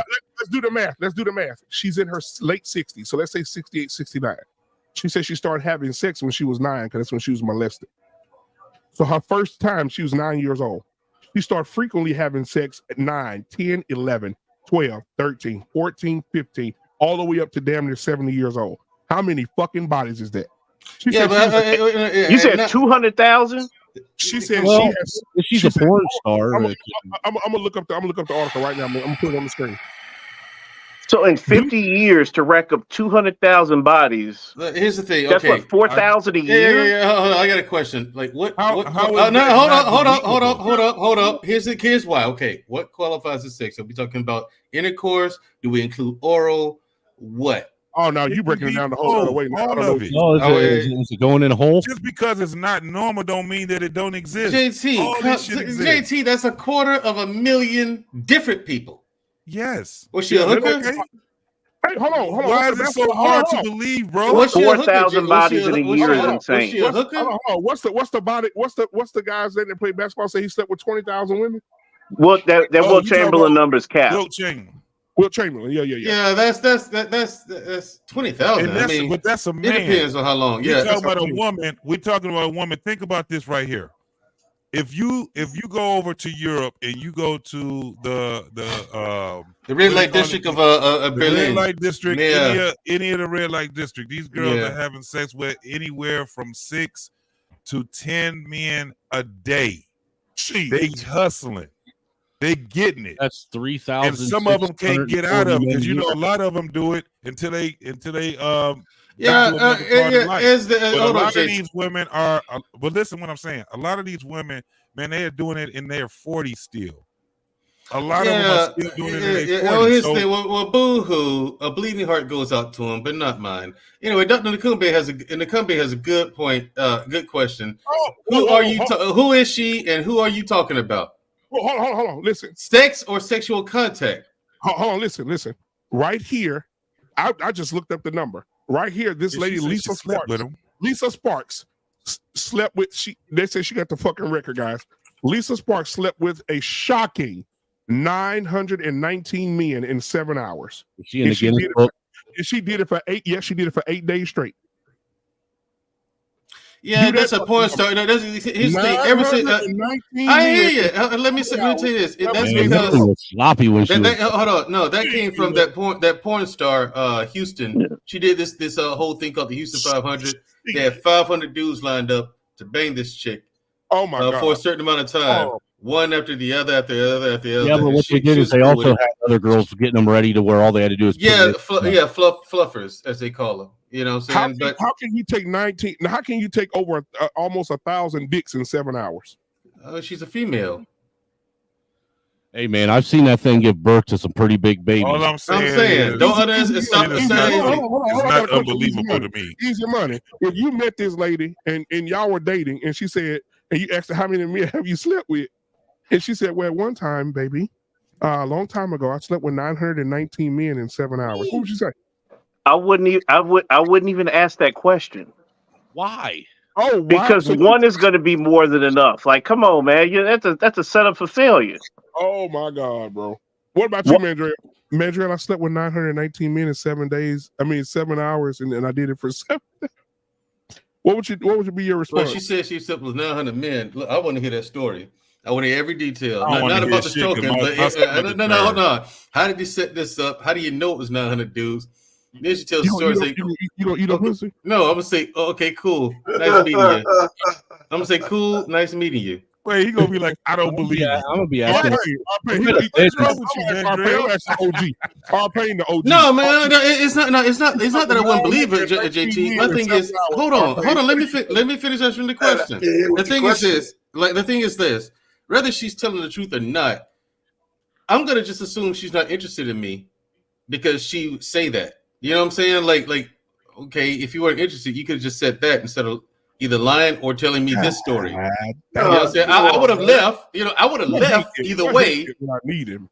I would have left either way. I mean, you tell me you've been with 900 dudes, I'm out. Like this ain't going no further than this conversation. Yeah, you can't bond with her at all. I don't see this ain't going no further than this conversation. You know what I'm saying? I look at it though. I don't see any way that you won't know that she's super promiscuous if she's had that many sexual partners. It's just you can see it wears on these women when they had a lot of sexual partners and relationships. That Cody shit wears on king. their ass. Here's the thing, Cody, I would honestly ask that question because that's something you got to you listen. I got to hear that story, Cody. How did you end up sleeping with 900 dudes in a night? It's you hot, ain't it, man? No, it ain't. No. I'm curious. How did you get 900 dudes in a night? I want to know how. Because even if you don't go that, unless it's orchestrated, I don't see that being possible. Even if you don't go that high, if you take a woman, hey, imagine being the last dude that night. Even if you take a woman that says she has 200 bodies, I'm thinking about When's the last time I even shook hands or talked to at least 200 men in a short period of time? I wouldn't have shook none of them guys' Just, hands. you know what I'm saying? Just regular interaction with people. How many people in a short period of time actually interact with 200 people? Right. So Man, what if do you call it when if it's 900? You know, it's hold on. Easy Money said the 20,000 women with Wilt Chamberlain said that he was capping. Some of these women came forward and they said that he was so popular amongst women, black and white alone in that time. It was very dangerous for him. Black and white women alone at that time. If they use said the word capping, they capping. No. I'm sorry. Easy Money said that number. Easy Money said it was capped. The thing is, hold on, let me tell you what the white woman said. This white woman said Wilt Chamberlain had a penis so large that when he pulled out, it slapped against his stomach. They called his nickname was Thumper, and she said all the women want to experience Thumper. Cody says she's got more orgasms in her than the ocean. Shout out to Wilt. Wilt will tear their asses up. I could have went my whole life never knowing that. Back then they used to call him the ladies' man. There was a ladies' man. He's the original Black Mamba. They say the lady put in detail. She said they called him Thumper. He pull out, it would slap up against his stomach, and he would just hit up against his stomach until he put it in another female. He was the sledgehammer. He was knocking their asses off. Knocking their asses off. I don't see that being. I don't see it. I believe it. Yeah, I don't. This is my thing. There's 20, some things, if you can people, imagine some things, 20, man. hold on, JT, watch this. Happened before.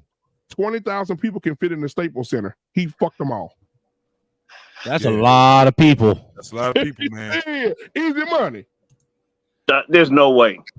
Easy money. There's no way. That had to be your profession. Oh my God, Thumper! So you said Thumper 20,000? Nah, I could see him knocking them down like that. Including high school, middle school, because he probably started fucking early. Because when girls discovered he had that jungle thumper, he was probably hitting them early. Middle school, high school, college, NBA, and when he got to the NBA, he probably get 6 a night. Yeah, 6 or 7 of them. He was fucking the shit out of them. Yeah, man, I've heard his teammates say that the only thing he went back to the room with was a bag of McDonald's. They was hating, bro. Shut the fuck up. Shit, teammates. All them niggas, shut the fuck up. Yeah, man. Yeah. Here's the thing. If you're slaying them like that, you're gonna have haters, man.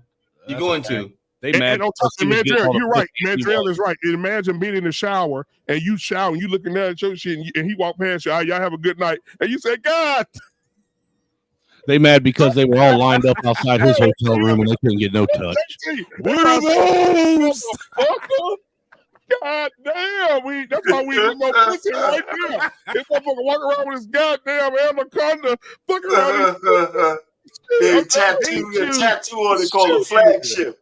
The flagship. Yeah, the motherfucker said Wilt Chamberlain will put it in their chest. And I'm sitting up here looking at pictures of Wilt right now with these white girls. My thing is this. Their asses up. My thing is this though. When I hear stuff like that, I'm like, how empty are you inside? How lonely are you? Really empty. To where you. Yeah, I mean, yeah, when you go like a different woman like that. You know what I'm saying? Like, I kind of feel sorry for the guy. Like, I mean, yeah, you get it, but dude, have you ever heard Hotel California? Of course. Yeah. You know what that song's talking about? Yes, dipshit. They say you can check in, your mind want to leave, but your body want to stay. You know why? You know why that song says that? Because of this shit just like this here. When you get drug addiction, though. When you get into that celebrity life. I'm aware, but my thing is how lonely of an existence that is. Well, you have hold on. Chamberlain talking about it. Yeah, my thing is you have not connected with another human being. Eventually, a lot of people are cool with being alone and stuff like that. That shit only goes so far, man. That's gonna catch up with you, and that loneliness is gonna set in. Yeah, but why are you doing it? You know what I'm saying? Goddamn, you know what? It stops being fun after a while, JT. Right. Yes, sir. I know. It gets to the point where you're so desensitized you can't enjoy it anymore. But that's how it actually that story actually came out with him because he was talking about how empty he was. And when Mandrell, it came down to having sex with women, he just didn't have it.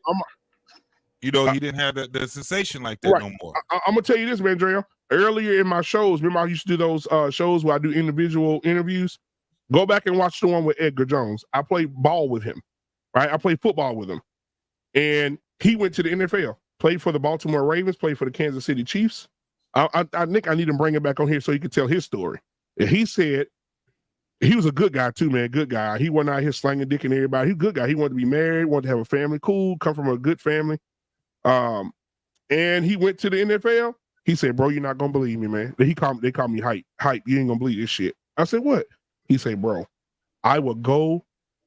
He said, "As long as you had the fucking Raven on your helmet, they didn't give a fuck what you got paid. They don't give a fuck about nothing." He said, "Dude, I remember."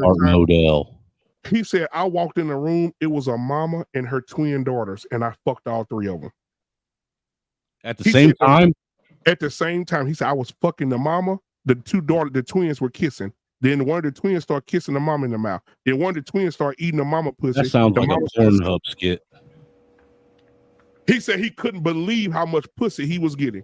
He said it was horrible how much pussy he would get. He said it was horrible. No, it is. He said it got to the point he got tired of fucking. Yeah, it gets. It has to be unfulfilling at some point. But you gotta see that it definitely has to be a dark side to that, because think about what we were just talking about originally on here about protecting women, and one of the reasons why we do is because most women have no boundaries, bro. They would do whatever it takes for happiness and security and all these. And the thing is, JT, so it ain't hard. I watched my mom do some weird ass shit just to her stay daughter, ahead. if you got the right statue, if you have the status of a basketball player or someone that has means and things like that, it's not hard to get two sisters in the same, in the same room, screwing both of them, a mom and a daughter, or cousins or girlfriends. It's not hard. Here's my thing. You're right, and like to the topic at hand, like of the show or whatever, men should not protect any woman who's not under his. That's not true. I disagree with that. Because here's the thing: a lot of times women will walk straight into danger and never know it. They'll never see it coming. That's not my problem. The show we already talked about. Yeah, they'll walk straight into it. Not my And you know what I'm saying? I get it. It's not your problem. It doesn't have to be. You can walk away. You know what I'm saying? But why would you do that? Yeah, I'm not. It's not my problem.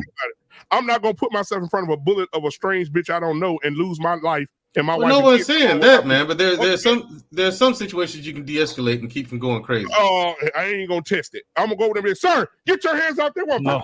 Are you serious, dude? We got people trying to kill people just to say the wrong pronoun. Bullshit. I'll leave them up. I'll call the police. There's two stories. There's two stories right now. One is both of them is in the Midwest, that a man just lost his life trying to de-escalate a fight between a man and his woman, and he ended up getting shot. It's two stories that's almost damn near identical. Okay, just happened this so here's week. my thing. Okay, that's a good death. I consider that. My thing is, here's my question. Yeah, that's a good death. Here's my thing, fellas. Here's the thing. What the fuck happened to chivalry? Stop chivalry. Women do this Easy. shit. Hold on. Let me say this. It's It's gone. easy. We ain't gonna we taking the focus off you. Mandrell just stepped in your shoes for tonight. Yep, you are lucky. Hey, I'm on that note. I'm gonna go ahead and bounce. Thanks for having me on, fellas. He just hit the barbershop lottery. No, here's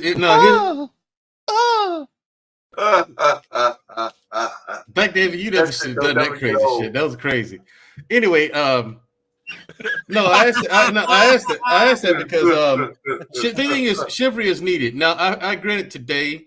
I don't say we just give it out willy nilly to anyone. You do have to. No, it's not dead. You have to be cognizant of when Chivalry is when to considered exercise toxic it. masculinity now, man. It's not. No, it's not. Yes, it is. No, it's not. Here's the thing. Okay, then you ignore that shit. Ignore that shit. If my masculinity is toxic, then you don't deserve it. There's no such thing as toxic masculinity. Mandrell. I agree with I that. have chivalry. I agree with you there, You know what, Mandrell? I have chivalry from my wife. I open her door. I let her out the vehicle. I open the door. We go to a restaurant. Okay. I adjust her chair. We sit down and do it for my daughters. Right? I have chivalry for the women that are under my covering. Everybody else, fuck them.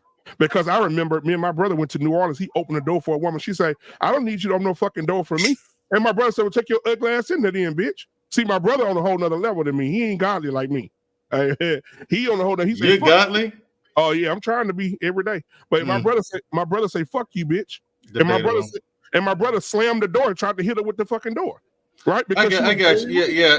That was unnecessary, man. He ain't have to do opening up that. a door for somebody is chivalry. I don't think that falls up under the umbrella of chivalry. I think it's just regular courtesy. polite. Yeah, let's look I this don't shit give up a fuck here, who it JT. is. If they Yeah, let's coming look it up. behind me or in front of me, I will open the door to let my people in. That's just what it is. It's not chivalry. My thing is this. Oh, all right, fair It's just enough. My common thing courtesy. is this.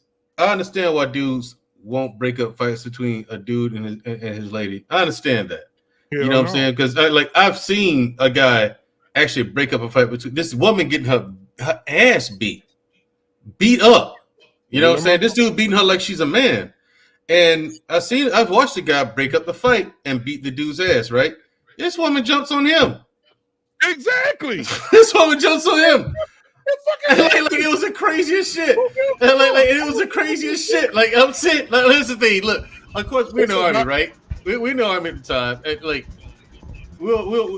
we see we killing ourselves laughing at it. Like, yeah, that's what you get. And then other people like, that's what you get. Should have mind your own business. I'm like, yeah, that's fucked up. This is why I do this. And see stuff like that. Like I said, I do understand what you guys are saying. I got a couple. And there are incidents. There are incidents like that make you say, well, okay, I'm just gonna mind my own business then if that's what it gets me. You know what I'm saying? However, my thing is, I don't know. I just don't have it in me to just sit there and watch somebody get beat to sleep like that. I'm gonna call the police. Walk away. Yeah, Just walk away. Nah, some things ain't right. Some things just ain't right, JT. Just walk away. Some things just ain't right, JT. Just call the police. I mean, you don't know, man. For all No, you know, by the time the cop, hold on, man, Joe. For all you know, that woman just tried to come upside that dude's head with an iron skillet and kill him. I got it, but you ain't got to beat her like that. Get your point across and be done. Man, we talked about this earlier. All you gotta do is pick the phone up and say, "There's a big black guy with dreadlocks. He can be white. It's a big black guy. Big black guy with dreadlocks beating a white woman. They'll come over there, be there in 2 minutes." I'm not gonna put that on the brothers. But hey, what's up? But Mandrell, maybe I think that's your natural instinct to want to help and save or help. But I don't think that's the same. I don't think that's the same as chivalry, though. I think you would do that for anyone. If you saw an old lady out there getting hurt, you would do it. If you saw a young lady out there getting hurt, I think when we're talking about chivalry, as far as being a gentleman and being nice and looking out for a woman, that part, I think women are saying they're so independent. You know, no woman out there getting smashed is gonna be like, no, don't help me, don't worry about it. So I just think it's two different arenas. Well, I had to get on my wife's ass the other day. We went down there to get the kids something, and we came out the store, and these two black girls who looked like they were background dancers for Cardi B, were sitting outside of a car arguing with this guy. And so here go my wife. Are y'all okay? I said, if you don't get your goddamn ass in that truck, you're not gonna interfere with that bullshit. And that motherfucker say something, then I gotta kill this motherfucker. Get your ass in the truck. Don't put me in a bad situation, baby. I told her, baby, don't put me in a bad situation, because as soon as he come over here and say my YouTube bitch, then we got a problem. Yep. He's already cussing back and forth with these two females. They're calling him a bitch. He said, fuck you, slut whores. And then my wife asking him, are y'all okay? And then he gonna say, bitch, fuck you too. Then we got a fucking problem. Right. Don't put me in a bad situation, baby. She told me, I apologize. Don't put me in a bad situation. BMU, what do you think about at least saying, hey, dude, just be careful. Don't go to jail tonight for no drama. You know, like an announcement from a distance. Hey, man, be careful. What do you think of that? If he was me, I'd be like, shut up, bitch. I think in that situation, I look at it as, and let me tell you this, Dr. Nakube, I was in Simp University. I think I dropped out in my freshman year. Because I used to be just like that, help everybody, save them all, dun, dun, dun, dun, and I dropped out based on what all the stuff that's happening in the world today. But in that situation, I don't think I would have said it. I want to let them handle that, right? Those two people, because it could go bad both ways. What if the girls turn their energy toward me? What you telling him? What you telling him for? Telling this bitch ass nigga don't go to jail tonight. What you think this is, bitch nigga? We'll come get your motherfucking ass too. Both of y'all, just be careful, man. Whatever y'all gonna do. Just be careful. That's all I'm saying. Try not to go to jail tonight. I don't want to hear about your shit on the news tomorrow. Good night. Good luck. Yeah, I mean, yeah. It's just I'm numb now. My thing is this: when they get to popping the guns like that, I don't care. That doesn't bother me. You can say what you want to say. Words don't bother me. Oh, You know what I'm saying? Now, Let me ask you a question. Now you man, start Bill. getting up and making a move towards me. Okay, come get it. But let me ask you a question. Mm-hmm. If you was out with a young lady, y'all just went on y'all first date, y'all hooked up or whatever, and you would sit down, y'all having dinner and shit, and this dude walked up to her, was like, "This what we doing, bitch?" What? And he grabbed her and told her, "Get your ass up. The fuck's wrong with you? What would you do?" Okay, let me understand the context of this. I'm out with a young lady, first date. Mm-hmm. A guy comes up that I don't know, and he's talking to her like that. He just look at her and say, "Bitch, this what we doing? This how we doing this right here?" And he grab her by her arm and he pull her up out of. Hey, bro, what's going on? Hey, this is my bitch. She cheating on me with your dumb ass. Oh, is this true? And as a lady, is this true? I don't know what he talking about. I don't know what he talking about, Mandrell. Okay, He, we like, got bitch, issue. and he like, I ain't gonna tell you no more. And then, as soon as you try to ask, he be like, "Look, this between me and her, bro. No, well, I'm here. It's not. Y'all wait until y'all get somewhere by yourselves with that. Until then, wait not until a fight star. See, you do. Okay, then we fight. Okay, then we fight. I don't know who to believe. Now you about to fight for a broad that was not honorable. No, he's not fighting for her. He's not fighting for her. That's his internal stuff. Like, that's internal stuff. Like, what? Did y'all want to do something? That's his. That's what makes the situation worse. I'm talking about getting in the car, roll down the window. Y'all going to jail tonight. Be careful. One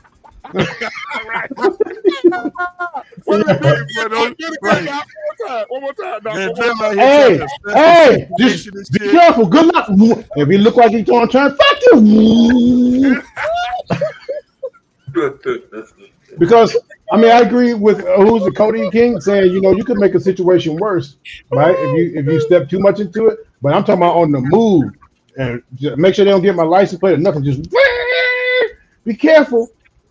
But I will agree with Mandrell with this. When I'm in a restaurant and I see a parent snatch a kid because of my trauma, like, I get triggered. Right. And almost the exact same thing. I can get my head chopped off. Snatching a kid, though?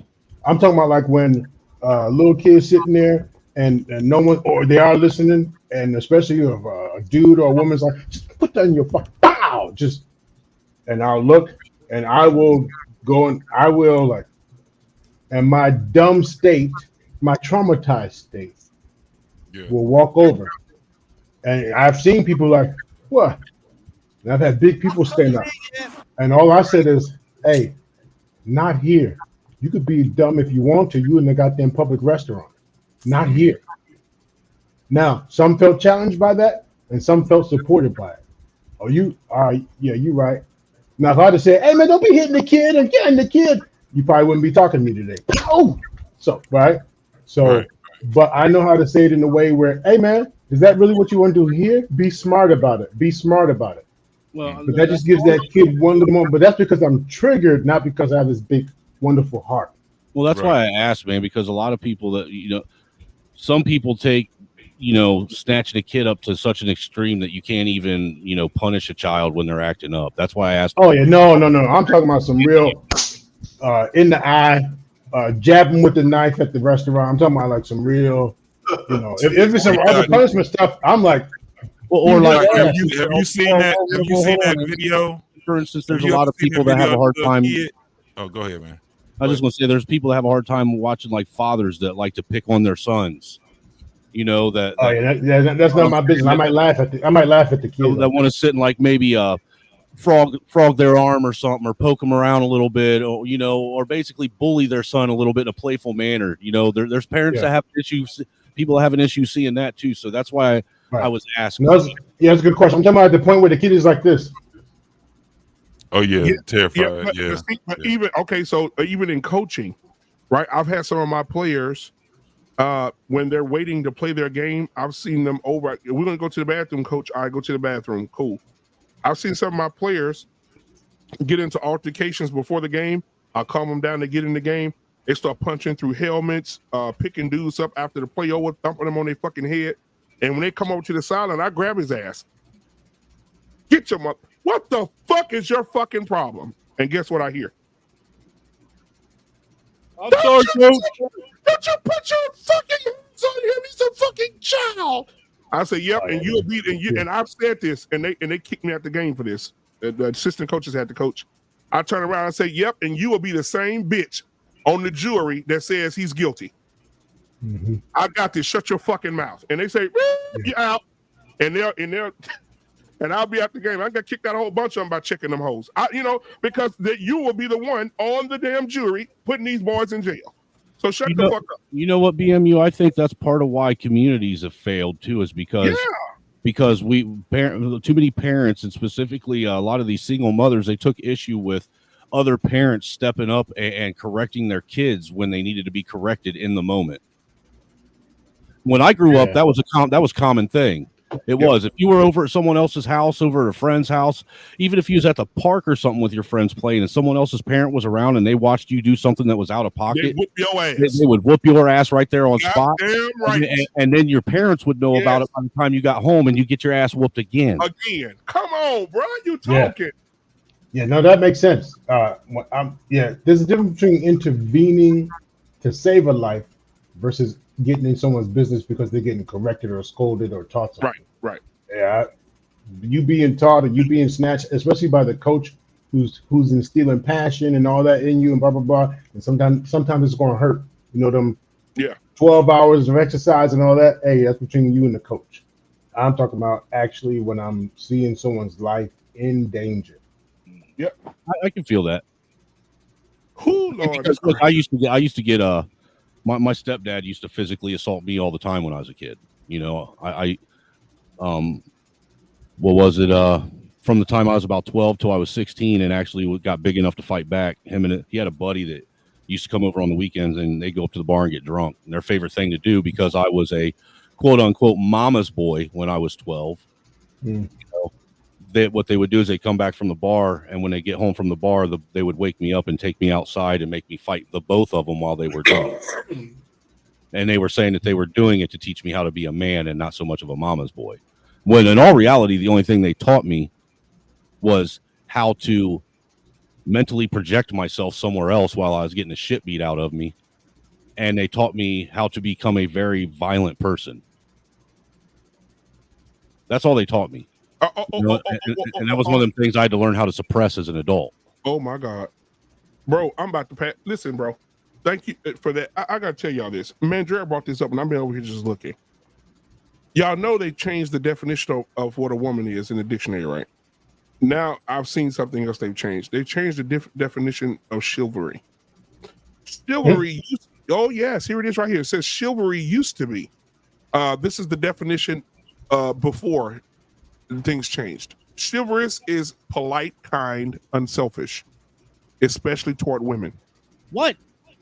That's what it says. Now, today, it says chivalry definition today in modern times. Today's chivalry is typically refers to the honor a man has towards a woman. What? And it's all about his behavior and his manners. Whether the old school way of opening doors, giving a woman your jacket when she's cold. Now it's women are looking at a man being chivalrous by his behavior. Well, behavior is a part of chivalry. How you behave is a part of it. You know what I mean? Your manners, yeah. Manners is a part of behavior. It's related. But all that other shit is not necessary no more. They don't need you to hold their door for them no more. They don't want that. Yeah, I've been on a date with a woman who told me that before. She didn't want me to open the door for her. I said, well, listen. I said, well, listen. This is what I do. You just got to deal with it. But hold on. That's what I told her. I said, this is what I do. You just got to deal with that. Okay, so Mandra, that's like her saying, I like to get hit from the back and you're a missionary every time y'all have sex. That's what you like to do, but is she really enjoying it? Oh no, I mean, if she like being hit from the back, I'm hit from the back. No. You missed what I said. I said if you like to do missionary, and she says I like to get fucked from the back. Every time I have sex, I want it from the back. Okay, we can make something happen. I mean, hit from the back when she crack a few times. I'm gonna roll over on her back. But what if you said I like missionary, and she says I like it from the back, and you just tell her, well, that's just something I do. No, listen, that's not how you do that, man. That's negotiation. You can make that work out. Like I said, you can start off by hitting it from the back. Once she cracks a few times, I'm gonna roll her over on her back, and I'm gonna hit missionary so I can finish. Everybody wins. But she already told you yellow ass. She just like it from the back. She don't like that. That's cool. You already got what you like 3-4 times, lady. It's my Leave turn. her ass alone. She like it. She likes to get raw dog. JD, I'm going somewhere. JT, watch this. I'm gonna go down this avenue and turn a left on it at the stop sign. Watch this. But you said chivalrous. Chivalrous means, let me go back up here. Chivalrous means to be polite and courteous toward a woman. That means courteous towards a woman. Right. She got hers first. That was courteous and polite. No, but it's being polite, behaving in a way. So basically, if she want to get hit from the back every day, 365 days a year, you toot that ass up. I ain't doing it every day. I got it shit sounds to do. to me like they changed the definition of chivalry to the definition of a simp. Exactly. They did because chivalry y'all has too nothing to do with us being just kind to a fucking woman. That's some bullshit. That was something that was made up by some motherfucker that couldn't get no goddamn women. That's all that shit was. Hey, if JT. you are a man that takes care of your goddamn woman, you're gonna be the man that's gonna be in her corner. You're gonna learn that woman. You're gonna make mistakes, all kind of shit you're gonna be doing. You don't need no goddamn word like shivers. If I open the fucking door for you, if I sit like, remember when they were talking about you put your jacket down so she can walk over a puddle and all that crazy ass shit? That's dumb shit. I'm not doing that. I'm your goddamn man. That's what I mean, there's only one woman I'm a simp for, and that's my wife. All the other here's the thing. You don't. Yeah, I'm about to say you don't have to put your jacket. To pick her up, then we both about to get wet. We about to get our feet wet. Yeah, you don't have to put your jacket over the water for her to step on it. No, because the liquid's gonna seep through the fabric of the jacket anyway. So man, boy, you be her killing feet's me still with gonna this get. shit. Her feet's still gonna get wet. That's pointless. The other thing. Now here's the thing. Like I was about to say, just JT, as I was about to say, why don't you just pick her up and carry her over the water? I mean, if you're gonna do anything, but you had already said it. Like it makes more sense. You didn't see that big ass. It makes more sense, JT. Why don't you just pick her up? Or walk around, JT. Walk around it. How about we try that out? Here's what I want you guys to consider. And I have a client right now who's in his late. You ain't picking that up.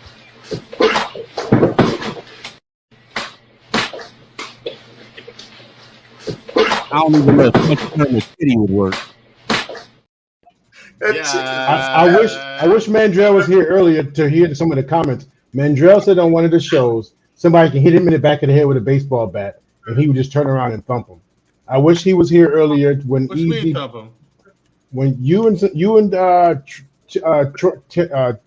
Trey was on a show talking about your military experience, how you can get hit in the back of the head with a hammer, a steel pole, and you guys would just take it and stomp the person. Yep. And so they were talking earlier about this woman. Would you have been able to defend yourself against this woman? And Easy said he would have choked her out, he'd have tapped her out, put her to sleep instead of fighting her. Who said that? Easy money. Easy. Easy money's full of cap. Listen, if it's a big woman like that, can I defend myself against her? Yes, I can. She will beat your ass. But not everybody can. Yes, I can beat but that you. first hit. Did you see the video? Yeah, it's a sucker punch. Now here's the thing: once you get hit with something, once your mind recognizes what's going on, you know what I'm saying? If it's a sucker punch, you get hit. Once your mind recognizes what's going on, you're automatically in defense mode. In the video, when did the guy recognize? When do you think he recognized? Well, I mean,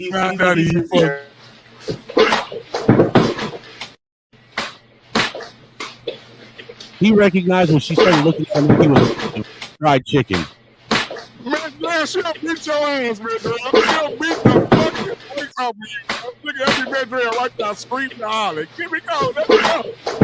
Beat the shit out of that man. Dude, she treating him like a wing from I like how she Wild Wings and shit. I like how she just tosses the guy on the floor. His thing. There's no coming back from that. I would have thought.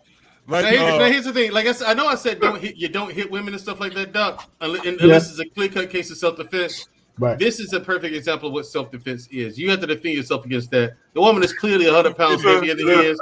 Clearly, she's at least 100 pounds heavier than he is. Right? So here's the thing. Yeah, here's the thing. A half a ton. Yeah, right. The thing is, if you punch her in the sternum really fucking hard, she ain't get back up from that. She's out.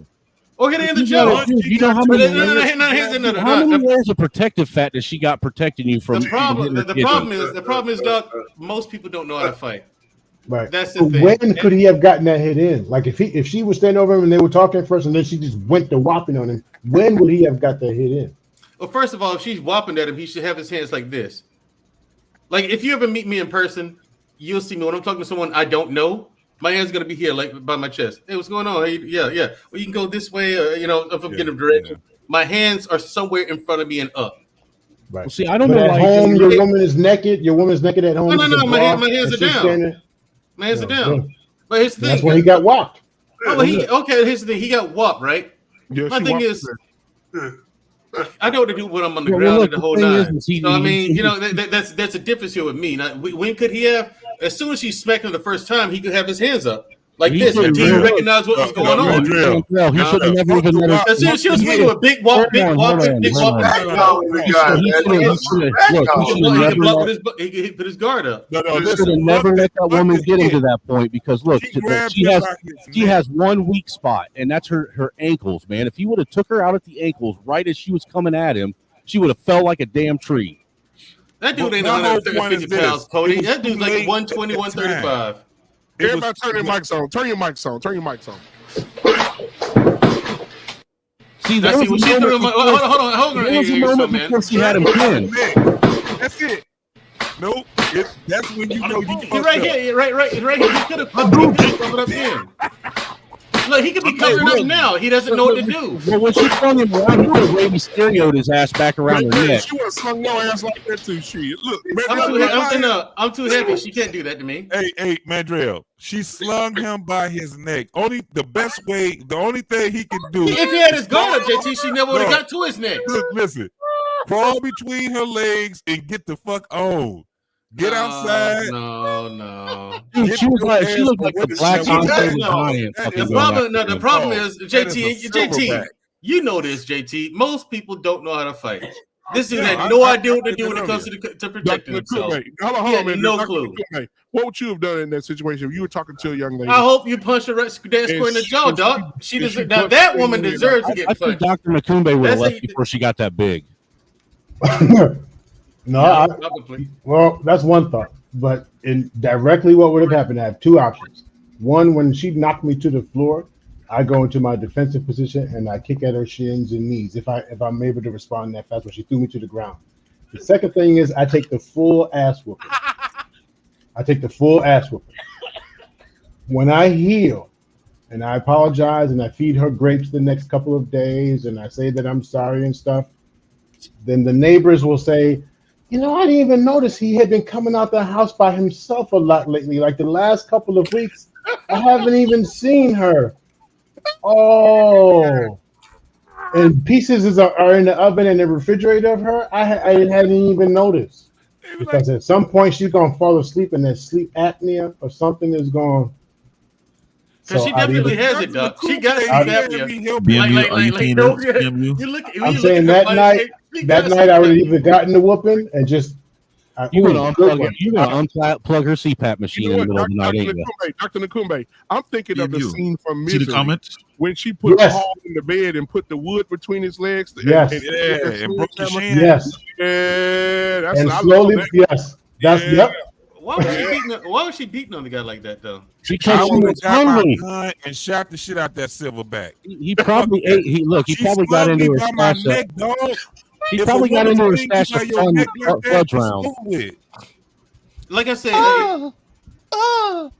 you guys heard me say you don't hit women. You except in the case of self-defense. This, Doc, is what that case looks like. Yes, she outweighs him. Yeah, she's like a weapon, right? She's a weapon. At least 100 pounds. She got that guy. So this is clearly a case of self-defense. So in this case, she gets what she gets because he's probably not going to hurt her. Hold on, people. She's probably not. She's probably not going to do much damage to her with the little punches because she weighs so much more than him. It's the thing like Floyd Mayweather can get a running start and punch Mike Tyson in the face as hard as he can. Mike's probably going to be like, "Come on, let's be serious, Floyd. Let's stop this." Because weight has that kind of a factor in stuff like this. So So Man, Mandrea, he's supposed to fight her. Piece of chicken in that house.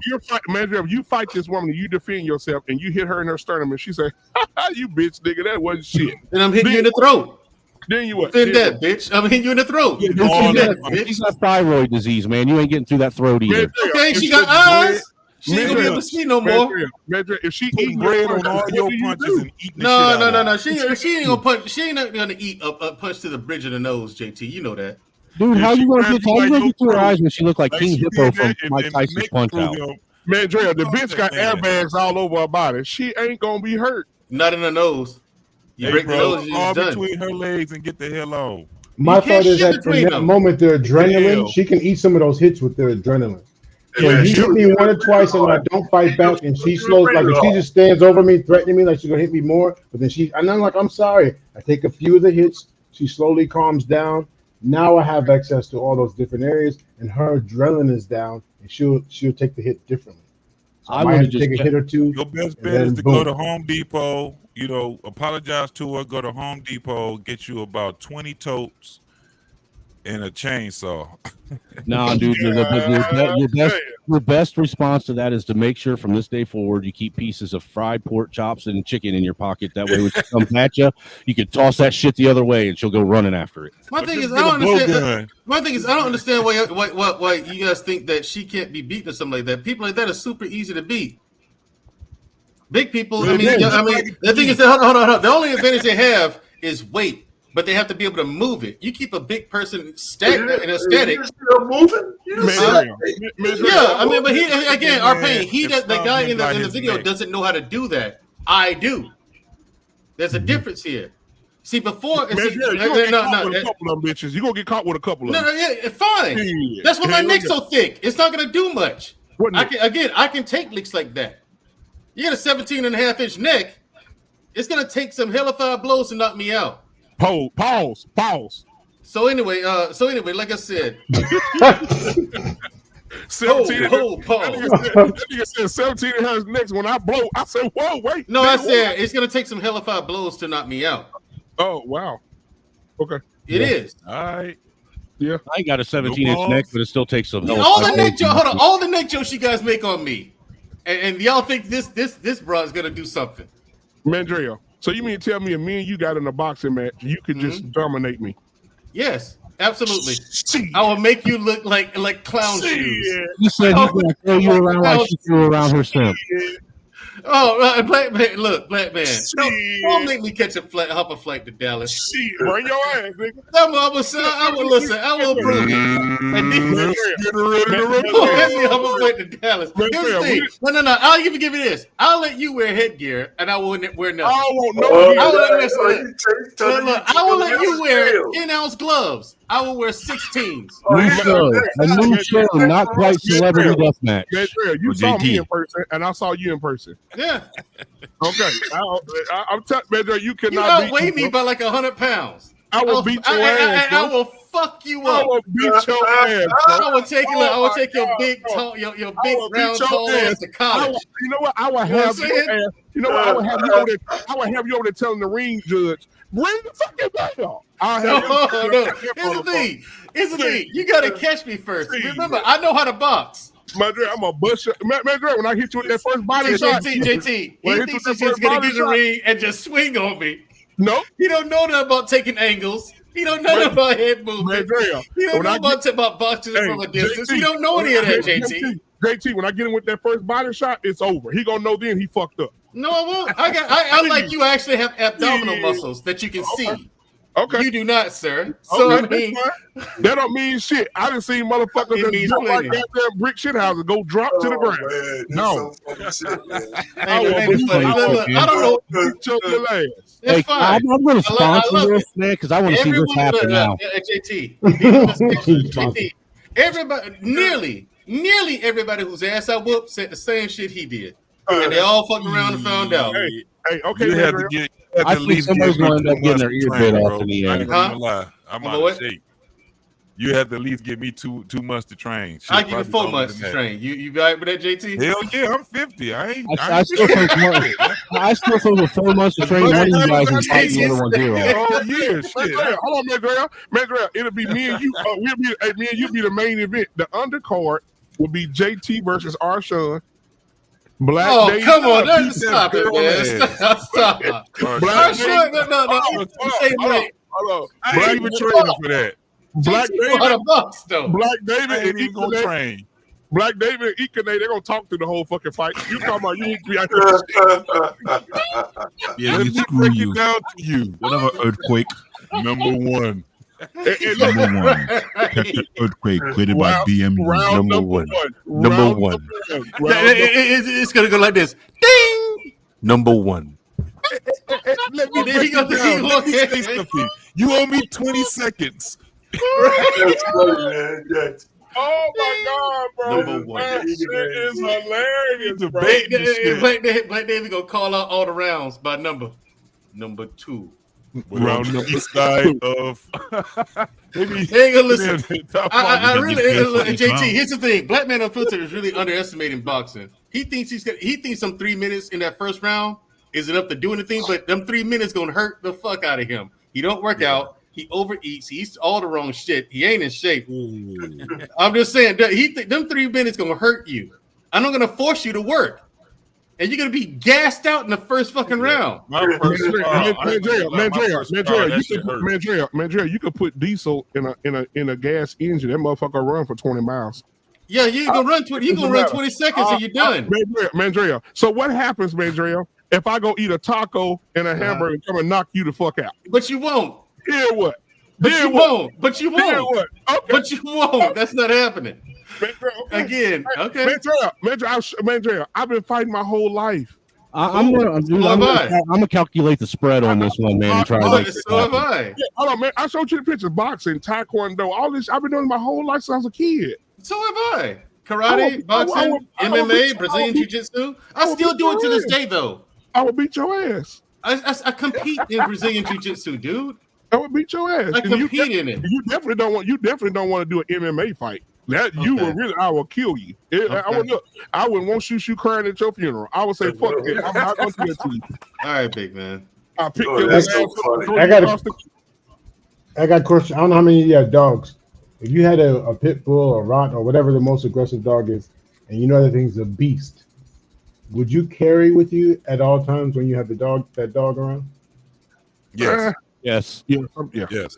Not at all times. Not at all times though, because he When I can't go. think of that, when I think of that woman, if I knew that was my girlfriend and she has the opportunity to be aggressive, I would carry at all times.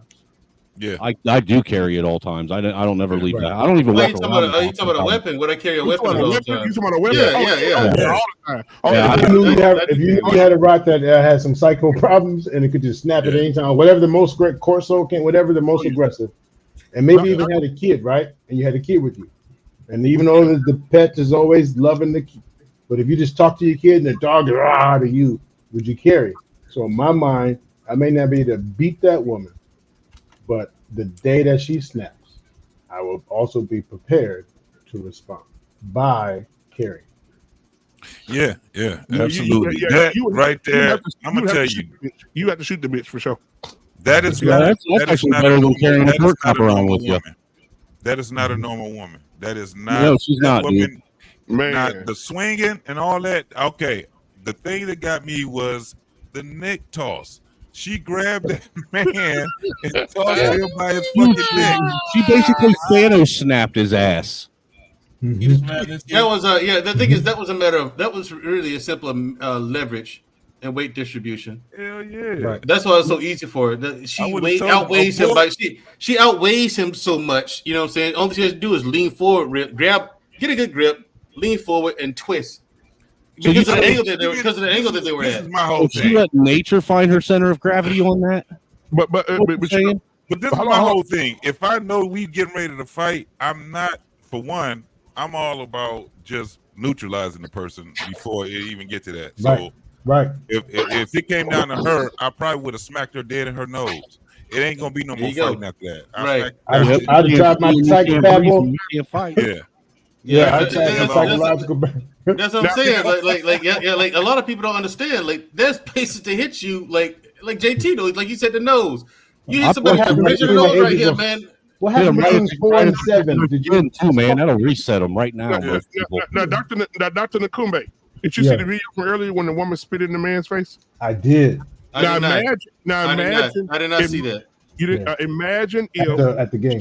Imagine if she was the girlfriend sitting with you when that girl spit in your face. She was the girlfriend that spit in my. Say that again. No, she was the girlfriend. She was your girlfriend. Y'all were sitting together, and the girl turned around and spit in your face, and she's sitting right there. What would have happened? She probably would have beat the fuck dog shit out of her. All you have to do is anyone I've ever dated would have probably beat me to the punchline of getting to her. Yeah, right. We get real possessive in our relationship, so mine would be on her quicker than, pulling hair, knocking her down them steps of the arena. It would have been nasty. Yeah, quicker than white on rice. Yeah. And sometimes when I talk, when I'm frustrated, slobber and unintentional snot, and I would want to see if she's okay, and I couldn't guarantee some of my spit and snot wouldn't get back in her mouth while I'm checking on her to see if she's okay. Andrell would have just headbutted the bitch. Yeah. But the question, I think in all states, but where I live, spitting, that's assault. It is. It is where I live too. Yeah, that's assault. So some people say just wait and call the police, and some people respond as if they were assaulted. And if my girlfriend would have been there, I'm sure she would have responded as if I had gotten assaulted. I was at a rally. Yeah, I couldn't know. The thing is, it'd probably be worse if I wait. You know how somebody can wait and it just keep rolling over their head, and they like, this bitch done spit on me. Yeah, that bitch done spit on, and they just get in there, now they roused, and they go in there, and it's like we all about to be some fighting motherfuckers now. Because he going there, because now he done got, it wasn't even a immediate reaction. Now he got a chance to think about it and keep rolling over in his head, and now he keep repeating it, and the more he repeat it, the louder he get. It's gonna probably be worse than if he just immediately responded. So Mandrell didn't get a chance to see it, so here it is.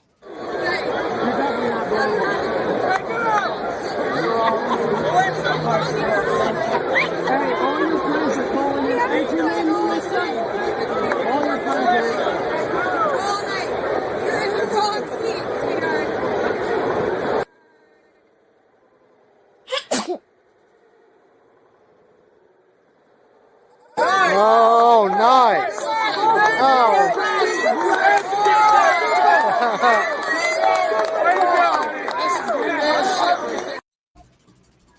That's some nasty shit, man. And it went in his mouth. It went in his mouth. I would have walked her ass. I would have walked the dog on her motherfucking ass. Yeah, I definitely would have dog walked up. Well, I don't want to sound hypocritical, because Hink asked me one night. He didn't ask. He told me that I lick ass, and so I think it's unfair to say that I would have attacked her about the spit, but then I'm okay to lick ass. I think there's just. But there's a difference, Doc. The ass you lick is voluntary. You choose to do that with the person you choose to do it to. This was forced upon you. You know what I'm saying? You got a point. I just want to be hypocritical. All right. Not in this case, Doc. Not in this case, Doc. Yeah. You ain't been a hypocrite on this one. I mean, yeah, but. Damn, y'all need ass. You and Hink. Hink said he says he used whipped cream and sprinkles. No fucking way, man. He called me out. Wow. BM, you said, hey, who in the panel do you think wild, JT? Ass? He said, he said, the doc. And I was like, he got me there. Yeah. This is the craziest in the world, man. I can't see anybody ever fucking doing that, man. It's just a nasty shit. Eating ass? Oh, eating ass. Oh, man. Hey, shut your ass up. You've been married for 36 years. You ate that ass. I don't give a fuck what you say. No, man. You put your tongue in that motherfucker. Got some corn. What's it, demilitarized zone and shit? The fuck out of here. I'm not going by Master Mason. Let me tell you, hold on. First of all, Black David eat ass. Let's start there. I can see that. All right, Black David eat ass. Number one, I'm going to lick all of it off. Black But let David me tell eat you a ass. story first. Let me tell you a story about it first. Our pain eat ass. Yeah. You know, there was a time when I hear you, Arpin. There was a time when I remember a time. Our pain eat ass. I know he's a liar. He said he don't eat ass. He's a liar. All right, listen, man. I might be a liar, but about that, I'm like Mike Tyson. I didn't grape that woman. Our pain. On your anniversary, you mean tell me you didn't eat the ass? Not even close. Maybe you should start. Never. But what if your wife wanted that? What if your wife said, "That's one of the things that I'm aroused to. I would like you to do that." You selfish She son had of a to bitch. be one of those uncomfortable. She had to be just a disgruntled wife, man, for the rest of her life, man. Just not What the hell, Arpain? I mean, see, this is why y'all have so many problems with women, dude. Y'all niggas I got no selfish, problem with self-absorbed, don't care. Hold on, Mandrell. You shut the fuck up. Mandrell, you shut the fuck up because you ain't eat no ass either. You eat ass, Mandrell? You eat ass, Mandrell? Huh? Yeah. You eat ass? You can hard, you can hear. You can hard, you can hear, goddammit. You eat ass or not? You can hear him. You can hard, you can hear. You can hard, you can hear, goddammit. You can eat ass or you don't. What you said? You heard what the fuck he said. Yeah.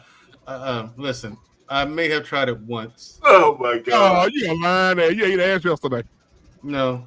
I mean, it's just okay. Hey, listen, I don't want to get down there. Arpain, listen, Arpain. It has to be after a shower or something like that. You just gotta be clean. I don't think there's enough showers in the fucking world, man. Arpain, you eat pussy. Arpain, you eat pussy. Hey, look, oh, bro, why do we have to get graphic? I dabble. But you know, that's not the same thing, man. That's what. Hold on, Arpain. You eating Arpain. You eating a pussy that get rid of waste, which is urine. It also bleeds. It or used to a wheel. It also bleeds. It also has what do you call it? Discharge. Oh, see, why we have to get so graphic, man? Why we have to get so graphic? Not a good one. Why we gotta get so graphic? Why we gotta get so graphic? The only thing about the thing about the vagina is it's the sexual organ. It's meant to be petted, touched, and stroked, and all kinds of shit too. Hey, your tongue ain't fit to be down there to Arpain. Wait, hold on. What's your speed at? What's your speed? So basically, Arpain, what you're saying we need him for this conversation. Arpain, so basically, you're saying is you eat at the trash can in your kitchen, but you eat at the trash can outside your house. No, it ain't the same thing, though. It's the I don't same consider vagina a trash can. It's a garden of fucking Eden. That's what that shit is. You know what I'm saying? But the shit in the back is trash. No, it's not. It's right there. It's like a quarter of an inch away. Okay, that's all right. In fact, that skin, that patch of skin between that patch of skin between the anus and the vagina, that patch of skin is filled with nerves. With nerves. You want to see someone you just look right in there, and if you're worried about and you can close your eyes. If you can close your eyes, so you don't have to worry where you get it. Oh no! And then if it, I'm telling you that. I'm gonna go apologize to my wife and say I'm sorry for not fulfilling all your fantasies. It's not gonna happen. Right, but I think couples should talk about that. Couples should talk about sexual health and what turns them on. Arpain, go get you some sea salt. Go get you some sea salt and sprinkle it on that ass. This just a hard no, man. You should talk about that, man. With Dr. Teals, black man, Dr. Teals. Arpain. Now here's the thing. I guarantee you, Arpain has done it on accident and never even realized it. Some parsley. Yeah. Here's the thing, Arpain. No, if your tongue has hit the tank, which is the area the doc's talking about, the tank. Because the tank ass and the tank, tank. So if your tongue has hit that, you slipped up.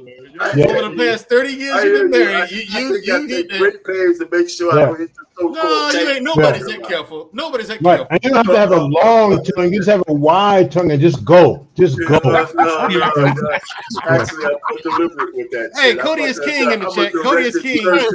Cody is king says get some honey. I just want you to know you crazy as fuck, bro. I'm over here got tears in my eyes, Dr. Kumari. Hey, I'm saying. Oh my God. No way, man. That shit ain't happening. Shit. Our pain.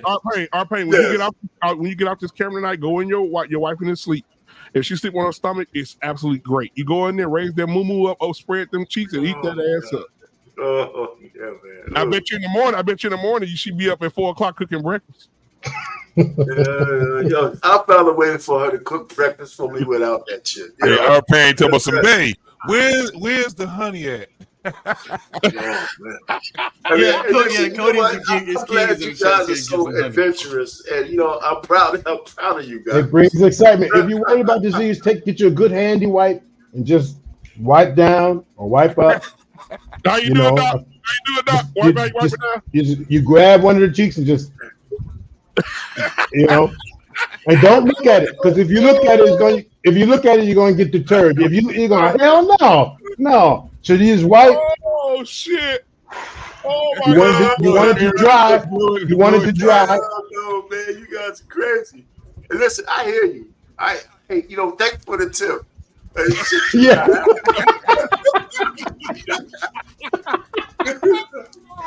Thanks for the tip. Yeah. Hey, you know what, Mr. Payne? Also, Brother Payne, you can go get you a nice little bag of Halls with the menthol, and make sure you twinkle that motherfucker around that booty hole. Boy, she gonna go crazy. Okay. She gonna get me in the morning. She gonna get you some pop rocks. Yeah, some pop. She gonna say, "Our Pain, you sexy motherfucker." Bring your fucking sexy fucking ass here, you bald milk dud. Let me tell you this.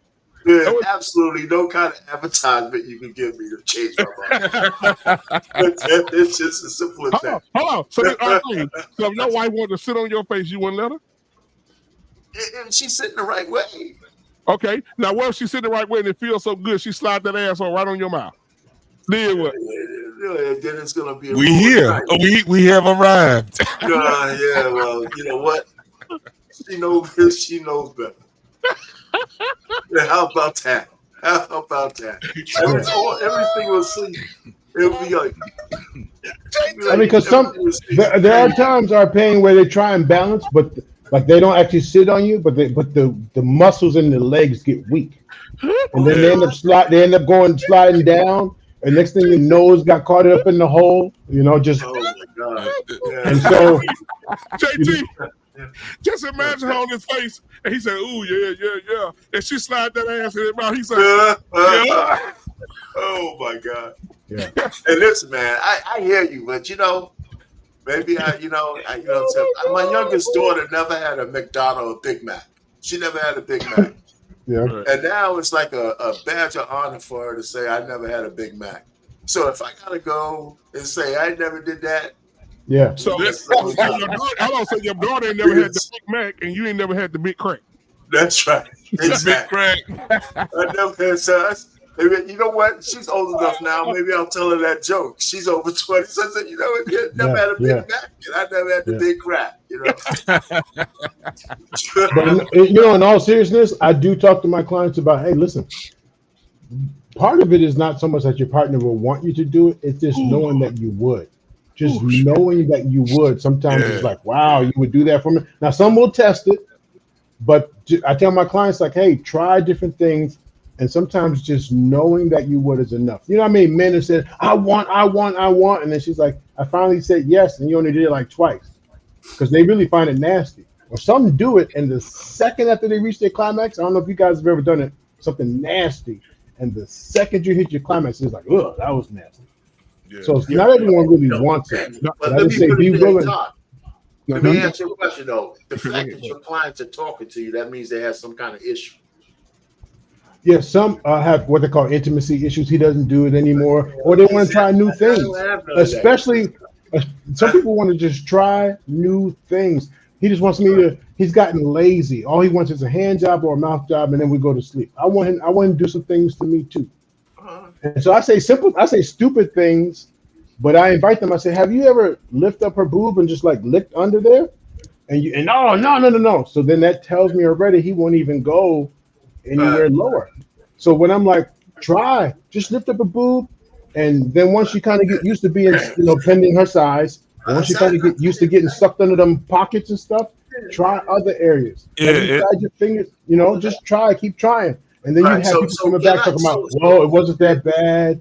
I end up like, what you talking me into, man, all night long, man. Okay. Yeah. So Yeah. hold on. Listen, So Arpain, what if the roles were reversed? What if your wife said, "Baby, tonight I want to suck your dick while I'm eating Starburst and watching in the heat of the night"? What Oh, would you see, now, I thought you was about to go another route. there's nothing wrong with that. Well, she wants to lick your ass. You gonna let her lick your ass, Arpain? Oh, that's the Starburst is that? Yeah. Oh Oh, no. She don't have to. Listen, you know what? She's exempt from doing that too. Hey, listen, all the shit that's coming out of my ass, I couldn't even subject Turn nobody the to nigga that, man. out. You try to turn the nigga out. But would you stop her though? If she got up under the sack, this is what I was talking to Mandrell one day. He was talking about how people get up under the sack, and so you would stop her. Okay. Yeah, then I'd be mad at her because she probably did that shit to somebody else. Right. Like that, man. So that you can keep that shit a secret. No. Okay. Because some people they get into it and then they will get upset. Like, why'd you stop me? Because all right. I'm serious. Okay. I have cases where the person videotaped the other person. Okay. And when they show the female like holding the camera and stuff, she doesn't look happy. But I asked the question in the courtroom. I said, well, why did you keep looking like you were proving the point? And we're talking about like maybe she was dealing with a certain size. She was actually videoing herself like, watch me take this size. That's what her point was. Now, after she proved she can handle the size and got the footage, like, wow, that was fun, she lost the flavor for it. That being said, there are some people who actually want to try it. So if your wife or whoever's down there and she's never done that before, if she's really in the mood and you're clicking watching Netflix, I'm like, oh shit, what are you doing? And next thing you know, you got a leg going up to my, oh wait, now hold on. And she's like, no, let me. So even though you can stop it, but I'm saying some people actually, and they'll be upset, like, man, I try to entertain you, you never want. So do you stop it? Well, all I can tell you is I have never been in that position. I have to say. Okay. Oh, literally and figuratively. Had a bad leg or something? When you say in that position, you mean like you just can't get your leg up? What if she turned you over? I only wanted to do it, and my leg was up there for her to get down, and I never have been in that position. So hold on, Mandrell did that before. Mandrell said he had a girl. Feel like somebody changing your diaper. Mandrell, didn't you say you had a girl push your legs back behind your head before? No. Oh. He did. He likes No, I it. didn't. All That light shit- skinned no, niggas have that shit their legs gay. up. I was raised. Yeah, I might be light skinned, but I was raised by a dark skinned man. So you got dark skinned tendencies. Yep. And look, she looking up at Mandrell, looking between his legs. He got his glasses on, face off, like this. I don't think it's amazing. I don't know what it's third. Like, grab your ankles, Mandrell. Grab them damn ankles. No. But see, you know what, Arpain, I'm actually, it's Arpain. I don't think I'm ready to get it out because I'm gonna fucking fall out the chair. Arpain, what happened? If your wife stuck her finger in your head. Oh man, stop it. Stop it. You got But that can happen. That can happen. Arpain, if one of guys ever breaststroke the girl, like you rub between their breasts, and they pull you in, and while they're pulling you in by your cheeks, they get a finger in there and just right. No, bro. Hey, dog. Come on, man. Wait, I gotta hear Arpain. You'll go. Man, you guys are exposed. Dog, you know our pain ain't ready for all that, man. He's way too old school. Dog, you throw too much at him at one time, dog. Because way too much at our pain. Up there, man. Get out of here. I can't even go to the doctor. He's sticking up there, man. Shit, man, get out. I get it. I'm just saying, sometimes in the dark, or if they're trying to give you head while you're sitting and they just they grip you. Man, listen, man, you know what? I just turned off half the women in the country. Because that shit ain't happening, man. Like you about to kill him, Doc. I told you, Doc. You're throwing too much at the man. Hey, Mandrea, when that finger hit Black David booty hole, what was he gonna say? What are you gonna say? do the thing. Do the jingle. Do the jingle. Hey, he's doing his hands like this too. Yeah, what's with the hands, Black David? What's with the hands? Oh, you take the whole fist? Is that what you're saying, Black David? You take the whole fist? Well, he's African. It takes that. What I'm saying, that's actually not that big for them. Oh, because BMU said, "What if the finger got in?" And all of a sudden, you were like, "Not the finger. I want the fist." Not the finger. I want the fist. BMU to be I careful. was dead. I want the whole fist. So Black David, your wife put her finger in your ass. What you gonna do, Black David? Thank you. I'm not alone. You sleep and she walk in and say, "What happened?" He gonna say, "Oh my God." But they're gonna say, "What was that? Why is it inside What's the that? Why do you think we African people are created? Y'all like fucking on goat skins and shit. Oh my God, bro. Dr. Nkumbe, I swear you got me with the biggest headache I've had all year. Hopefully it dies down by tomorrow. I mean, by the end of the day today, because this shit is crazy, man. You and the fucking JT, boy, y'all got me over here in tears, bro. Oh my God. Hey, what RP gonna say, JT, when he hit him? Worry about it, You man. remember the movie Somebody put their finger in there and you give like a little feminine sound. Oh my God, no way. No fucking way, man. Babies. You see the background? Oh my God, bro. You see the background? Yeah, the Hulk. Was that Information Man? Information Man. Yeah, what's up, everybody? Yeah, there he is. That's the Information Man. Well, why you keep bringing him down, Black David? Stop. Oh, that's BMU. That ain't me. Ain't touching shit. BMU, cut it out. That's me. Oh, that's Information That's Man. me. It's me. It's me. No cap here. You guys are funny tonight. Had me laughing. Crazy. I'm over here crying about Information Man. These niggas crazy, bro. Yeah. RP about to have a heart attack. So Information Man, let me ask you a question. Uh-oh. So are you a man that partakes in the buttitations of cake? No, I'm not comfortable with that.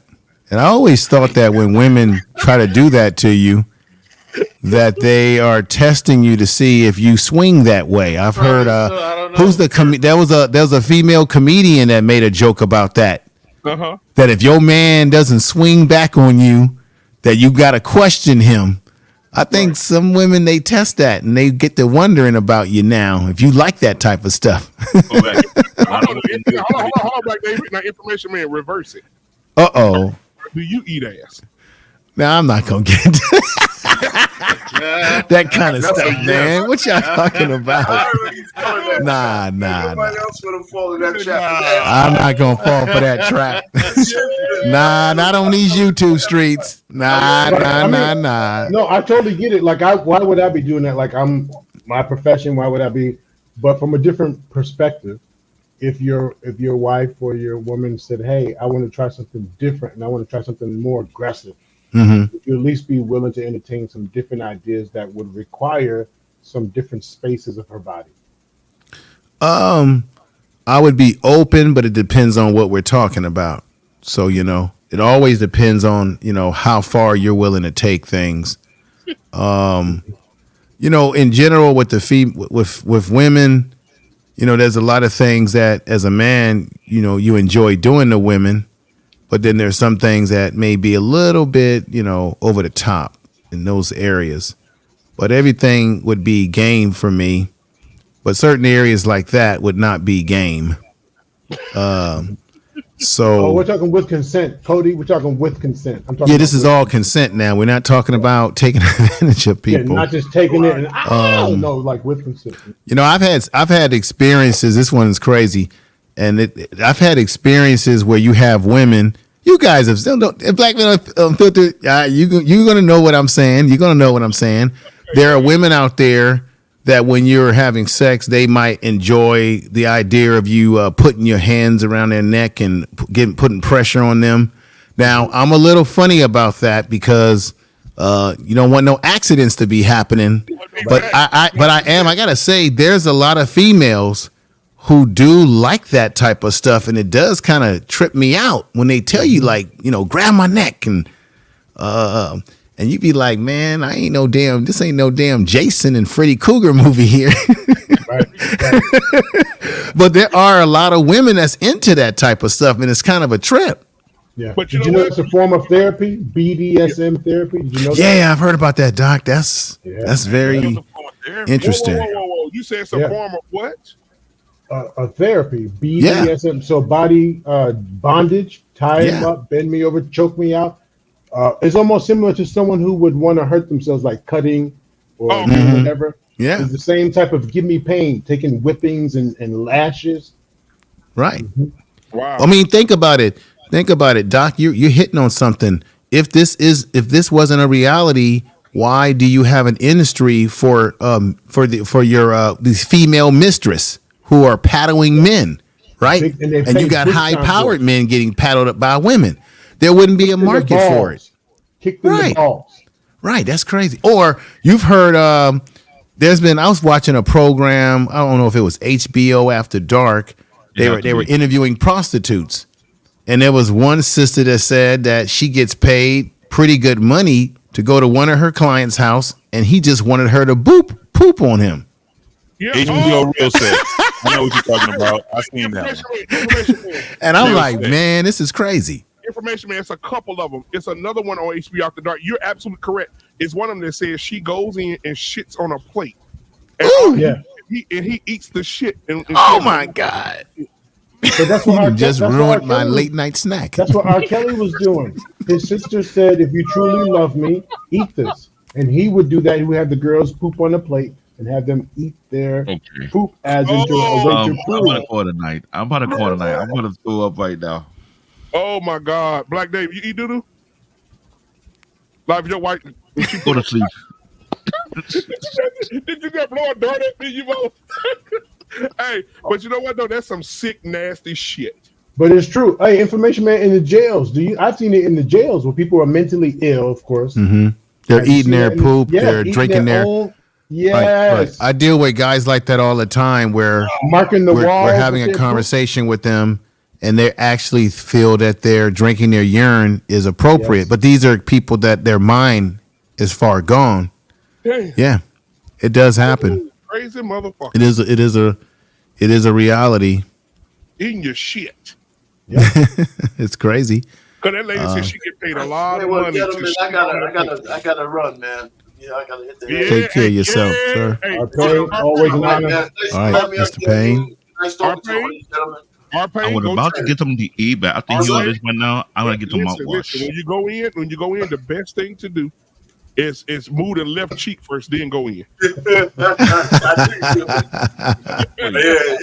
the left cheek. You the doctor in this right now, BMU? Hey, you gotta practice. Our Payne finna go try that. I don't give a damn what nobody say. Oh my God. But let me say this though too. This might be a shocker. And we got to be honest about this, but nobody has to give the details. But you do know, I always felt that the more attractive the woman is and the more pleasing her body is, the more hot she is, the more you're willing to do things to her as a man when she requests. We got to keep that in mind. Now, I'm not saying that, take part into things that you don't feel comfortable with. But I do believe men do things to women based on how attracted you are to them and how exotic they are. I got to be honest. Because think about it. Many of us have seen women that were drop dead gorgeous, and you can't lie and say what you would be willing to do to them. Right. If you had a chance with them. Let's just be honest. Mm-hmm. So we really don't know what we're willing to do depending on what type of female we're with. And I got to be honest with that. Yep. It's true. I never had an authentic Asian or like a Japanese. Like I wanted like it's the original and the taste. Yep. People do. Right. Because, you have these fantasies and you want to play them out with a particular type, right? So it can, you just never know. Women have the same thing, you know, their fantasies about men, the kind of men they want to be with. Right. Like, for example, Mandrell, you can appreciate this being a military man. There's women that go crazy over men in uniform, particularly military uniform, and they have fantasies about what they want to do. Right? You've heard it 1,000 times. Yeah. That's That's true. They may tell you I've heard people tell me this. They'll tell you to put that uniform on, and they want to see you. They want to strip you out of it. Yeah. All kind of weird stuff. They, you know, that's actually a thing. That's right. They want you to put the full uniform on with the brass and everything, and then they're gonna work you from there. So, hold on, so Andrea. So this is the part. So you said you've done that before? I said I didn't say I did it before. He's trying to catch us. He's trying to get us in a got you moment. He is. I mean, the information man should have played the fifth earlier. Now I got his ass too. No, I simply said you never know what a man is willing to do depending on the attraction of the woman. Let's be honest. That is common. That is very, you know, come on now. So information man, if you was with a plain Jane Becky Bang, you know, no ass eating, okay, of course. But if you was with Halle Berry and she took them panties off and threw that ass in your face and said, lick that ass, you gonna do it? No. Black David? Look back. No. I mean, once again, if that's not your thing, then you're not gonna do that. Mm-hmm. But if you're caught up in her celebrity and you've been dreaming about her most of your life, then you're gonna get with her. That's why you see, you know how you see these actresses like Cher, people like that, and they're dating like younger guys. Yeah. Because those younger guys were fantasizing allegedly about them possibly when they were much younger women. And now they have this fantasy about what they wanted to do to him, and now they got him, even though you're saying, well, why is he with a woman that's half his age, right? You got to think about what their fantasy is. She's not the same. She's not young, but they're thinking about, I'm actually doing this person, right? Right. So, but information man, when you say the Halle Berry facade, possibly somebody we want, but there's a difference. I'm so interested that I will be with you versus I'm so geeked about you that I would actually go ahead and go into those areas of your body. Right, because you're obsessed. You're obsessed. You have lust and what have you. And that's going to make you do things that maybe are out of your character to do, possibly. But you just never know the situation that you're in, right? That can bring out certain situations. Information man. I know for a fact if like Angela Bassett, Halle Berry, I know for a fact information man going to work. I just know that. Well, Angela Bassett, she's definitely going to get it doggy style because she got a big booty. I ain't gonna lie about that. I'm just being honest, man. Absolutely. Angela's what, 63, 64 now? Bad. Yeah, she's gonna still. Yeah, she can get it. Bad. She's still gonna get it. Her husband Courtney, he gonna have to get out of the way. I think it's his name. No, her husband is a really good actor too. You mean just kind of sit to the side and watch? No, not to watch. I mean, like. Okay. You know what I mean? Not. Yeah. Hey, that's another interesting thing, Doc. It's amazing how many people enjoy the idea of being a voyeurism and being watched. In San Francisco, I used to live in San Francisco. They had this club out there, sex club, and there would be people that would go there that didn't engage in any sexual acts, but they just enjoyed watching other people in this place. Glass walls. And that's a big thing in our society that people are really into. Information man, there's one in Manhattan, Lower Manhattan. It would be known, people have to put on an article about only certain elite are able to join that particular club. Yeah. So trying to shut that thing down. It's a high class club. You have to pay a certain fee to get in that club. It's in Lower Manhattan. Wow. so many businesses did not like the fact that where they had their so-called club, it's next to regular corporate business, so the walls are thin. And they've been trying to shut it down for the past couple of years, but they can't do nothing because the people got money, they got bread, and they find so high laws to defend them. So I live in New York City. I'm in Brooklyn. So no matter how Manhattan really is, Manhattan is Wow, like it's wild out there. It's like a weirdo. No, it's way wild. Mm-hmm. So when you see a lot of celebrity walking past you, it's like, unless you are mute to it, like some people, I'm immune to it because I walk to a bunch of celebrities. I've seen Tyrese out there. I've seen the guy from American Idol who did the what that big dude again? I'm sorry for 2004. I shook him with that dude. I saw Redman on the street. I tell you a lot of times. You watch these guys? No, I don't watch it. Everybody. No. I didn't. We wondering. No, I thought he was saying, those places, and then he usually tells how he has the experience. Right. So you probably are watching. You're a voyeur, huh? You're a voyeur. No. I've been on the news a couple of times. I just wanted to make sure. If you live in Lower Manhattan, you know about this place because you see a lot of celebrities, high power people come to that particular area.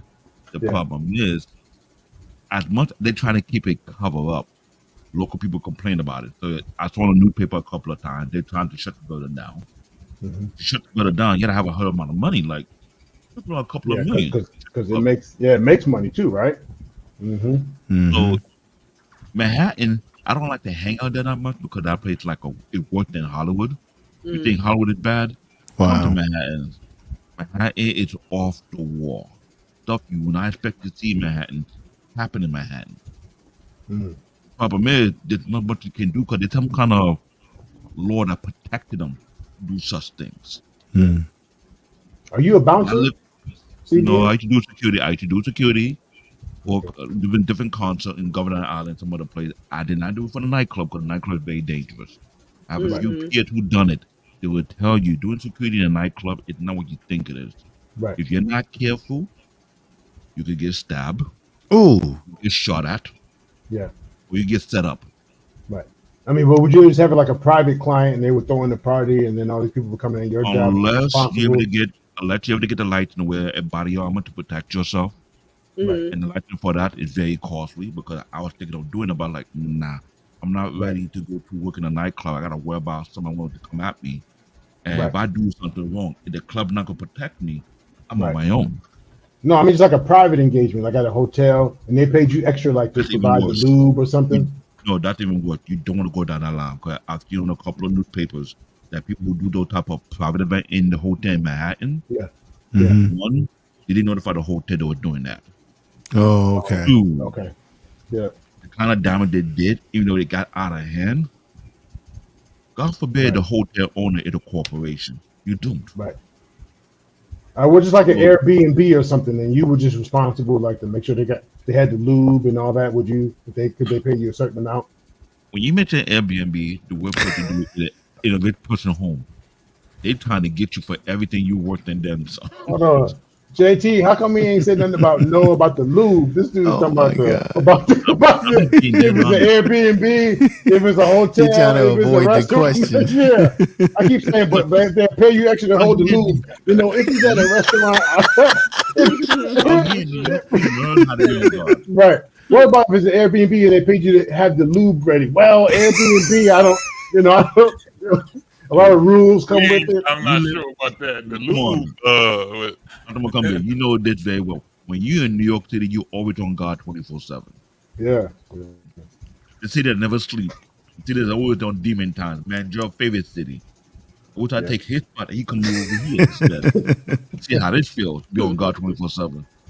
Right. So then, Black David, then what type of security did you feel most comfortable being involved? If because I'm sure that type of security you get big bucks for that, big time. No, you do get big compared bucks. to just doing conservative type of security. No, you do get big bucks, but the kind of lawsuit can drain it because one of my partners who worked at the same security company, he almost got sued because he beat up one of their owner close friend. Oh my God. Yeah, you gotta have self-control. I mean, that's not. When he explained to me how it happened, he was trying to control this There was a car that was going, and they had a rule: you cannot be smoking inside the club. Mm-hmm. The guy who was smoking was a close friend to the owner. He didn't even know that. So when he took the guy's cigarette, they got into a fight. When the guy explained it to me, I was like, they set you up. I'm sorry. It's like a setup.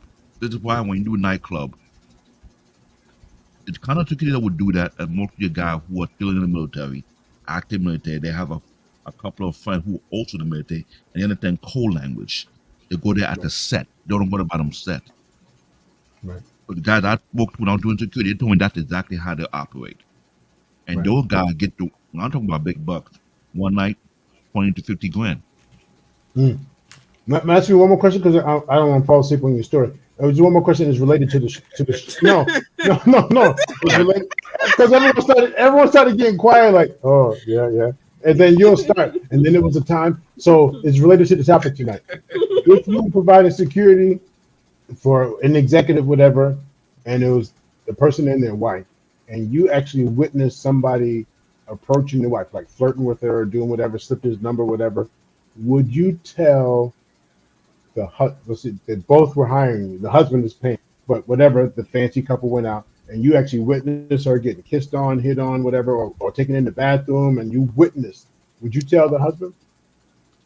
If I sign a contract, knowing in that contract what I'm supposed to do, I would have to. But when you hire by a private entity who got a lot of money, you sign an NDA, you sign a law-abiding contract, but you support what your role is going to be. Anything that happens, he got to know.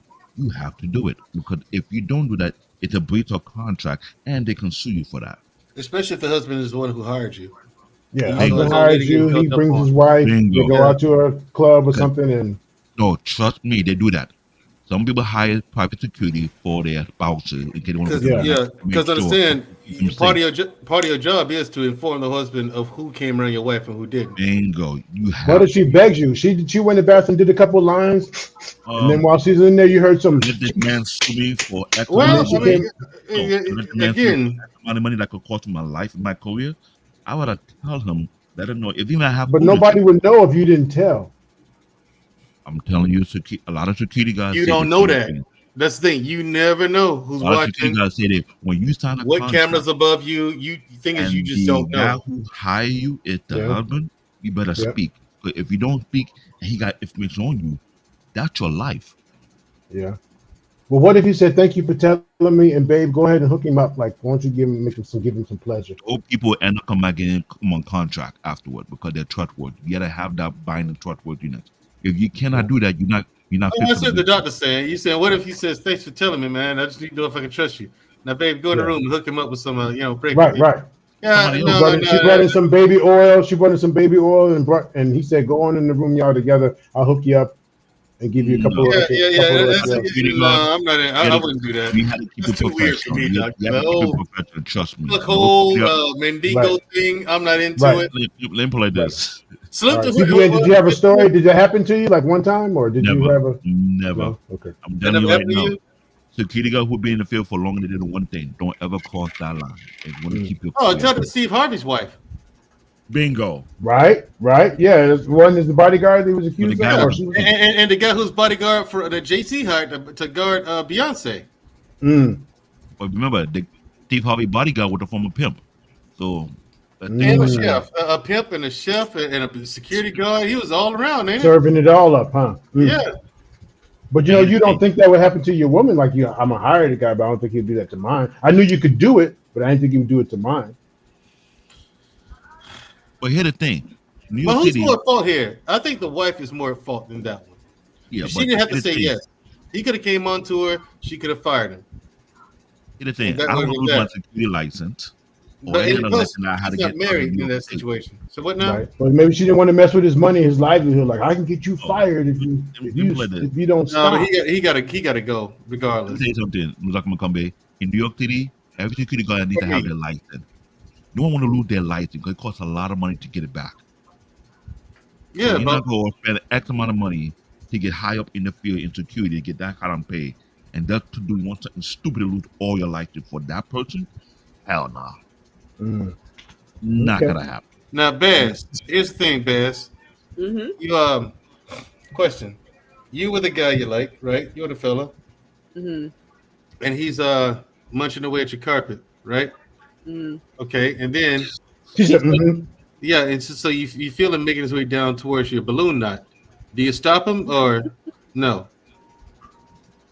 I don't pretty much care for that. It's weird. Well, what if he wants to do it anyway? Because it's something that he likes. Well, with consent? With consent? No, I'm asking her. Yeah, would she consent to it? You know what I'm saying? Would she let him go ahead and, would she consent and let him go ahead and do it? Yeah, he makes his way down to the tank, and he's well on his way to the balloon knot, and you know it. What you do? Well, see, the thing is, that has happened to me. I kind of almost jumped off the bed. Now, here's the thing. That could be a good thing or a bad thing. Now, did you jump out the bed because it was it was good, or did it freak you out? Yeah, I was more so shocked. So She was like, "What would Jesus do?" No, yeah, I get it. You were shocked, but I mean, you found no pleasure in this act. I just remember it feeling weird. Oh, okay.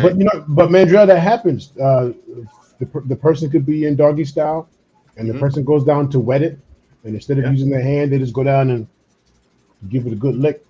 Mm-hmm. Give it a good lick. Yeah, that's what I'm laughing at. Give it a good lick and pet it. That's what I'm laughing at. Yeah. Yeah.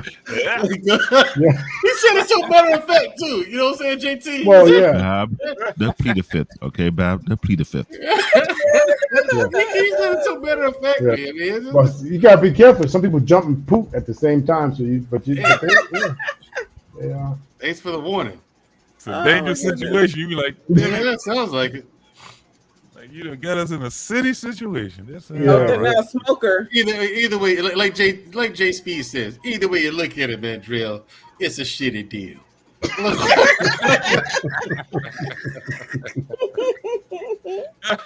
Me and Jay Speed have been on the phone for 3 hours. You know what I'm saying? I mean, just talking about various topics. I mean, he got on to me about the show I did when I had people from the queer community on. He said, "No, man, Drill, now what you could have done." He's giving me pointers on what I could have done, how I could have handled it. He said, "Yeah, and this is all good advice I'm giving you, but either way you look at it, man, Drill, it's a shitty deal." Now, are you going to try this again? No. I was like, "No, sir. I'm not going to try it again." Drill said, "Fuck all this. I'm not dealing with none of this shit. Don't talk to me about this shit no more."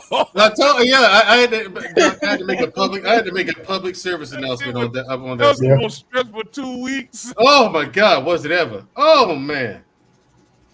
I mean, good green Marie, man.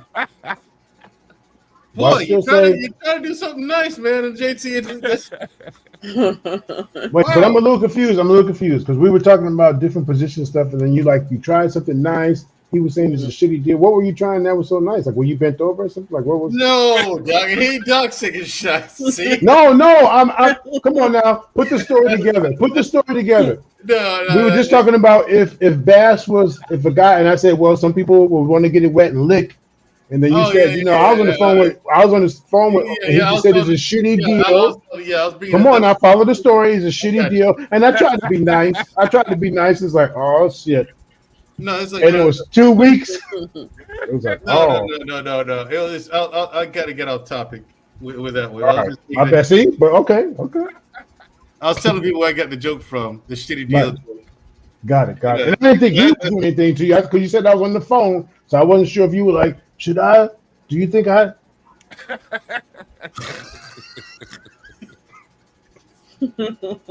No, it ain't like that.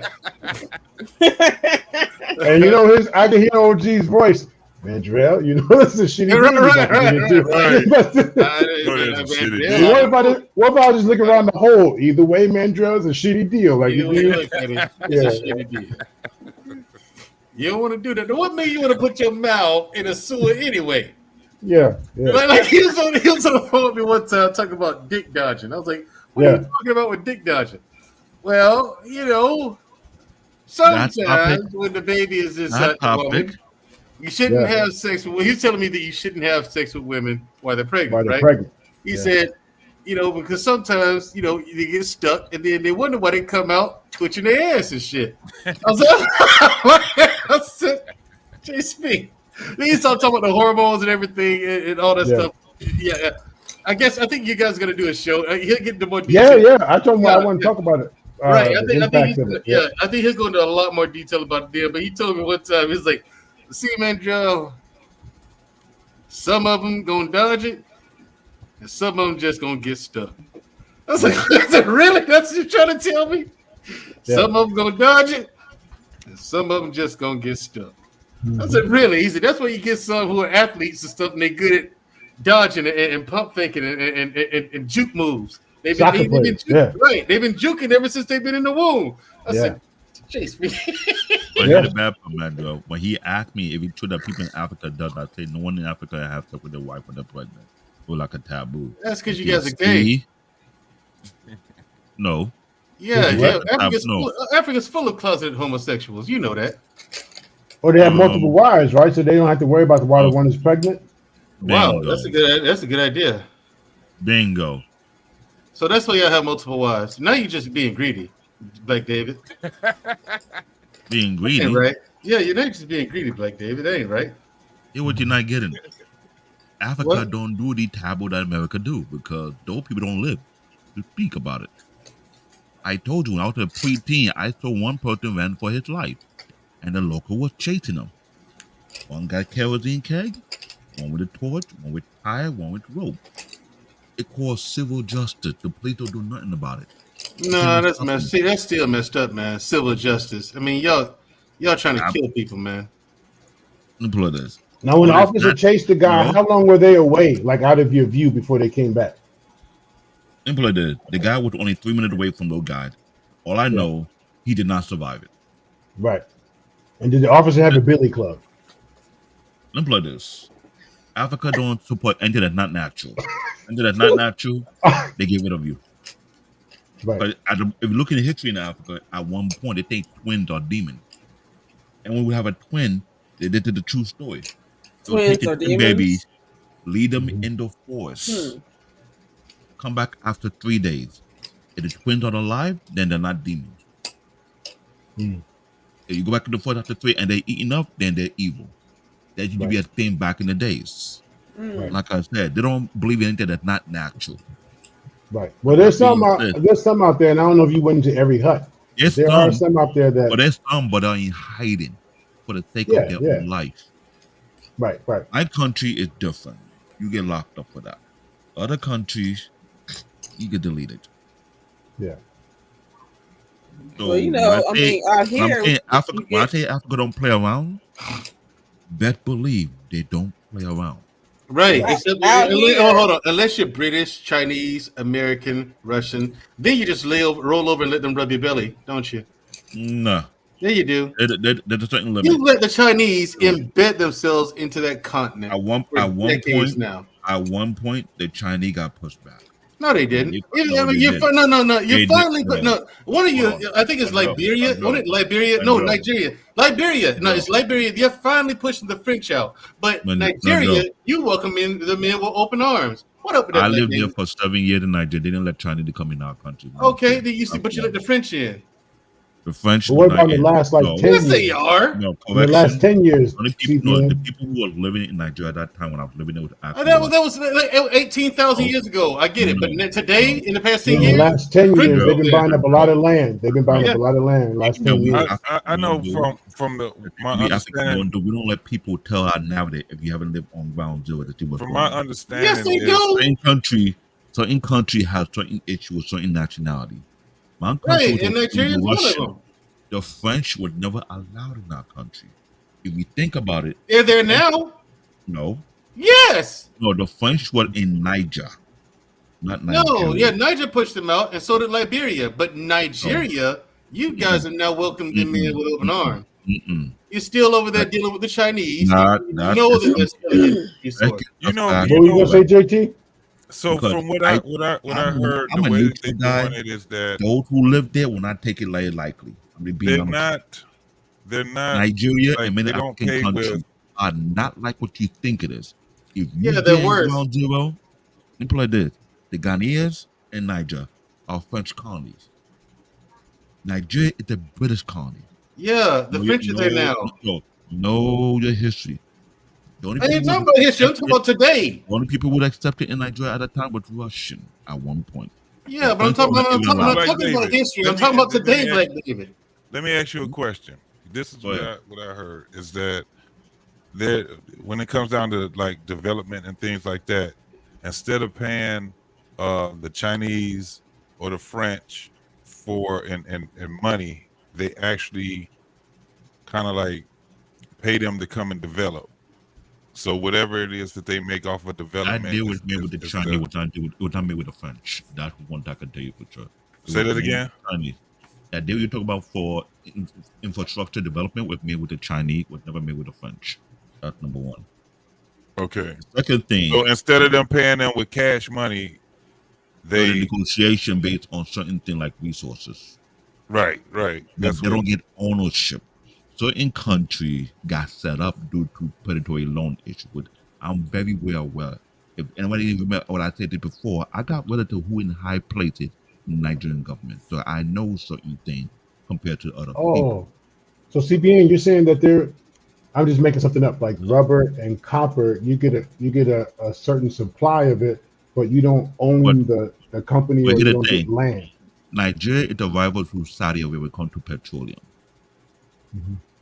We have one of the biggest supply of petroleum. What do China need most? Nigeria is the biggest competitor against Saudi Arabia. One of the rival when it comes to supplies of petroleum against Saudi Arabia, because one of the be part of OPEC. You know what OPEC is? Yes, we know what OPEC is. I heard somebody talking about. I was just listening to people talking about it. Nigeria is one of the people in that particular organization. We have a lot of petroleum. Right. Thing is, you and everybody else in Africa. The continent's filled with it. Filled with petroleum, diamonds. So instead of giving them control over that, that's what they trade resources. Yeah. They bought. I thought they were giving the land away. I thought they were trading the land. Yeah. His thing, like David, is some bullshit. They are giving land away. Let me explain to you. They're giving it away. How do you think the British get all them diamonds? Hold on. The bottom line is, dude, I've been to your continent, and I'm well aware of your geopolitics over there. Your leadership sucks, and it always has. They're incredibly incompetent. They don't give a shit about their people. Okay, all the money your leadership makes, and it lead to fallout. What fallout? What think happened in Nigeria right there? What think what happened in Nigeria? The people who, quote unquote, on house arrest have been in power for more than half a century. Yeah, and they're under house arrest. Last I checked, when anything like that happened, trust and believe, no one allowed in the country, period, unless they figure that one out. Nigeria have almost had about 5 to 7 different coups when I was actually living there. So it's not as simple as you think it is. I get it. It is. It's a shithole country. It is. But what I do know, I know the fact. Certain African countries sold their land. One of it, Namibia, that was one of due to predatory loan. They didn't have the economy to pay back the loan. That is well known among Africans. We know that very well. It wasn't Nigeria selling land. They need negotiation. Certain African countries could not afford the loan that China was offering them. This is why they got set up to lose their land. When other countries started to find out what was going on, with a part of ECOWAS, with another organization that governed the African bodies over there, they were pushing back. They were going on past couple of years ago, which I'm very well aware of. Like I said, problem is the Chinese had to renegotiate and realize if they go too far, what happened to the military group that Trump sent out there secretly, it could happen to them. So they had to change things around. That happens all the time in Africa. And here's the thing: people didn't know that a lot of our children was living in Africa, and they were neutral. Until they get the opportunity to make a move. I know, but my best friend half Nigerian. A lot of people who are not part of the Okay, you don't think that's a bit suspicious that Russians would move to Africa? Why would Russians move to They've been there Africa? since they've been there since the early 80s. Right. You know why? It ain't it ain't the scenery, even though it's the best part about the whole continent. Your landscape is absolutely gorgeous. The sunsets and sunrises, gorgeous, unreal. It really is a beautiful place to look at. But that's it. Your people, dude.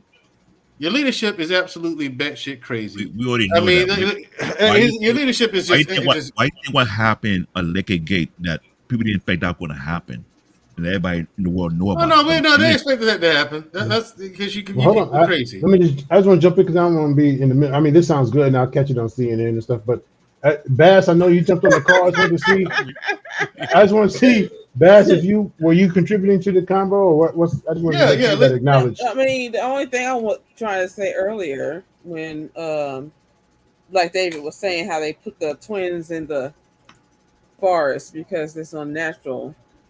Well, we're not the same. The U.S. is not the same. The U.S. will get arrested for abandoning your child. I know. Now, Bears, my question to you is: I don't understand what people think is unnatural. What people think, or how they get to this discovery or whatever. It's stupid.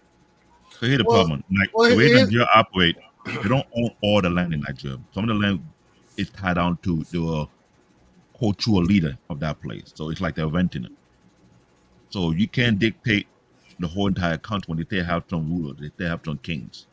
And that's been going on for hundreds or thousands of years. And those kings, they have connected to other people in other African countries. So if the government step beyond their bound, they can pull that signal and we have another civil war. I didn't know there was a couple of civil war that happened in Nigeria that it never hit the news. They kept it hush-hush for a reason. That's why I say people don't know what really goes on ground to let you know the cultural difference. For example, the Igbo tribe are never allowed to run for their top office in my country. For the specific reason, they're the original people that started the first civil war. And they were banned from that. When the people can run for the top office are the Yoruba and the Hausa. Yeah, and Black Baby was from the Yoruba tribe. Now, Bass, quick question. Mm-hmm. After you got freaked out by the rim job, the rim job that you got, did you ever go back and try it again? No. Why not? Because it was weird. But I mean, you never thought that, hey, maybe I'm kind of missing something here. I mean, give it another shot to see if see what's doing.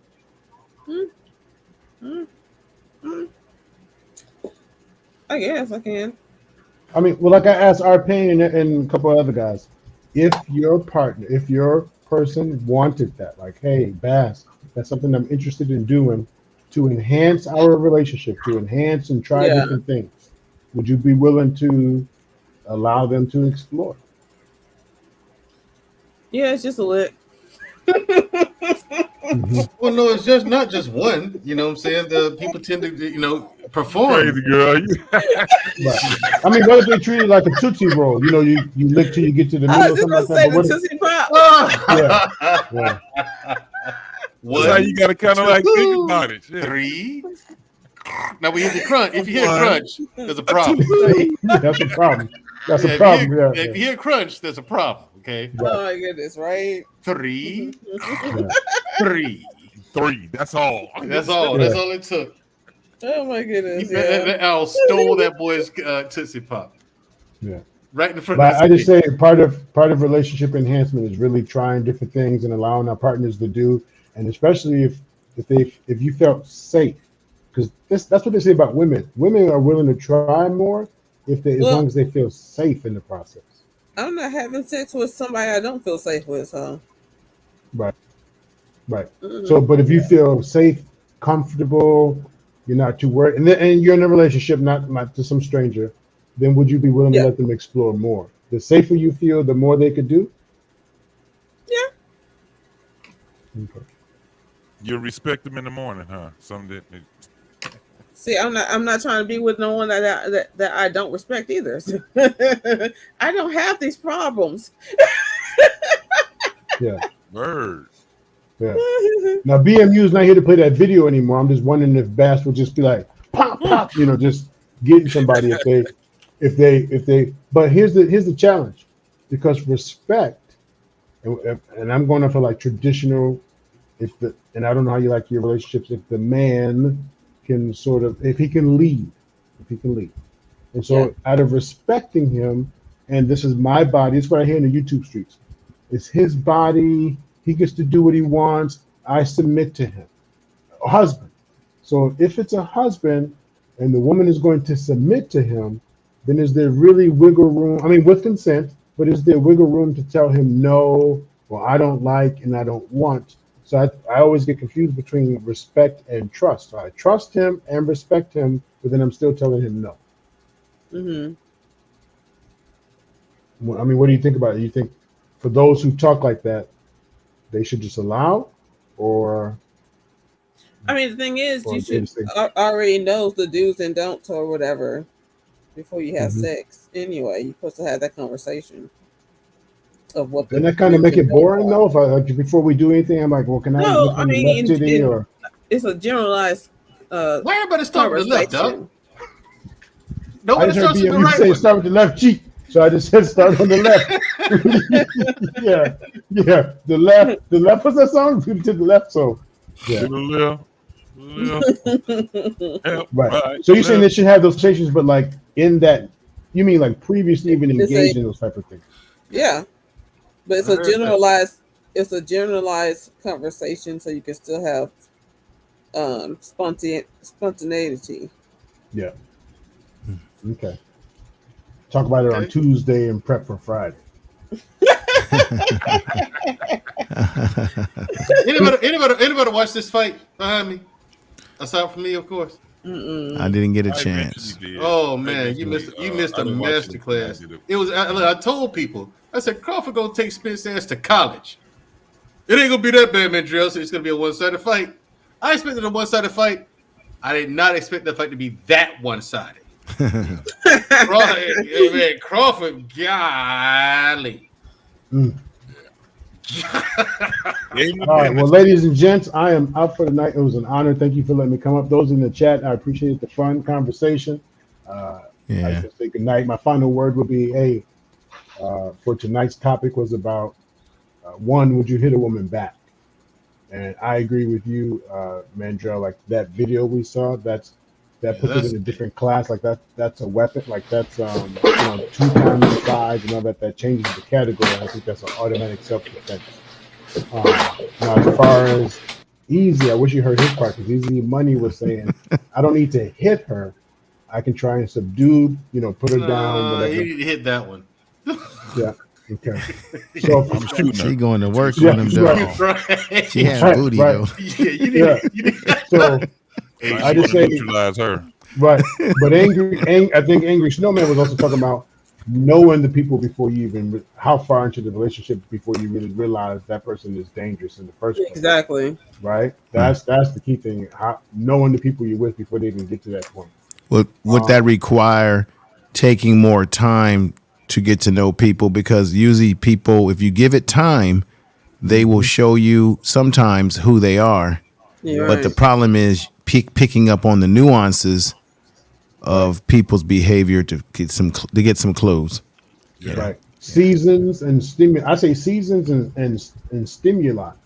You at 2 in the afternoon, the conversation sounds different than 2 in the morning. How do you argue? How do you fight? Do you ghost people? Do you get mad if I say certain words? What will make you snap? How do you snap? How do you do this? How do you do that? What's sensitive to you? Can I call you BITCH in the bedroom? What about outside the bed? And not all in one conversation, but exactly what you're saying, information, man. I think people should learn those different seasons and how people respond differently to certain stimuli. Right. I would say the deeper level of trust in this situation, because people will out there, how do they go that far? It had to be a high level of trust for the point to know I'm okay with doing it, because not everybody can tell, they can do X, Y, Z, because what are they can happen? I can say in that case, Black David, I'm still in on that chick. A lot.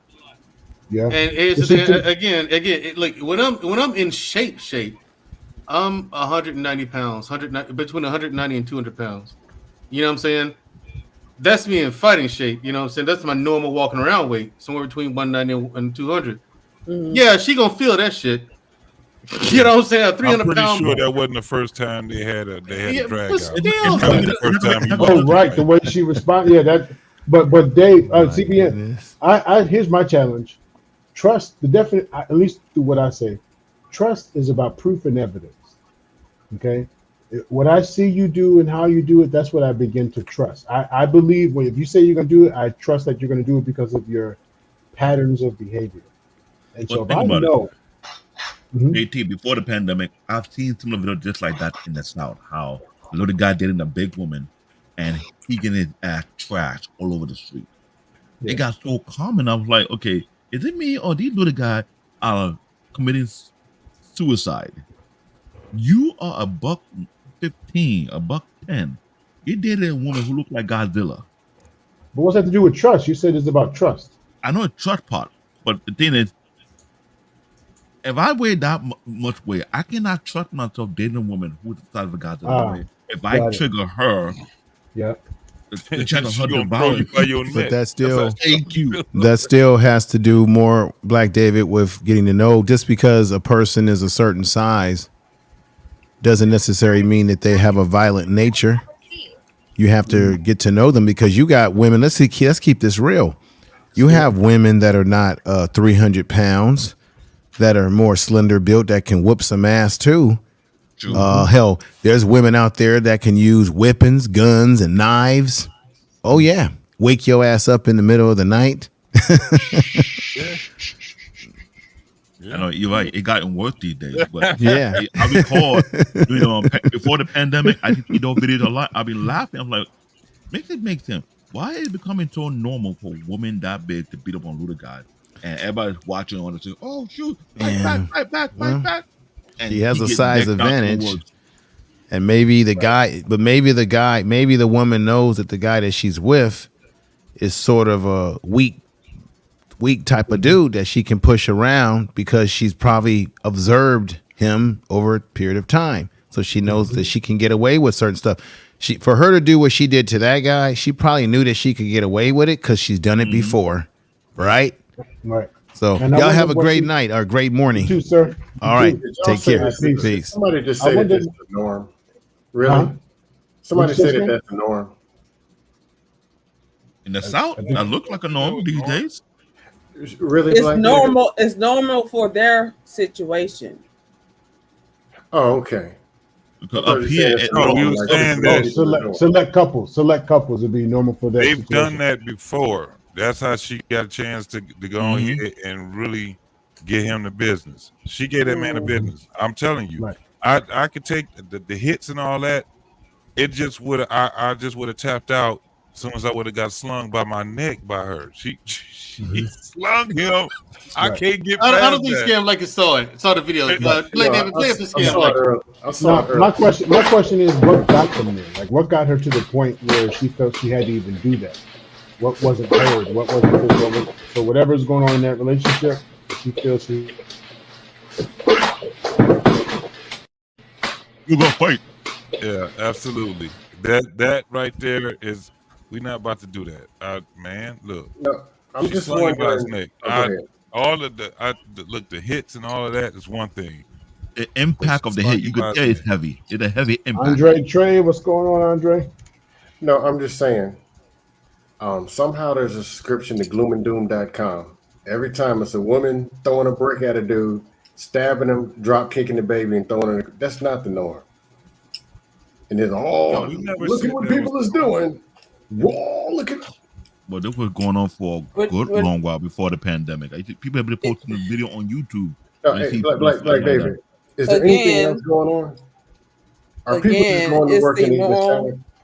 For certain people, because they allowed it to become here's an a all. habit. So that's what. Information man. He saw that booty though. Here's an all or majority. Majority of the thumbnails, majority of the video clips. Dog, she thick though. There's some All that booty. extreme. Yeah, we was talking about that earlier information, man. Yeah, But but majority scam. of the If it's just thumbnails, one or two majority of the videos, video clips. they start It's becoming out of control influencing. more. But they Yeah. start becoming influencing. Think about it. If you see a woman, if you've been part of an oppressed group, and all of a sudden you see that women are fighting back, it could just start with one clip, but then slowly but surely others start to engage in that behavior because they feel empowered. Yeah. Let's If not that's the forget. case, we're Let's not doomed. forget. So Not if too long 99 ago. people do something right, we only gonna focus on the one that does it wrong. Hold on. That's Let's the not case. forget. I would hope not. I would hope not. But I'm talking about oppressed. I'm talking about people who feel like you're not going to treat me a certain way anymore. I'm talking about people who are angry. I'm talking about people who look. Okay, so I mean, I'm sure that was in their home. I don't know who was even holding the camera, but she was nude. The camera and wasn't fighting. moving, so I think it was just stationed somewhere. The station. Like, Okay. So yeah. I don't know if he was recording it to say, "Hey, look how I'm being abused." I don't know how that got set up, but to be so angry that you're undressed and fighting and not even caring about anything, if you take that group of people, after a while they will be influenced and motivated to know that I'm gonna start fighting back too. So yes, it could be 99 positive things, but it only takes one by one to start getting influenced. Look how we are in the situation we are in the world today. Oh, if that's the case, go ahead and sign up to gloomdoom.com. Everybody divorce your wives. Stop going to work, hide in the They might basement. not even been married. Okay. Huh? They might not even been married. The thing is that when you look at that type of domestic violence, and from them, from what I can see, that wasn't the first time that happened. Just like what the doc was saying, somebody had to set that video up and say, look, and they were trying to actually, document something where they was trying to prove a point or something. So when you're looking at that I mean, we had, we was making jokes and stuff like that about that, but that actually is a dangerous situation right there, especially because of how how that woman was actually doing them things. So hey, what's up, Reese? What up? What's going on, Red Dragon? What's going on with you, man? Hello. I saw that video, man. That's what made me join the panel. Yeah. Yeah. So I've heard All right, thousands guys. of times. Peace. All right, Doc. Night. Hey, Dr. Nkume, appreciate it. I just checked it. Appreciate I'm it. pretty sure all of us at one point or another has said, a man shouldn't put his hands on a woman. We're naturally stronger.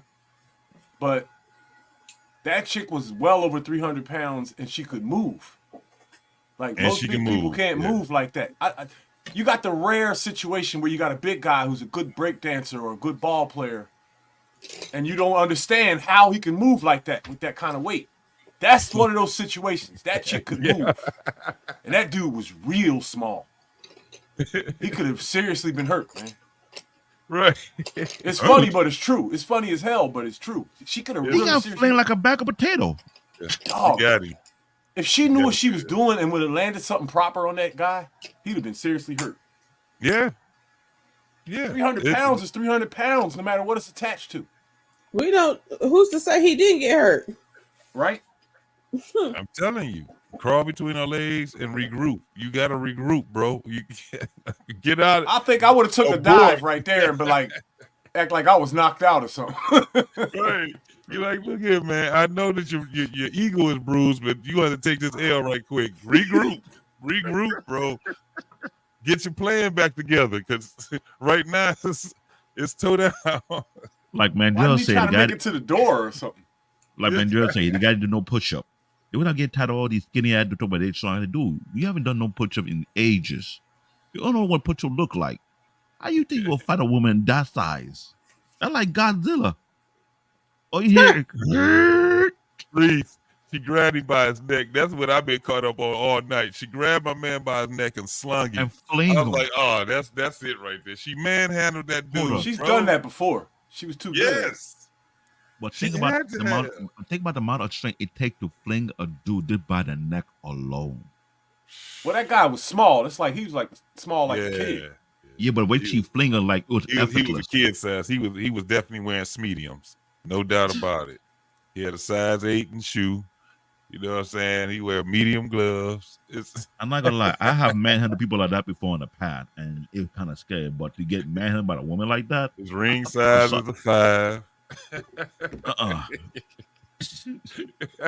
Hey, look, No I was in way. the county jail for over a year before, and I seen dudes come there like beat down bad with coming from the hospital from like fighting with their chick, and the police locked them up. They was like, I got my ass whooped. It happens all the time. All the time. All the time. I got an ass whooping and arrested? Man, that's some bullshit. They're just like hitting the gym more. There's too many of us to get to that point, though, man. It's a common thing where couples fight. No, Reese. No, Reese. Did you see that video? Yeah, I just saw it. You just saw? Okay, yeah. Now, Reese, listen. You're about see. It ain't fair for you, me, and JT to really speak on it because Black man was joking to me. Oh, shit, whoop your ass, man. I'm like, you really don't know who you're talking to. Yeah, I'm like, you really don't know who you're talking to. So us, we know how to defend ourselves. You, me, and JT. We all three of us are boxers. She would have never got to that point with me. Right, all three of us are boxers. Okay, Reese. But to the average dude, like a guy like that, because what I noticed is that big women, they always with skinny dudes. Like skin like that. Yeah, big women are always with real skinny light dudes. I'm like, how does that I'm work? not skinny and I'm not light. So you claim. And I don't I'm tempted to go watch some porn like that to see how it goes down. Right. Corn. Yeah, I want to see like a huge, ginormous woman with a tiny guy on some porn. I want to see how that goes down. I'm crazy like that. I mean, No, I was saying corn. That's a lot of work, boy. Keep it real. Y'all don't want to know how that goes down? Like, how does he keep himself safe when she's riding and shit like that? I'm not interested. Look, we're not doing that. We deleting that. Everything I won't be else, but you surprised. ain't riding. He had You to are hide not under the getting bed your ass from up her. on me. Look, I played football too, and I've had a nigga 300 pounds like land on me before. That shit. Yeah, that is don't different. feel good. That's a It different never kind will. of pain, dog. I done had somebody, and I, you know how you fall on your side, and they came right there too. Oh man. Oh man. I mean, had my damn elbow all Try into. to I pick up knocked a the wind out 300-pound knocked guy the wind and- out me, bro. Knocked the wind Yo, out. I couldn't fuck with football, even though I was good at it. It's too much compromising positions, and man, you at the bottom of a dog pile, and you got 1,200 pounds of man on top of you. You gotta have somebody's ass stuck in your face, and you ain't strong enough to move out the way. Hey, look. It would work. Try to pick It's up a guy funny you who's said 300 that. pounds. That was what kept me from doing that. That pile up is something different, especially you in a position like you know, wide receiver. I mean, running back or something like that, and you running through the whole, you know, I formation. I hated I formation because everybody gonna be on top of your ass, and you gotta wait till everybody get up before you can get your ass up. Man, that shit. If you claustrophobic, that shit had you fucked up. You know what Can't take bewildered me about football? The late guy, like when there's a play and then you pile of dudes, and then you would always see this guy come in late and dive on the top of the pile after the whistle's been blown. What is his agenda? What are you trying to do now, man? It's over with. The play over with.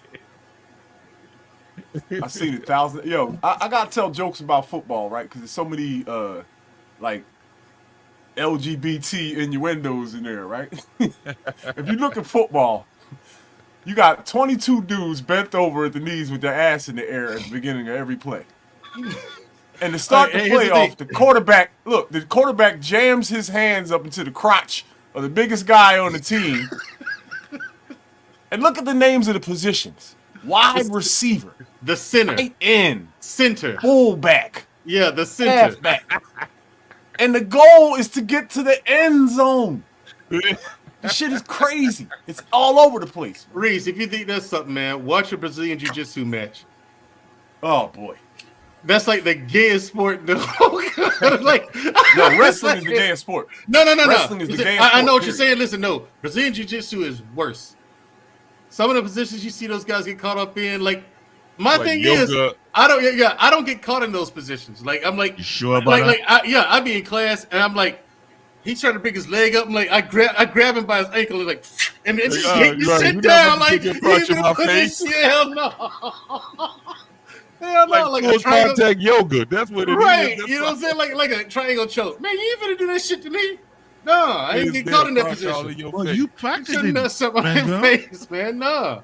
Well, you practice it, Mandrell. So what? I do, but that's what makes you good at it. I don't want to get caught in no gay shit. And this I couldn't be a pro boxer either, dog. I couldn't go Why Why took shit to a karate? I don't have to go down to that the situation. Melvin Taylor fight against Chavez is what made me decide not to go pro. When he came back from that, and I saw that man and he couldn't talk anymore, he was a different human being. I was like, there's no way in hell. I think I'm pretty good, but I can't take a chance of that happening to me.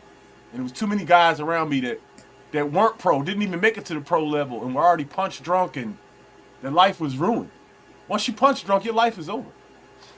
Mm-hmm. Yeah. If one thing to get a punch to the head, it's worth to get a kick to the head. That I'm gonna tell you. JT out. You look like he's out or something. I'm not too sure because I remember one time I was sparring with my senpai. I'll tell you this, guy. It's never cool to spar with somebody who's your senior and his leg feel like a heavy baseball bat. To have this guy kick me on the shin, the same spot more than several times, and that pain lasted for a week and a half. I could have sworn that he broke something. So imagine people who practice Thai boxing. I practice Shitoryu karate with one of the original 5 in Japan. And I thought I got it bad. When I started seeing people who practice Thai boxing, how they got a spar among themselves, I'm like, oh, hell no. Live in Thailand and practice that. If I practice that one to the point whereby my chin is crazy hard, I'm gonna screw up somebody real bad out of anger. I'm not gonna punch you. I just kick you just one time, just so you can feel something crack. Yo, I've never kicked anybody in a fight. I just thought about it. No, dude, take a kick to the rib. That thing will not go away for a good while. I have. Oh, I used to be in a lot of pain when I used to spar. Shit, when I sparred Melvin Taylor, I had diarrhea the next morning. Oh man, yeah. I mean, listen, you get hit. No bullshit. Yeah, Black David, you laughing, but he's listen. I'm 6'3". I'm 6'3", and when I sparred Melvin Taylor, I was 199. Dog. I'm laughing. That nigga's like a kid. He's like a child. He's like 5'5", like 130. 5'7". Melvin Taylor was 5'7". I'm an inch taller than him, and I'm telling you, this is Black David. Boxing's no joke, dude. It really is a science. It really is a science. Maybe not getting why I'm laughing. It is no punk, dude. I did that in high school. It was semi full contact, but the thing is almost like full contact. Getting kicked in the rib, get kicked in the stomach, in your shin. You know the worst pain ever? Trying to get kicked behind your thigh.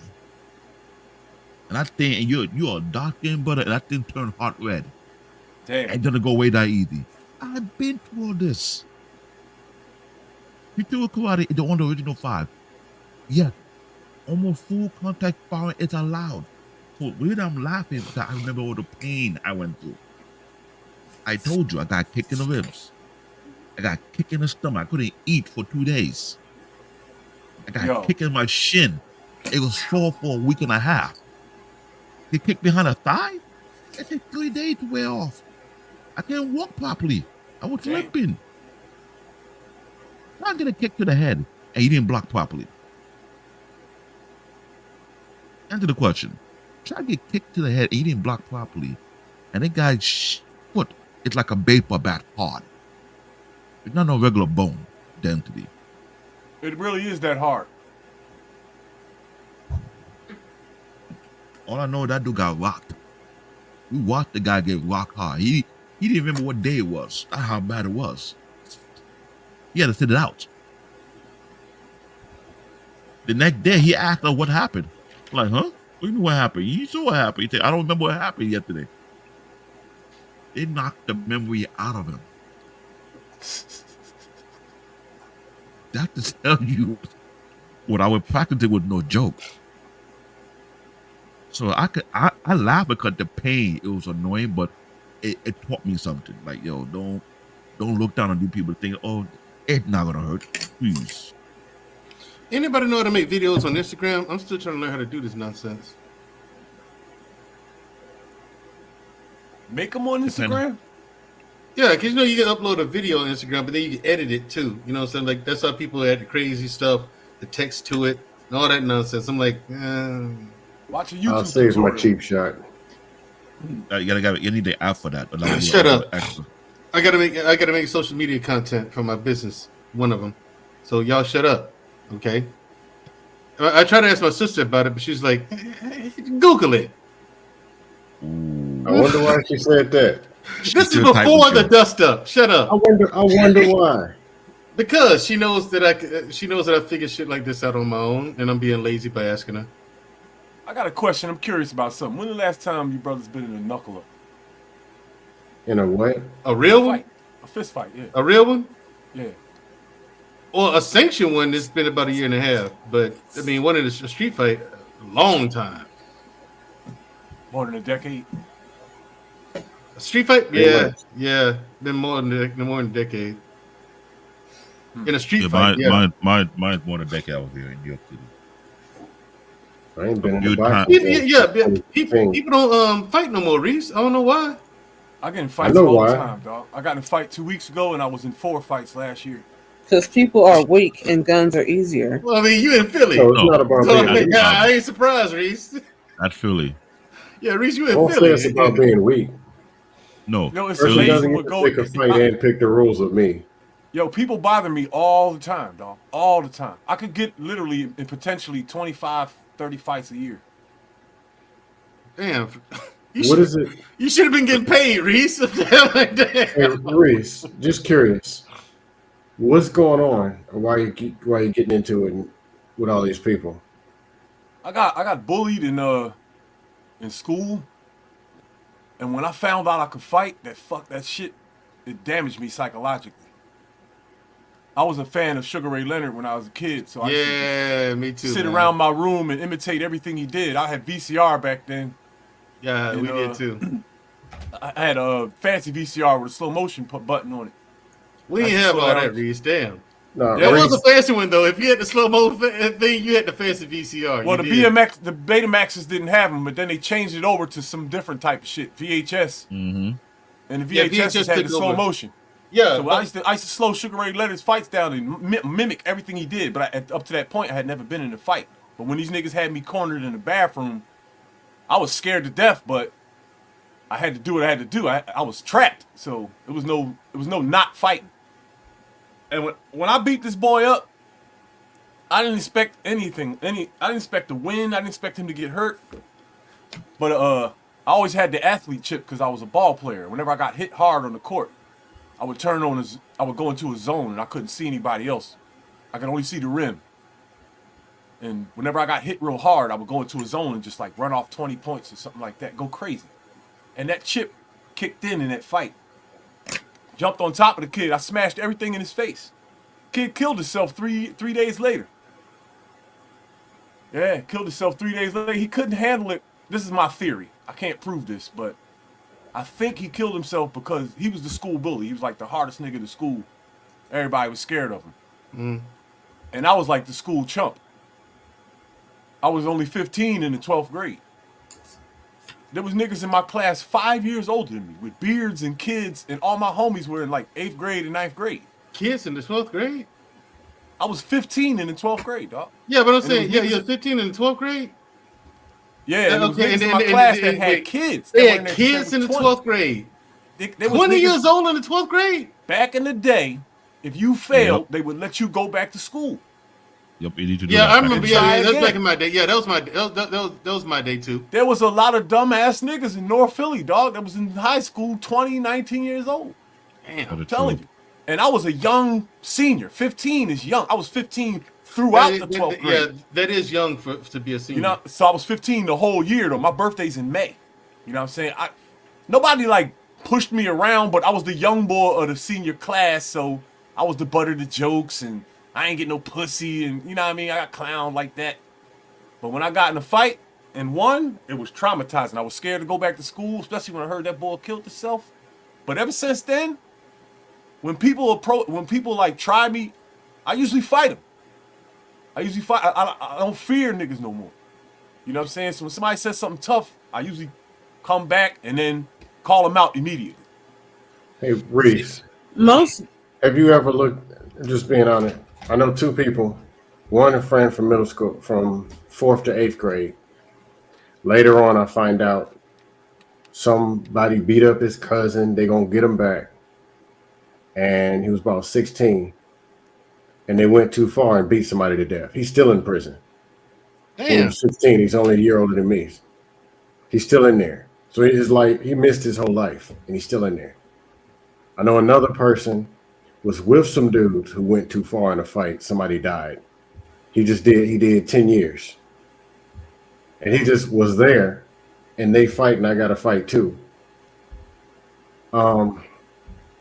Miyagi told Daniel's son, the best way to avoid a punch is don't be there when the punch is thrown.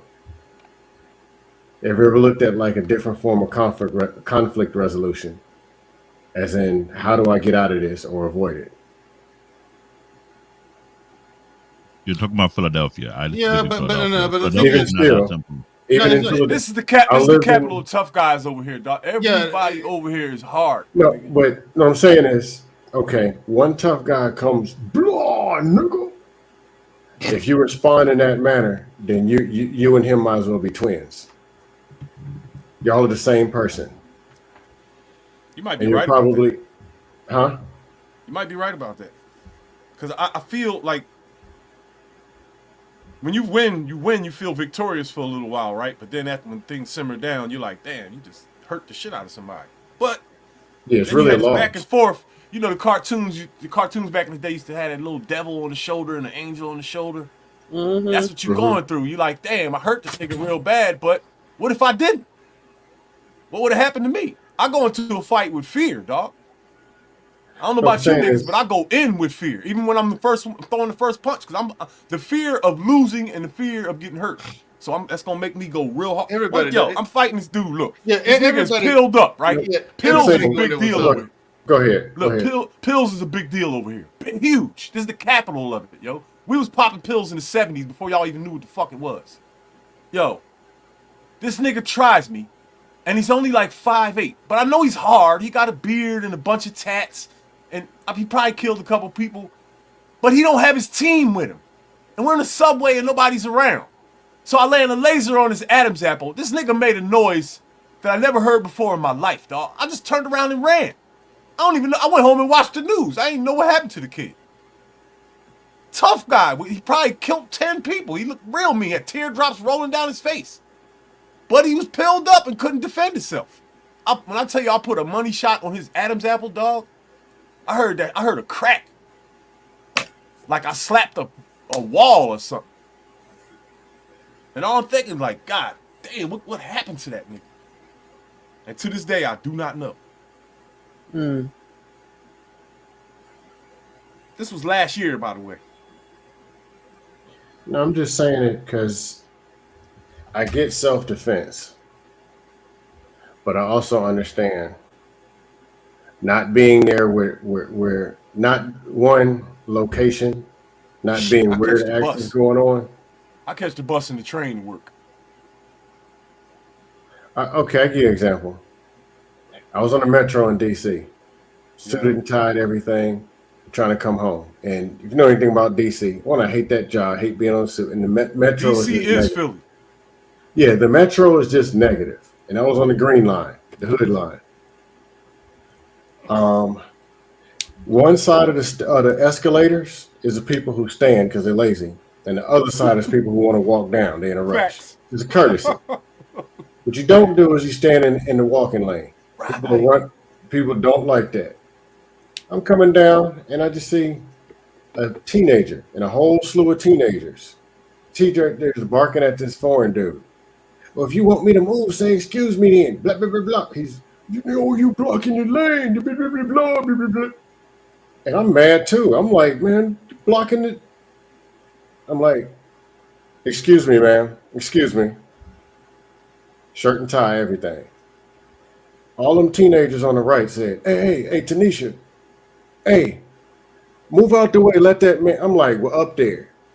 Move out the way, let that man come through. They moved out the way and let me come through. That was some Then racist there's this shit. big old dude, black dude. Yo, badass kid, blah, blah. By the time I'm walking to the train, 15 of them stomping on that dude, running his mouth. Meaning, you can't control, I guess, what the environment is, but you can control how you adapt to it. Sometimes things can be avoided with different words or a different technique, or sometimes write it out, let it be. Because there was other people could have said, could have did, just let it go. He got stomped out. He wanted to be the tough guy. I'm not saying it's your situation, but I'm just saying sometimes find a way just not to be in the situation. Oh no, I don't put myself in a dangerous situation where I won't win. I don't do that. The win can be the loss. The win can be the loss, which I know you understand. Yeah.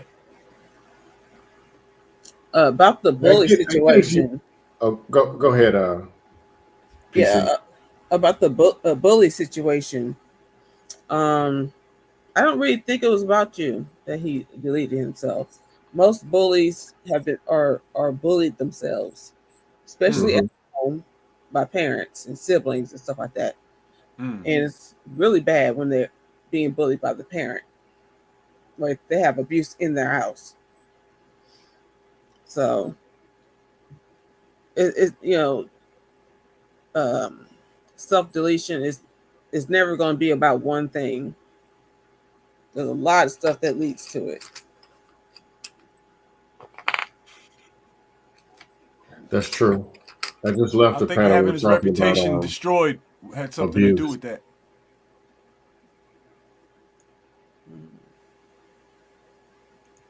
His badge was taken from him. You know, being the school bully is like, you know, being the captain of the football team or the smartest kid in the school. It's a badge, even though it's a negative badge. And it was taken from him. And gratefully set up the survival of the fittest. No way you can. That's probably all he had. He didn't get good grades. You know what I mean? Tough guys are usually dumb. Tough guys are always dumb. No way you can survive in Philadelphia. Keep a low profile at all times. Dude, I try my hardest to stay out of. And that's not always easy. Trust me, I live out there. I walk around with headphones on and look down and shit when I'm on the subway and the train. I still get in the shit. I got a sock me face. That's what my dad told me. He said you got a sock me face. Wow. I look like a chump. You know what I'm saying? No, it's just some people just gonna try you regardless, man. You ain't bother nobody. You ain't doing shit to nobody. You know what I mean? Some people they look at you like. For me, like every year in school, there was one dude who would always try me. There would always be one. Always be one dude. You know what I'm saying? And I have to without fight a him. reason. No reason. I ain't bothering nobody in school. I'm not bothering anyone. You know what I'm saying? Mind my business. I do my homework. Turn it regular stuff. You know. Reese. And he just picks me to pick on. And someone would just pick me to pick on. But here's the thing, Reese. After that fight, never had a problem. Reese. At that guy again. Anyone who saw that fight, they never tried me. That's usually how it goes. Yeah, because I remember something my dad always told me. He said, "Look, if you do, I don't want you to fight, but if you have to fight, and make sure everybody make your point. Make an example out of him." And you're right. You know what I'm saying? Do your worst. Make an example out of him. You know what I'm saying? And I always remember that. Because my dad also knew that I always knew how far to take it. You don't take it too far, you know? Yeah. But yeah, man, I mean, everybody who saw it, that was it. They ain't try me.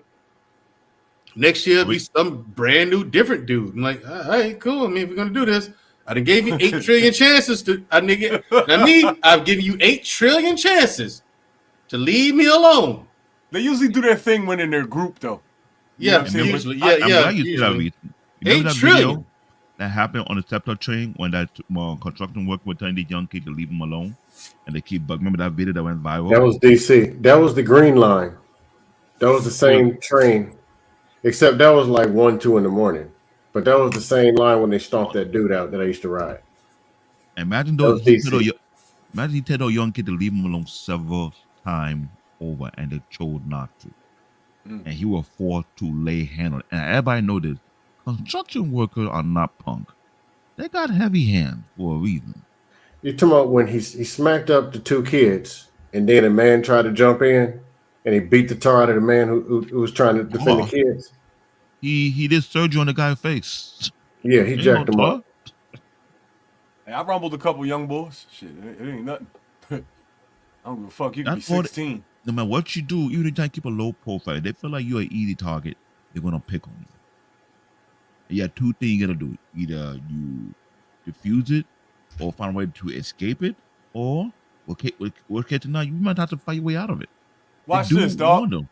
I'm 6'3" and 195 pounds. I actually look like I can fight. And niggas still try. People still try I you. swear to you, I promise you, the niggas that try me are always smaller than me. Always. It doesn't make any fucking sense. You ever, hold on. Any of y'all ever either seen a documentary or taken a tour at a prison the way they have death row inmates? If you go to death row, 99% of them people, the men, 5'5", 5'7", 5'6", 5'4", 5'5", 5'5", 5'6", 5'7", they're all short dudes. 99% of the people in death row, they're all short. Like hardly any I of them. did 10 years, man, Drell. Like hardly any of promise them are 5'10". The body block is always a bunch of light-skinned niggas and short niggas. I'm telling you, like the My death row nigga. guys, man, they're all short dudes. Dude, I've been in like 15 different jails. I'm telling you some real shit. It's always a bunch of short niggas. I mean, I'm talking short. Like 5'2", and yeah, you're gonna see a couple of them. It's always the short dudes, man. Like for some reason, short dudes got a chip on their shoulders. I'm short. I'm 5'8". I don't walk around with a chip on my shoulder though. I mean, just yeah, you do. I don't get the point. No, I don't. It's just y'all come with dumb shit and I correct you. That's it. 5'8" ain't too bad though. Oh, they were dusting on this panel earlier. They were? Hip-hop talk. Yeah. Black David, you dusted. JT dusted. JT always dust. And Black David always does Have too. any of y'all ever been a bully? I'm No. trying to No. understand the psychology. I want to talk to a bully, that self-proclaimed bully, and want to know the psychology of why they do what they do. I've always been a troll, but not a bully. Yeah. I was never a physical bully. Yeah, I've never been a bully, man.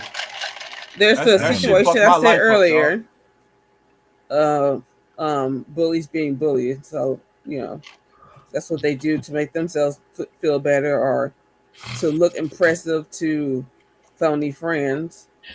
There's jealousy. That's obvious. A lot of them are getting the shit beat out of them at home. I wasn't even Yeah. getting no ass in high school. I was a basketball player though, but other than that, wasn't no reason for nobody to be jealous of me. You never know. People get jealous or see you and will many ways. assume they know how your life is and think you have a better life and be jealous of it. You just never know with people. I was squared too. I was a square nigga too. Were y'all listening to that hip-hop dust they were doing on the panel earlier? Mm-mm. Because I guess in the 80s, NWA was a gospel. Luke, NWA, Lil' Kim, Foxy Brown, and all them other artists, I guess they were doing gospel and we just didn't know, right? And NWA somehow put in the black community 2023, over on Cardi his B head. and them invented what they're doing now. Really? Listen, there's a picture of NWA in the Oval Office with Father Bush. That picture is the most important picture in hip hop history. Period. You say what picture? marks the transition. That marks the day our downfall began. Wait, what did? But according to them on the panel, the downfall started in 2021. Bullshit. As It if started back then- the day they took that picture. That picture that they took with NWA in the Oval Office was the day that gangster rap was accepted. Before that, they were trying to ban those niggas. They even banned Luke and took one of his albums off the shelf. He had to make a clean Yeah. version of his album. They did. They were fighting that. They didn't want it to happen. But they noticed something. The music was affecting us, our behavior, and it was causing destruction, which is what they wanted in the first place. And once they knew that, oh, well, we might as well just let this ride. So they brought NWA into the Oval Office, and then their second album came out, which nobody talks about. The most vicious rap album ever created. It makes drill rap look like sleeping in a bed of daisies. Oh, they talk about it in New York City. They did. That second album, Niggas for Life, yo, listen, dog, they grape a chick on there. There's skits on there, crazy skits. In one skit, they just pull over, grab a chick, bring her in the car. They try to grape her. She doesn't comply, so they blow her head off, push her out the whip, and say, man, there go some more bitches across the street. And that's how the skit goes. But no, we're talking 30 years ago. Started it all. I don't know what Sexy. What's her name? Sexy something. Nah. And City. I don't know these people. I don't listen to this jump. City Girls. NWA. Lil' Kim started a succession of whores. NWA. Lil' Kim, she passed the torch to Foxy. Then came Nicki Minaj. Then it was Cardi B. Then Megan Thee Stallion. Then Glorilla. It's a succession. It's a relay race, like the 400-meter relay. You pass the torch to someone else. The same people talking to trash got Foxy Brown's poster, CD, tape, all that in the back of it. Before Foxy Brown, Lil' Kim were doing the same thing. Then they were doing all like a rivalry going on. Showed her vagina. Foxy Brown was 96. Lil' Kim came out in 95. But they're acting like Cardi B invented this 2 years ago. Hell no. That's what they're doing. No, they're following what they saw. Then Kim is the let's celebrate 50 years of hip hop. Let's celebrate the 50 years of hip hop. Here's the thing: when Lil' Kim was out, caught Nicki Minaj was in high school in Queens. You got to think about that. Look what they seen, what they saw.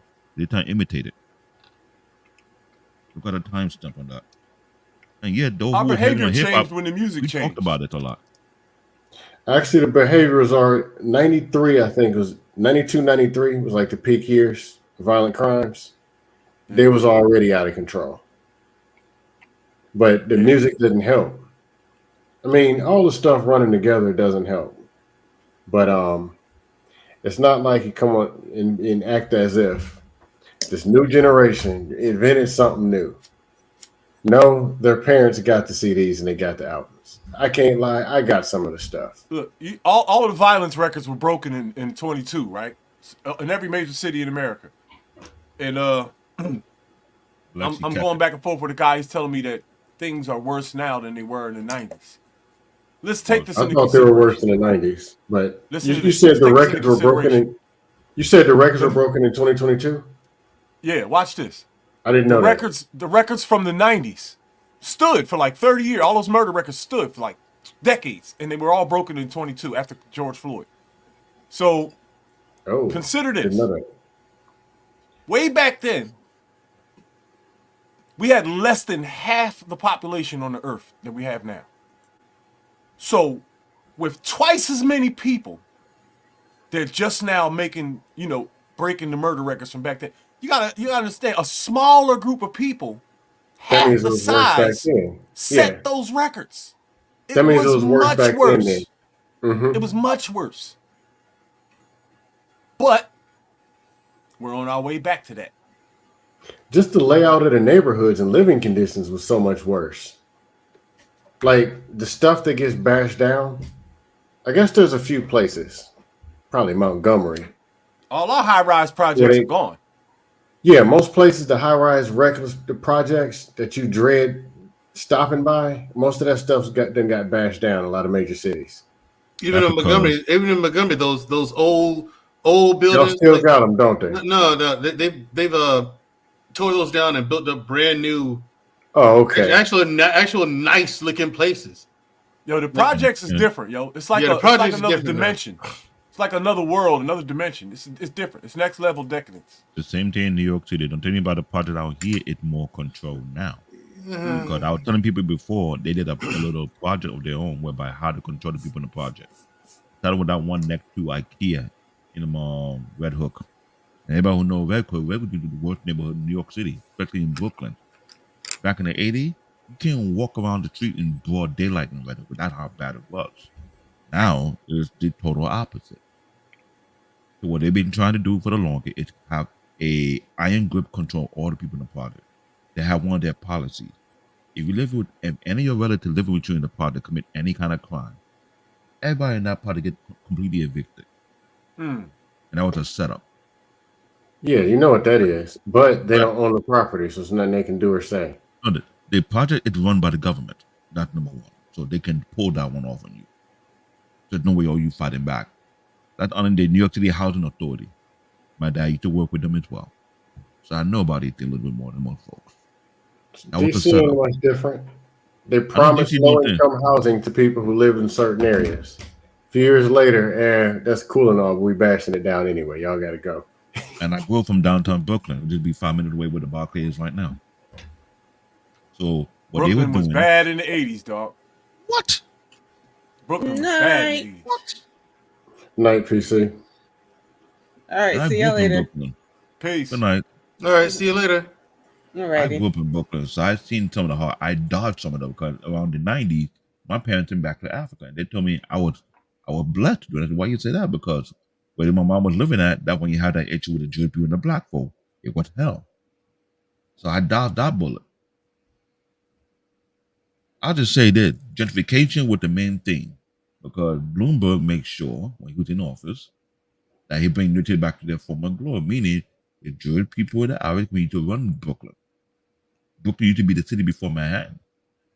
So now if you come to New York City, downtown Brooklyn, ain't the same like it was in the 90s or the early 2000s.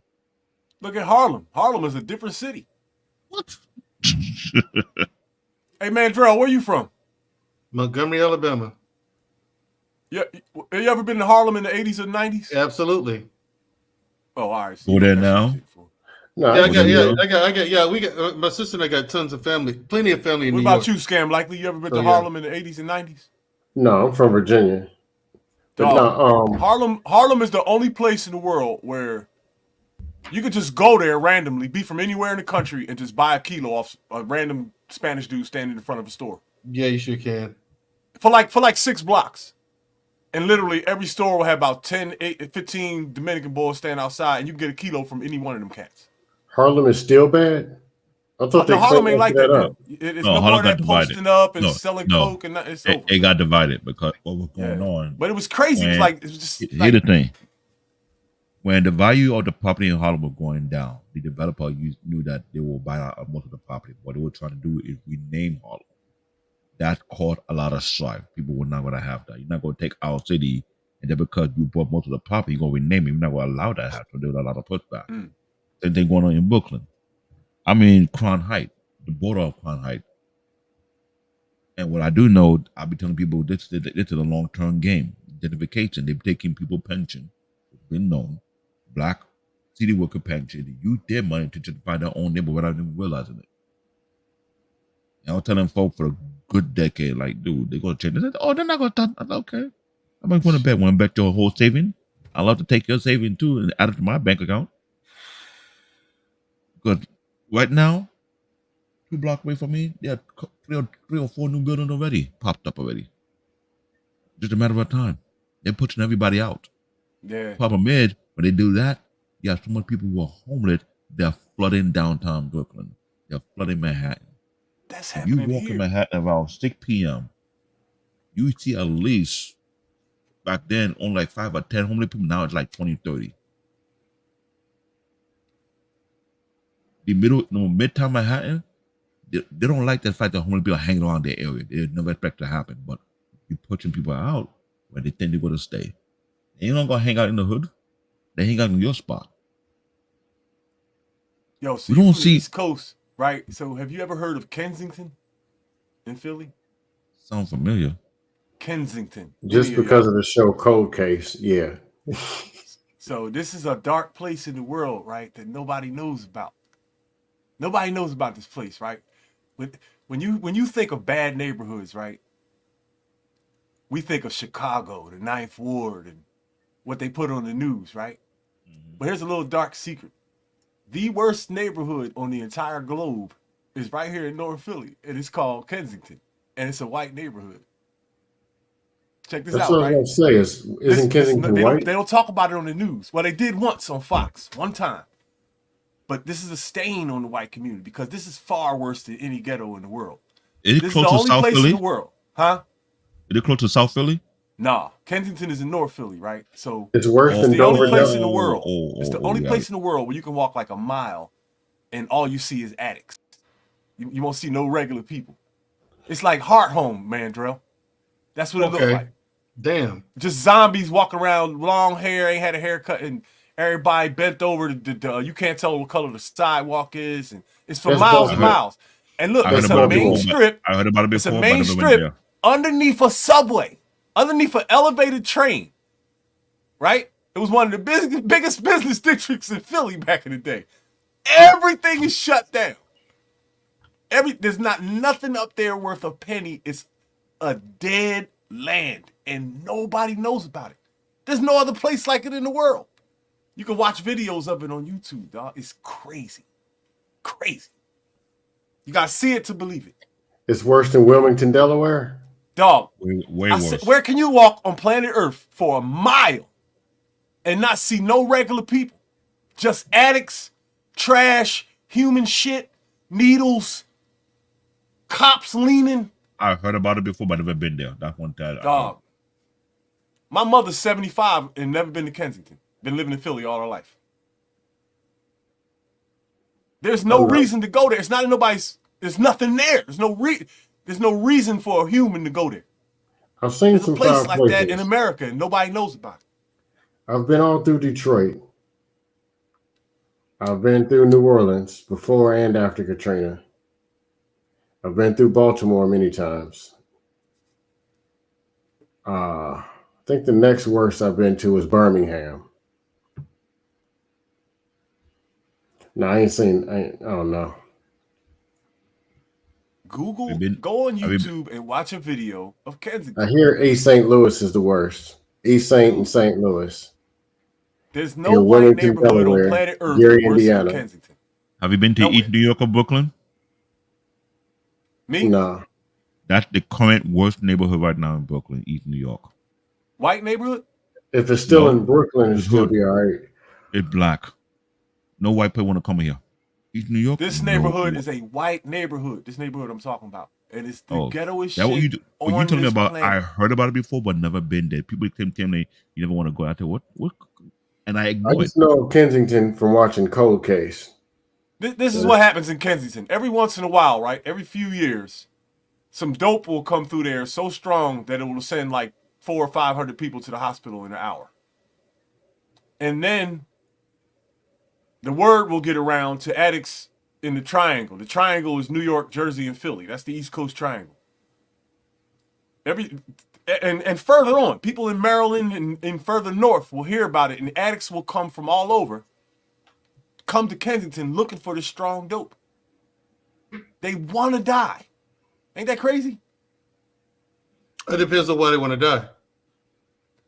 But the goal is to die. It seems That's like 'cause cool. they I want mean, the strong. yeah. When they find out where the strongest shit is, that's dropping motherfuckers.